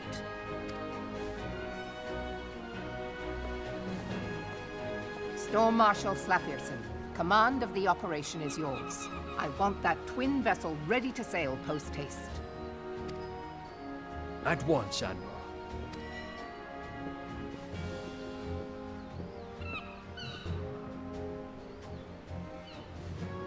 And then there is the small matter of slaying the beast. The fate of Limsa Lominsa rests upon your shoulders once again.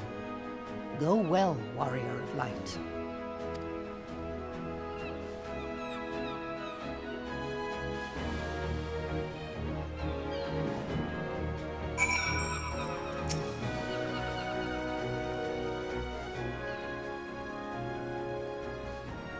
Ah! Primals are in the Far East as well. Legends tell us they walked amongst us in days of yore, but I confess I never believed them. That I should live to behold one as humbling and horrifying in equal measure. Now that I've come face to face with a primal, I begin to understand why the Garleans fear them so. What is it? A message. According to the Yellow Jackets, a man appears to have claimed to have defeated Leviathan.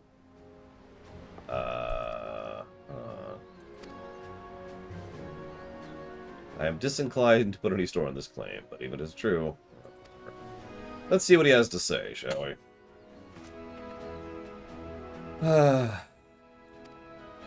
Twin vessels will soon be ready. We have no time to wait for the Maelstrom's report.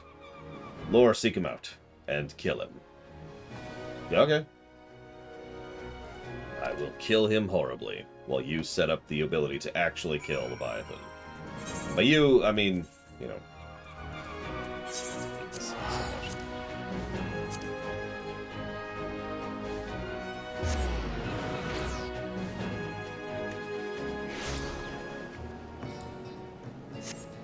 I suppose I should ask, what class am I bringing? Because I can't see. I guess I could see it here. Nope, wrong button. This one? There we go. What do we got here? What are we? Let's see. God, that's hard to read. Dancer. So I'm Dancer, Summoner, Machinist, White Mage, Reaper, Sage. Yep. I'm tanking, and we will probably need a second tank. Cool. Oh, goodness. Looks like... So I ordered lunch yesterday, actually. It looks like it's going to show up a little bit early, so I'm going to have to pause temporarily in the middle of this to go grab said lunch, just as an FYI. Not immediately, I'm just giving you a heads up. It'll probably be about half an hour-ish. Maybe less. Oh, thank you, Arthist, very, very much.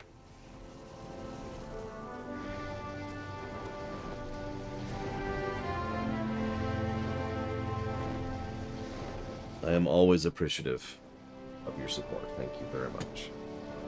If you happen to know what you would like to put those towards, do please let me know.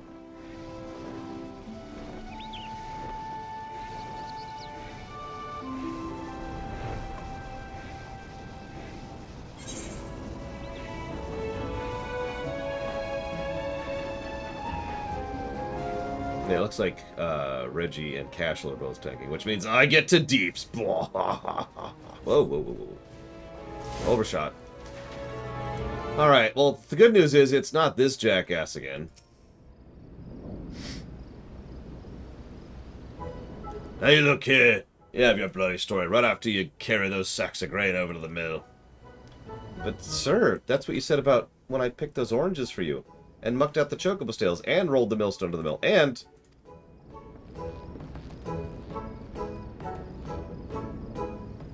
Gods, man, I worked 3 days straight without a wink of sleep. 3 days! Do you hear me complaining?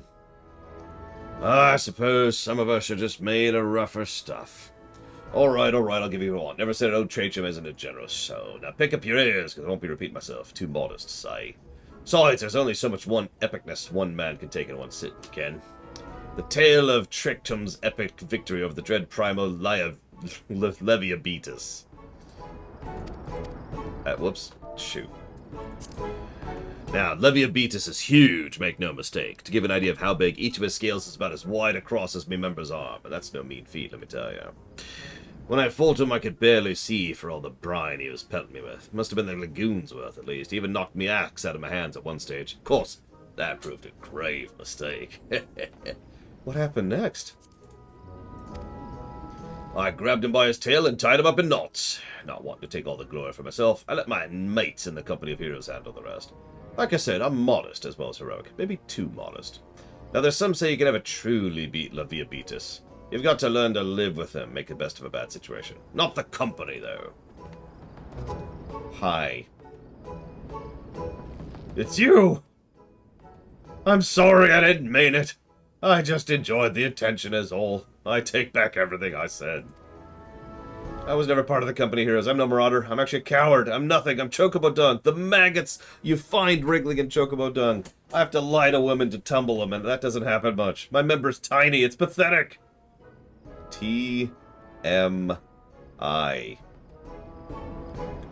sure as hell didn't fight Leviabetus, but I have seen him with my own eyes.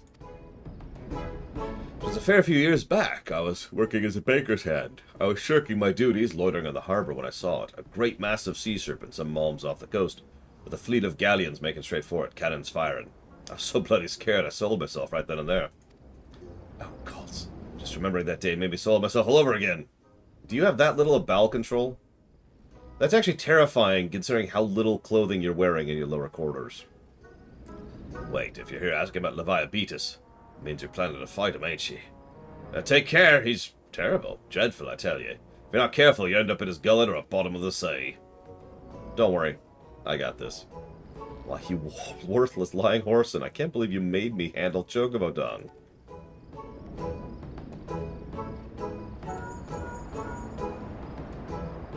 Mephilia, were you able to learn anything of use? At any rate, I have tidings for you. The twin vessel is now complete. We await you at the Moraby dry docks. Right.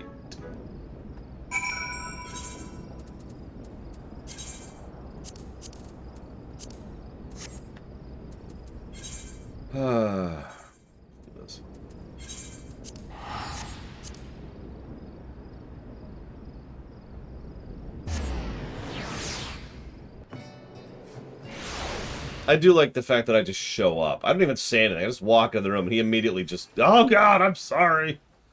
I lied about everything. I'm told your jaunt to the Grey Fleet proved fruitless. My sympathies, lad. I'll wager it served to take your mind off the events, though. But enough of that nonsense. The moment of truth.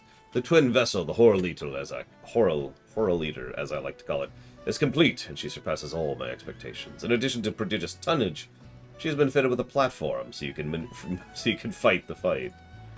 So let's do it. That was mine. Oh, minimum idle level. Yeah.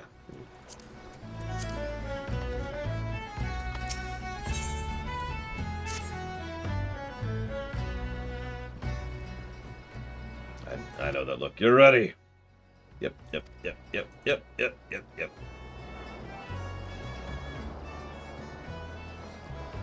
You agree? You stay here. It is expected that Sahagin and their thralls will attempt to come to the Leviathan's defense. Accordingly, the Maelstrom will once again employ diversions. Thancred and Ishtoli, I would have you assist in this effort.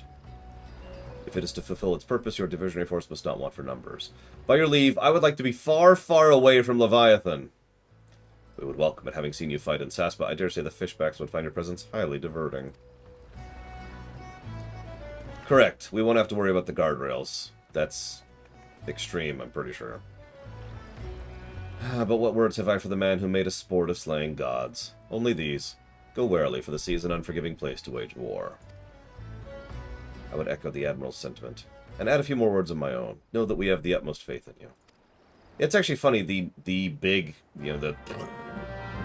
actually doesn't do much in normal, it's just kind of there for show. Alright, so let's see, where and what is nice? Nice, excuse me, Reaper. Okay. Double checking, yep.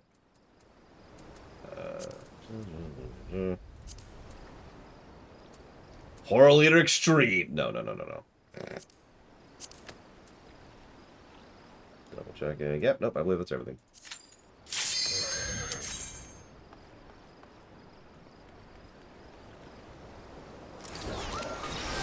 Probably Omega Legion. That's what I would do.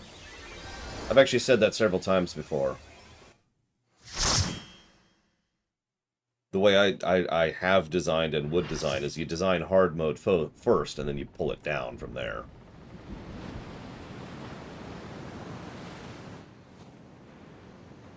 Hi, Leviathan. How are you?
Okay, what's my other tank? Okay, Cashel, you go ahead and take the front. I'll take the tail. You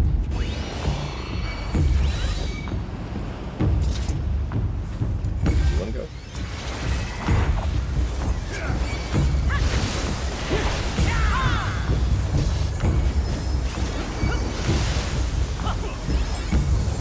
So the fight starts off somewhat normal. He's just poking over the edge. Lots of ether all over the place.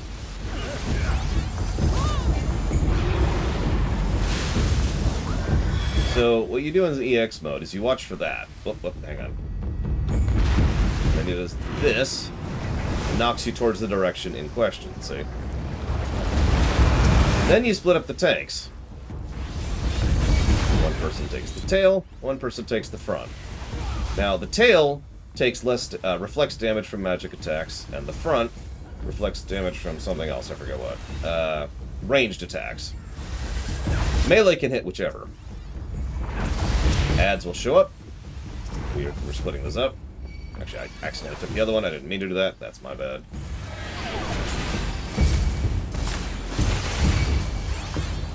Ads, of course, should be focused, especially when the bubbles show up. In Extreme, this is what you do. Avoid being knocked over the edge. Now I switch. Everyone switches, actually. More ads in this phase, of course. people will die. Very important. Part of the strategy. So I'll try to grab at least one of those. Come here. There we go.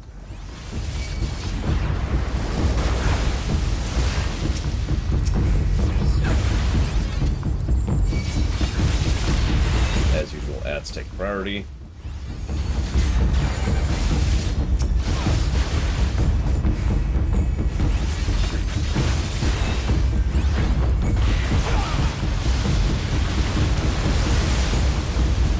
That. Then these spumes show up. Now we have to kill these. These actually help power up the Magitech device. We also have to, and this is extremely important, not hit the device too early, otherwise we will wipe. Something that I have seen happen more often than I'd care to admit. I've noticed I get Leviathan a lot in trial roulettes for some reason. It's like one of the most common trials I get. I don't know why.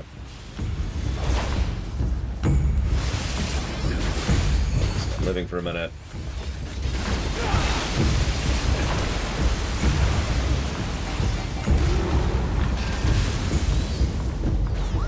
Device is active. Not hit it yet.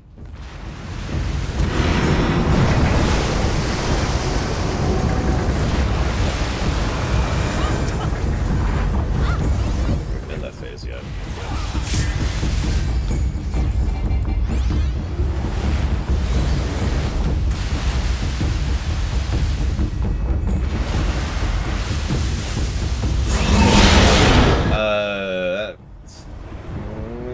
Okay, we're probably okay. Yeah, I tend to get the pre-Heavensward trial a lot too, the bridge. So now the fight actually starts. Phase 2, so to speak.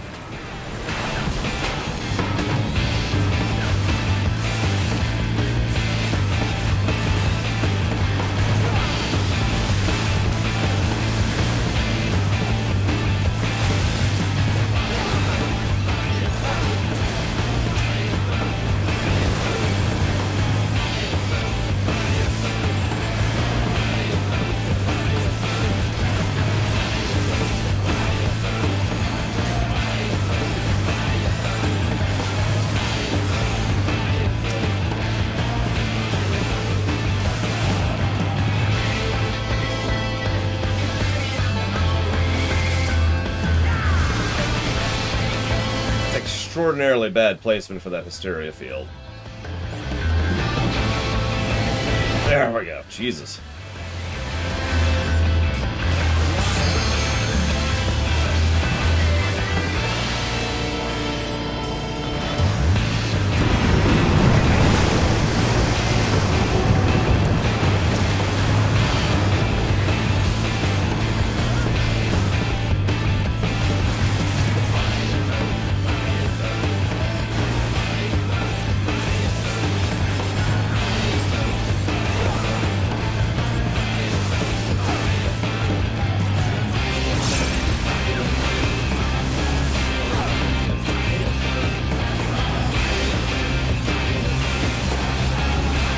A good time for a limit break if one of the melees wants to burn one.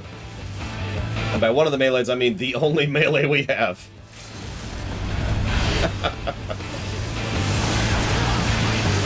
That works.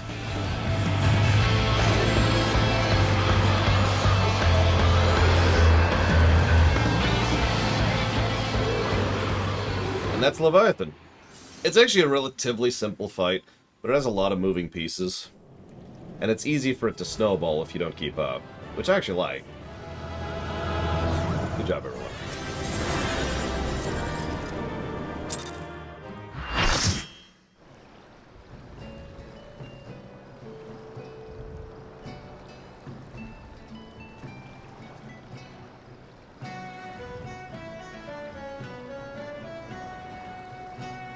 Oh yeah, in EX, that fight is wonderful and horrific.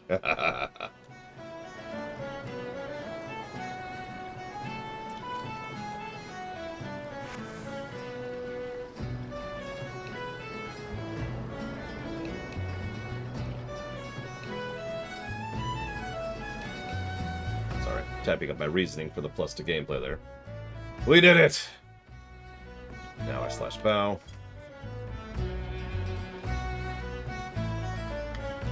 Now we go turn in. I think at this point, based on the timing, I'm probably going to go ahead and just chop off when my food is on its way. We're very, very, very close. We're literally 2 quests away from the end of 2.2 and moving into 2.3. And honestly, getting 2 patch chunks done in a 5-hour block is pretty good progress, I'd say. As expected, the MSQ is not exactly... what am I looking at? Her skin is so dark, I can't even tell where the clothing ends and the skin begins. As usual, the MSQ is going smoother and better than the everything else. I'm pretty sure that trend will end at a certain point, but we'll see. Next will be Ramu. That'll be after the break, guaranteed. We're about 7 quests from Ramu. It won't be as long as Leviathan was, so for anybody wanting to participate in that, that probably won't take us too long to reach Ramu.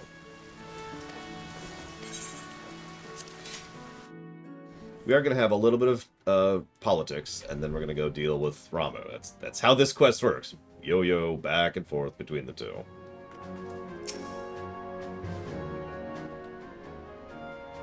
Oh, and We Minsons are sworn to strive, till sea swallows all. And swallow all it would have, had Leviathan prevailed. That we still strive now, we owe in no small part to you. Not for the first time, you have delivered Limsa Lominsa from the wrath of a primal. Never has our nation known a stouter ally. On behalf of my people, I give you my humblest thanks. It's to Yomi Jr. So, is any of that going to translate to financial aid for the refugees? That I give thanks to old Mistbeard, too, for his fine solution. Whatever else he may have been, 'tis clear he was a resourceful soul. Would that I had a man like him in my service. Oh, ouch. Before I set foot in these lands, I had no inkling that the people of Eorzea contended with such mighty foes. Suffice it to say, their existence came as something of a shock, as did the idea that they could be defeated. This experience has served to remind me of the vastness of the world, and the boundless potential of man. Though I am but a refugee in this realm, I would fain be of use to you in your fight. Know that I am tutored in one of the foremost combat arts of the Far East. It may seem outlandish to the Eorzean eye, but should any of your people care to learn, I would be pleased to initiate them. And I will see to it that they are grateful. I have no doubt that your knowledge and skills will serve us well. Besides, your art is not so outlandish as you think. Would you not agree, Master Thancred? Please look forward to the Rogue quest chains and the Ninja quest chains in 2 patches. Naught escapes your searching eye, Admiral. Few are privy to this information, but Limsa Lominsa is home to a certain secret fraternity. Its members are trained in a form of combat not unlike your own. By my judgment, it should not be beyond such individuals to adapt to the techniques I witnessed you employing with such admirable deftness. I am heartened to hear this. I too noted a kinship between your style and mine own, though it seemed to me that you fought differently in the beginning. I suppose I did. What can I say? I'm a man of many talents. Though you may labor to believe it, Thancred was once something of a scoundrel who fraternized with the criminal class in these parts. Yestola! You jest, of course. But for a chance encounter with Alphino's grandsire, he might never have left Limsa Lominsa, or received an education in Sharlayan, or taken up his... Anyways, my food's here, so I'll be right back. ...in the blade, lest you wonder.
I am so sorry. If I'd known that was going to take that friggity long. My god.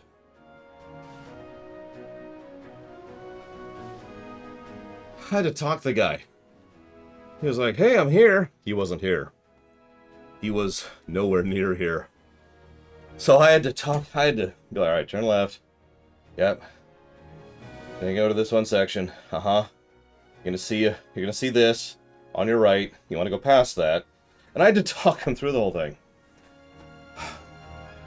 And I'm out of breath. Because I had to run all the way up to the street, which is about a 5-minute jog.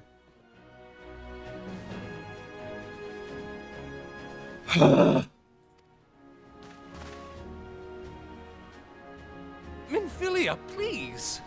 Yeah, seriously, God. It would seem there is more to you than meets the eye, Master Thancred.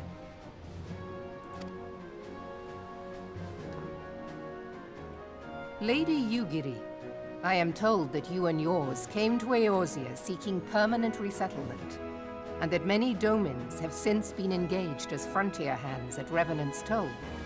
Morderna is many things, but a place of refuge it is not.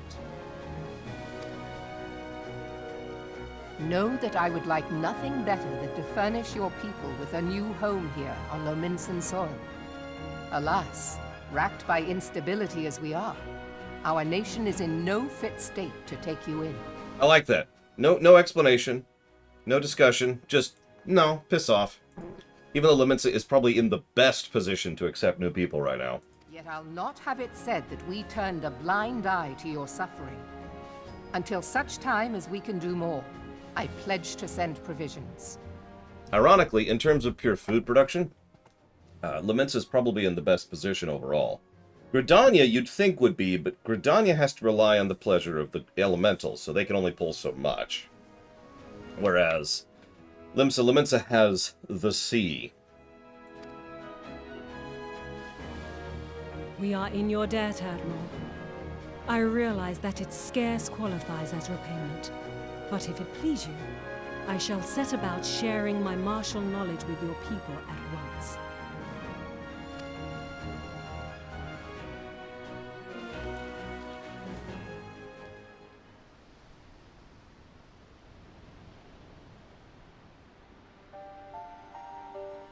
You wished a word in private.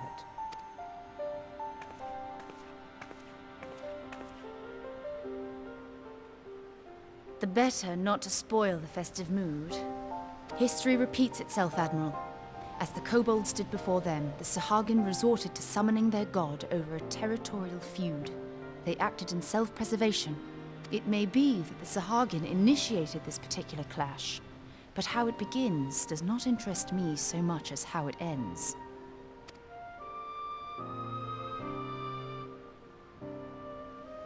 I have not forgotten our conversation, Y'ashtola.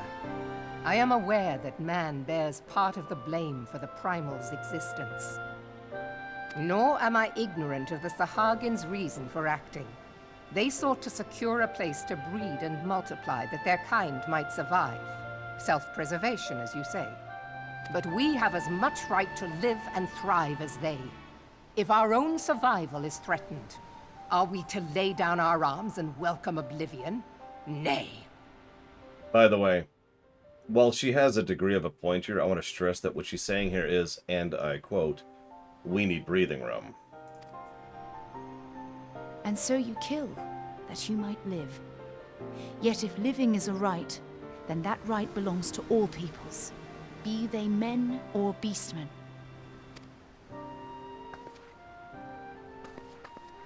I'll not deny your reasoning. But when a storm gathers, it falls to me to see my people safely through it. That is my duty, and I shall do it.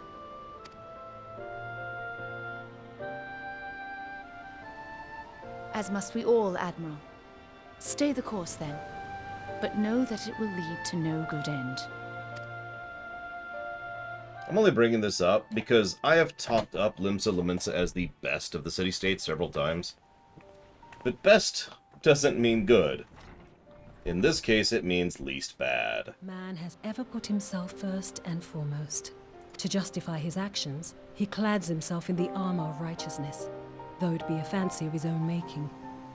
In this, mayhap the Garleans and we Domans are not so different.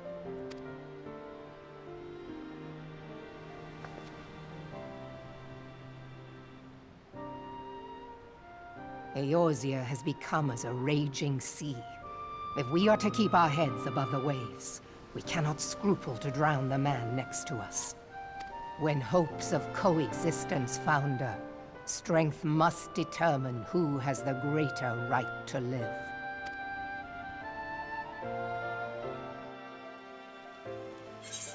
Remind me to talk more at length about that concept when we get to Heavensward, I believe it is. But I'll give you a preview right now. I've had a theory for a while that one of the problems with Gritania, one of the problems with Garlemald isn't the fact that they're evil or good or anything in between. It's because there are so many people in its number that we have a bit of sample size syndrome, or excuse me, sample size theory going on, right? In other words, we tend to see a lot of evil people in Garlemald because there's lots of people in Garlemald, right? I'll talk more about that later, though. So, there's an inconspicuous Huron man. Yep, okay, yep. Is this seriously taking me to the frickin' rogue place? Jesus Christ. There's only one thing to do. Kill Reggie.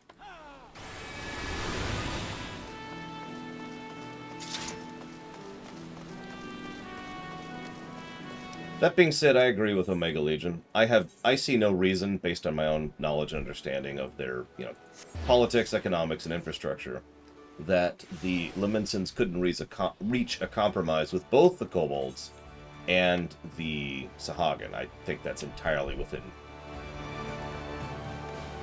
Oh, damn it, it's actually faster to go from here. I think it's in feasibility. I don't think it's a situation where it's like, we have to starve to help you out. I think it's more like, we can make this actually work. My opinion.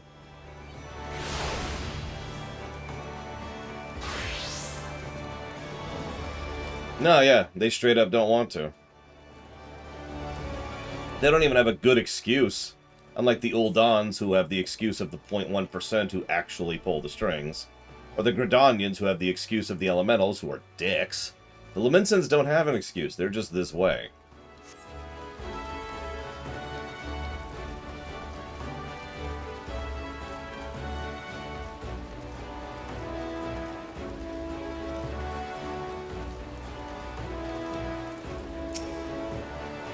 Got business with me, adventurer? Yeah, here.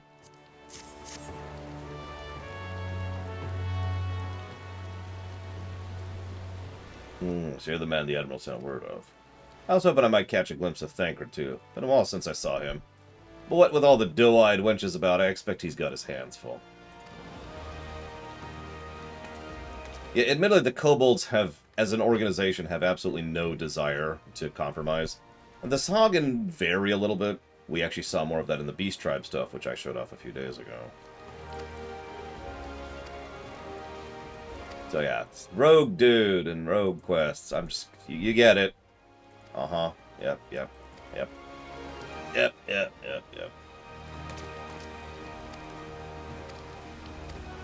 Yep, feel free to train up the rogue so that in a couple patches I can do the quest I did a couple days ago.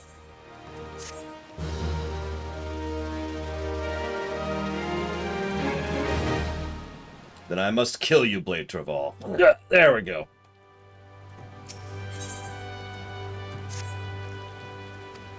Forgive me, I have kept you overlong. Doubtless you have pressing business of your own. Yep, we gotta go deal with politics. Not even joking.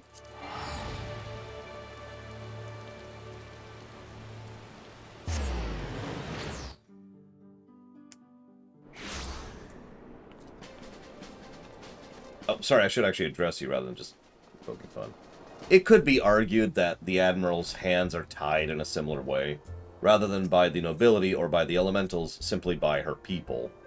Because she's already done so much to try and force people into not being horrifically evil, and they're already resistant to just the simple act of not being horrifically evil. So it is a valid point. Doesn't help anything, doesn't make it better. If only she had some kind of political and powerful backing to support her in a push for peace. Alas.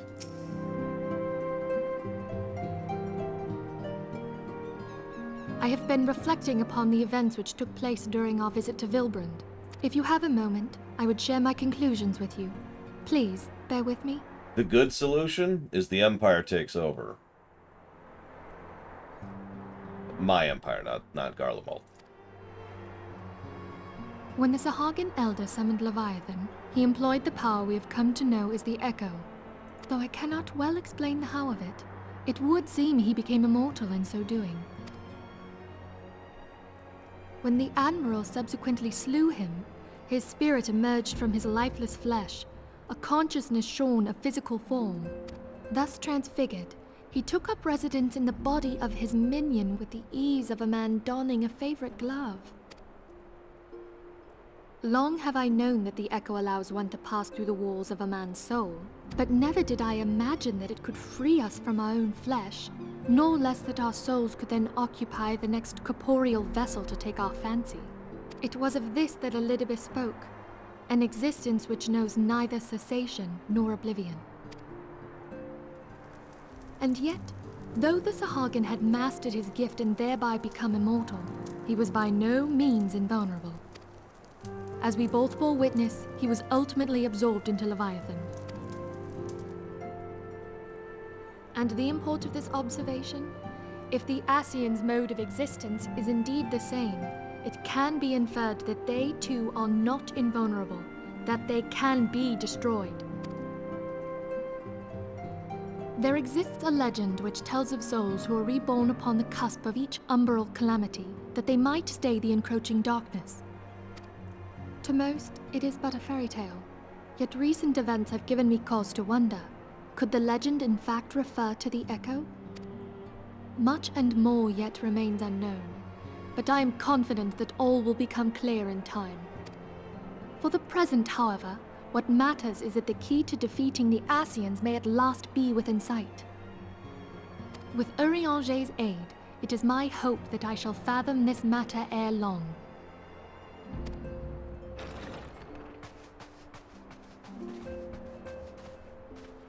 Oh, I was just about to send for you, my friend.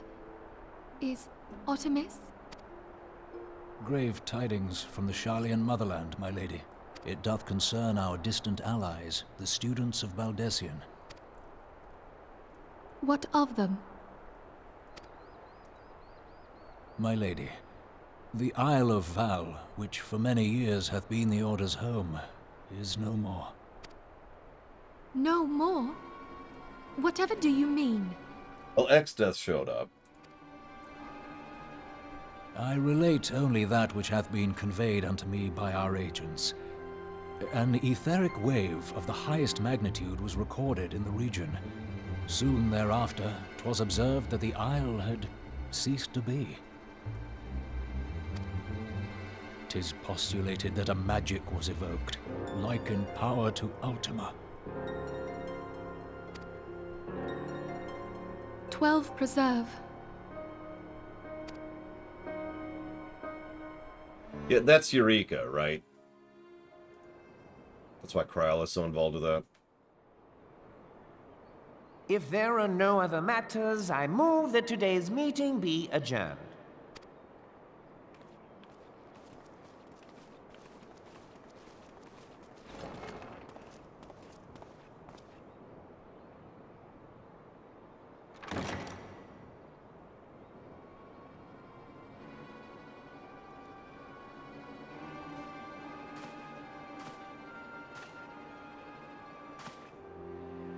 It is done, my lord. Forgive my impertinence, my lord, but these orders, I am uncertain as to what end they serve.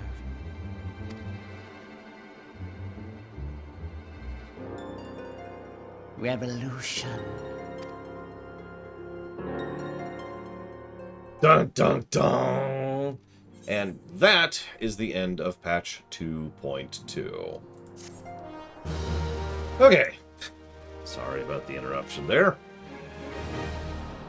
In about an hour, we'll be back with patch 2.3, and within a fairly short time, we'll be doing Ramu, for those of you who wish to join us for that. Thereafter, we have a fairly large gap before we have to hit a dungeon, and then a fairly short gap you have to hit a certain amphitheater. I do hope to see at least some of you there. See the rest of you next time.